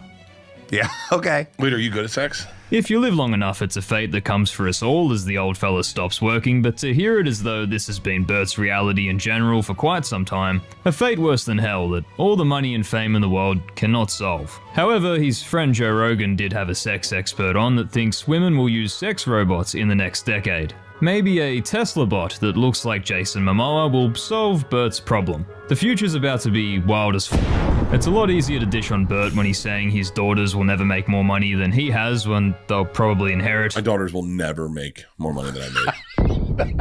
It's a great... I love how he's saying it with that glassy, drunk look on his eyes. Look at the camera zooms in, but look at his face. He looks hammered. They'll probably inherit. My daughters will never Look make... at that. Look at that face. He looks hammered, bro. That zoom in is crazy. He looks fucking swollen and hammered, innit? He must smell awful in real life. There's no way this guy doesn't smell bad. There's no way he doesn't smell bad. He must exactly Joe. He must smell awful. Yeah, exactly. That's because he's hammered. Yeah, exactly. That's because he actually is. Ooh. Rough. Make more money than I made. It's a great... They're about to start their careers. They'll never achieve what I have achieved. Or when he's making a golden comedic bit about stealing from his father. A gas card? And I would take my friends shopping there. I spent so much money at Amico, they sent him a plaque. Just doing his job, just jokes. Instead, with Dax, he's just straight shitting on himself for laughs, a different but valid approach. Let's see how it develops from here. It's slightly better than shaving your ass in bed, I guess, or secrets, which... That's podcasting, in my opinion. Sharing these vulnerable secrets is like... Fucking secrets, man. It's secrets, and the secrets keep us sick, and I've said some horrific stuff on podcasts. Like, not even like bad stuff about people, bad stuff about life, advice, thoughts. I mean, Well, you're on all the time, so whatever. But if you treat people decently or are the person you present as, you don't end up with secrets to try and turn into, oh, it was just a joke. There's also the Mark Norman segment on Red Bar recently that had Mark admitting to his own cheating to Bert, where it gets a little transparent. I'd gotten almost caught like 800 times, but gotten out of it. Had you cheated a lot? Yeah, pretty much every weekend. Oh, yeah, he's a hot guy. Yeah. And you just go, oh, man, he should have done more. Yeah, and he was hilarious. Yeah, and the reason is he just every night he wanted to get laid. Wow. So he you never challenge yourself as a comic. Yeah, like, right. I say things on stage that I'm going to lose some people on this. Right. Even people that are on board with everything I say, I'm going to lose some people. But if you don't do that, then you're not challenging yourself. Good for you. I don't. You remember when I used to watch these episodes, right? And I'd hear them speak. So I think this is also before, because I started watching specials. Or maybe you guys are the same. You guys are probably way more fucking knowledgeable about this than I am, because I'm a fucking idiot. But I felt like I started watching comedy podcast a lot, and then I didn't really watch stand-up specials though. Like I never did. So I was into Rogan early, but I never watched these specials. But I heard them talk about stand-up, and it got me intrigued. But the way they spoke about stand-up made you think they were really good. So they're talking a good game. And what he's saying here is, on paper makes sense. Hey, don't focus on fucking, don't focus on chasing girls when you're doing stand-up, focus on performing, focus on your material, focus on making the people laugh, challenging yourself, saying important things, whatever, all this nonsense, all this hyperbole. But when you actually watch their stand-up, all this doesn't fucking matter. It doesn't fucking matter, because they're fucking shit. And I don't believe they got worse. I believe they were always bad, but now we're all watching it because a lot of their specials are on Netflix, so we have access to it easier. I think that's the case. I don't think they were good. I think they were always terrible. We just never knew because we never cared to watch. But now we're being forced to watch them through crowd work, through specials on streaming platforms and YouTube. We're realizing that, hold on, all that talk about stand-up and how great it is and how much you write and set reps and sets and going on, what's that, tribble runs or whatever it's fucking called, and tour and being a road dog, and that's what you do on stage. You take your shirt off. Huh?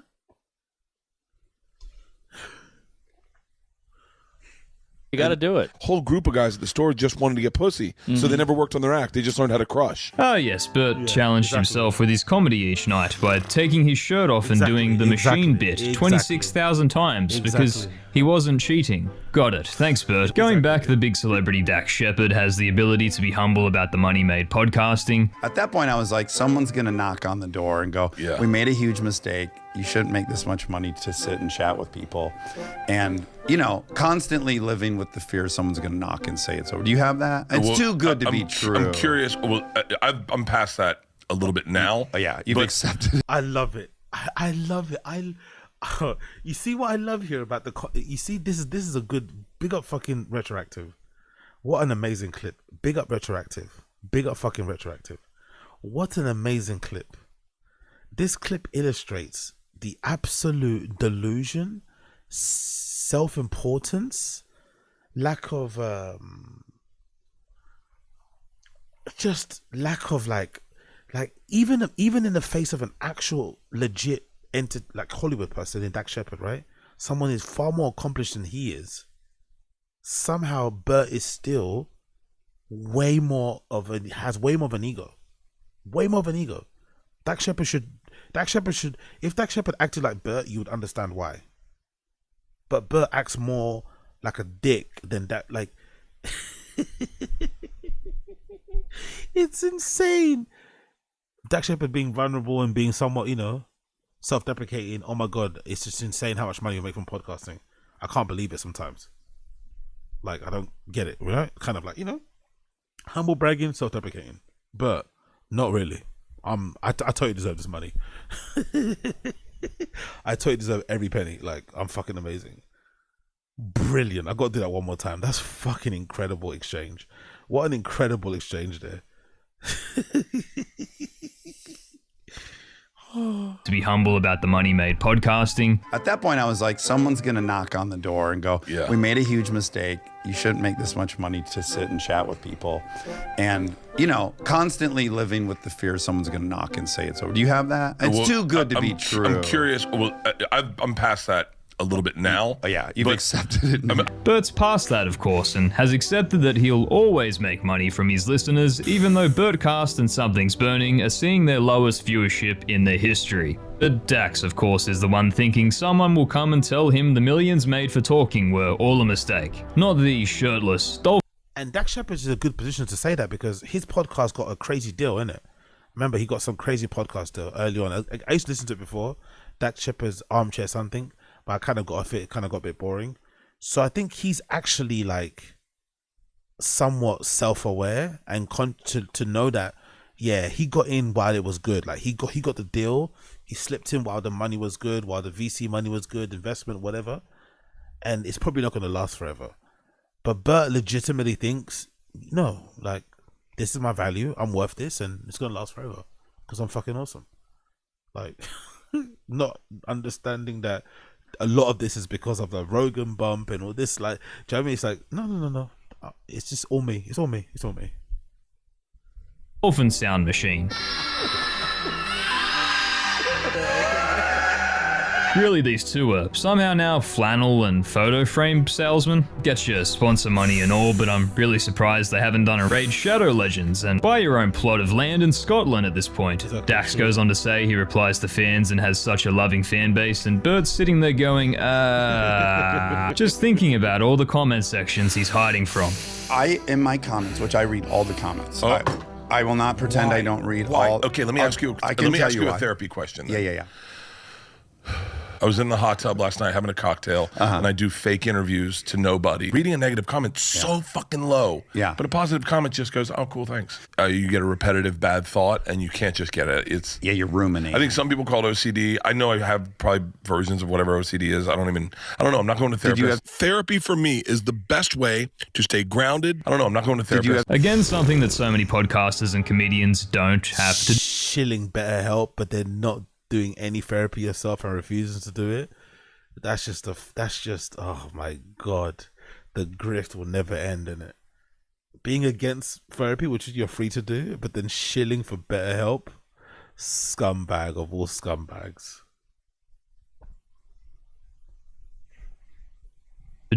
Everyone has trolls in their comment section, but Duncan, Theo, Shane, the list goes on. They do not have content made about them in abundance like Bert. Exactly. I mean, it's that crazy even. Exactly. That's what I always say about these guys. They like to make it seem as if like everybody has haters. It's like, but nobody like hates you guys to the level like some of these guys are hated in a personal, visceral level. Like to the point where, like I said, there's some people, some homeless cats who are legitimately hoping Brendan goes broke, bankrupt. Like they hate his guts. That isn't normal. That must be, you must look at that and be like, hold on, why do they hate me so much? And then maybe try and correct course. Like, it's not normal for people to hate you to that level. It's just not normal. It just isn't. I refuse. No one can make it seem normal. Oh, it's common celebrity. No. To be hated to a level, people are making numerous documentaries about you and detailing every fucking fucked up thing that you do. You're a piece of shit, probably. Probably a piece of shit.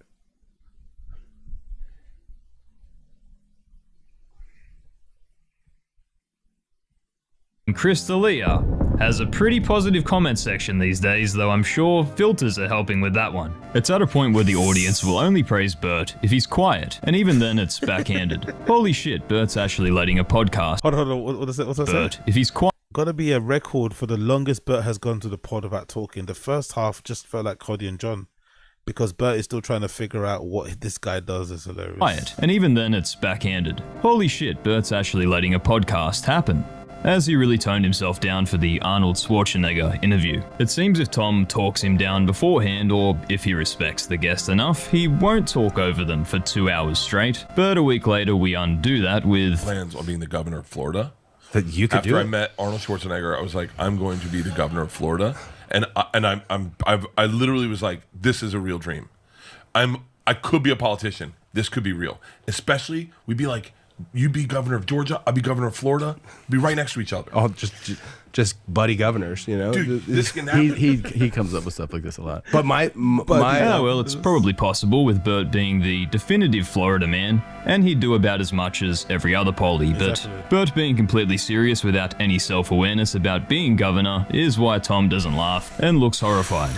However, just 20 minutes prior, he turned his phone around to reveal that he has himself as a lock screen, so Bert's... Wow. Wow. That is something.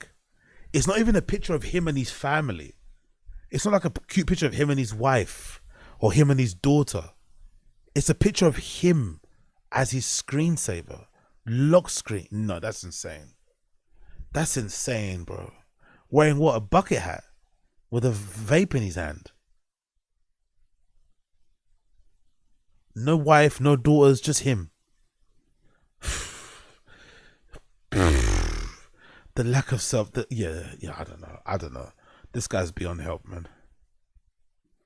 He's got the self-obsession of a public servant down at least. He'll probably serve for 8 years. Though Bert Kreischer and Andrew Schultz both laugh like dolphins and both somehow sell out arenas, compared to the Murphy brothers, Carlin, Patrice, Norm Macdonald, Pryor, Chappelle, shows like the Boondocks. Skip ahead to 2024, 2025, and boy have we fallen far. For Christmas, Bert gave us he and Tom Papa eating bread. Tom baked into the microphone, starting their own ASMR channel of horror. When I make them at home, right? You know what I had one time? You want to try a Stollen? It's good, right? Oh, it's really good. I'm gonna make it. Then Bert said he Googled himself lying down because he wanted a photo of himself lying down, and ironically, that's probably a lie itself. Exactly. Thank you, Bert. You write it yourself. I love it. I love how everyone found pictures of Bert lying down by just writing Bert Kreischer lying down. But he wrote Bert Kreischer lying, and obviously because he went to find out if people think he lies, and he found loads of things. But just a fucking full-blown liar, innit? Fuck off. Like his Instagram or camera roll wouldn't have thousands already, and as does Google, but it's all a cover for Bert Googled himself, found the thousands of videos about him on YouTube, and didn't like the mirror reflection. I wanted a picture of me lying down. Okay. And so I was like, there's got to be one on the internet. So I Googled Bert Kreischer lying. And it was like, and I was like, hey, let's see what pops up. And it was like, Bert Kreischer is the biggest liar. He's never told the truth. He's so full of shit. The machine story never happened. And I was like, what the fuck? And then I was like, I can't Google anything anymore. It would be weird to be in Bert's position 100%, but again, Duncan Trussell has zero commentary videos about him. Zero. I don't want to jinx it, but as Joe Rogan's close friend by association, he should be receiving the same treatment as Bert, right? Exactly. Nope, because Duncan and Bert's approach to comedy has had opposite effects on their audiences. Exactly. When Duncan is truthful, people like him more. When Bert is truthful, you go, right. That is the grossest question I'll ever ask you. Sure. Has he ever said my name? Yes. No. Yeah. No. Yeah. No. I don't always say what he said after it. Do you think Jerry Seinfeld would enjoy Bert's type of set? For Bert to need his approval at all, it's peak comedian grossness. But I'm sure we all remember the time Bert sucked up to Adam Sandler over Zoom, and Adam vocally despised every moment of it. I hated that question. What else? All of this is to lead on to mentioning Matt Rife so he can pretend humble brag about himself. Ralphie paid for his teeth, by the way. I think that's... Oh, really? Oh, yeah. Have you ever seen Ugly Matt Rife? No. I love Matt Rife, but man, he was hard to love back then. He looked like a foot. My daughters don't know who he is. So you can't begrudge Matt's success. Come on, Bert, if your daughters know one comedian on the planet, it's probably this guy. And while he isn't reinventing the wheel, with moments like an OnlyFans mum having their kid on Instagram arguing with Matt Rife to end in this response, the usual Rogan Sphere comedians fall apart at one Puerto Rico jokes, so somehow that was much closer to the fearless assassin mindset that Rogan and his buddies pretend to have. Or this guy who somehow found a way to breathe some new life into your machine set and find the funny in it almost 15 years on since Bert uttered the golden words on the Joe Rogan Experience in 2012. Hey, look, take a look at him. Let's do some crowd work. That guy's Asian. Out. Tori, you guys want to hear my crazy story? Yeah. Better than the racism. No. And the police, they're taking statements from the teacher and all the students. Right. And then we partied with the police because my Igor told them I'm the machine. Whoa. You know, if Matan had...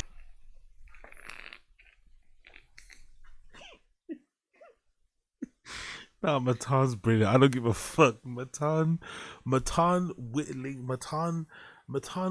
down the machine story to that section only.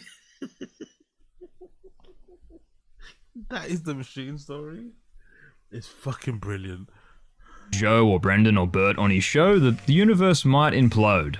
Another assassin amongst the 250. Who knows what could happen? And thank you for watching. If you want a New Year's resolution, I'd love Oh, fuck off, man. Honestly. What did you say? to say that I'm generous with donating money. I'm not. I would never give money to anyone. I don't think I would think about it.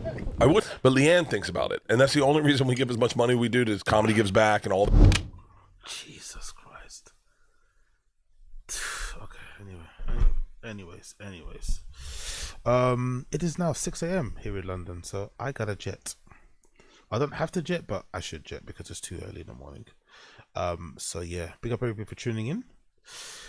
We shall do the next part of this show tomorrow. I've got other things to talk about here. I'm gonna save all the other topics for tomorrow.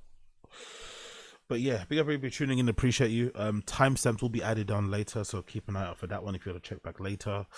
And yeah, man, it's been a blast, isn't it? It's been a fucking blast. Make sure you like the stream down below. We'll be back again tomorrow. I'll put up another fucking scheduled stream for tomorrow so you can check that out. And we'll be here again. Don't you worry. We'll be here again tomorrow because we're streaming every day. As my New Year's resolution says, every freaking day. The last 3 days I've missed will be the only 3 days I'll miss, okay? So don't be worried. Don't be afraid. I'll be here for you and I'll be here for me. Okay? We're going to be here like a family. So be everybody tuning in. Appreciate you. Make sure you like the stream before you leave, please. Like the stream before you leave. Do me a favor. Like the stream before you leave. I've only got how many stream likes? Oh, I've only got 53. Come on, do me a solid. Let's get to 100 at least. Let's get to 100, okay? Do me a favor. Let's get to 100. Smash the like button for me down below. That'd be greatly appreciated. And yeah, man, love you and leave you. Thank you so much for hanging out. I'll see you guys again tomorrow, okay?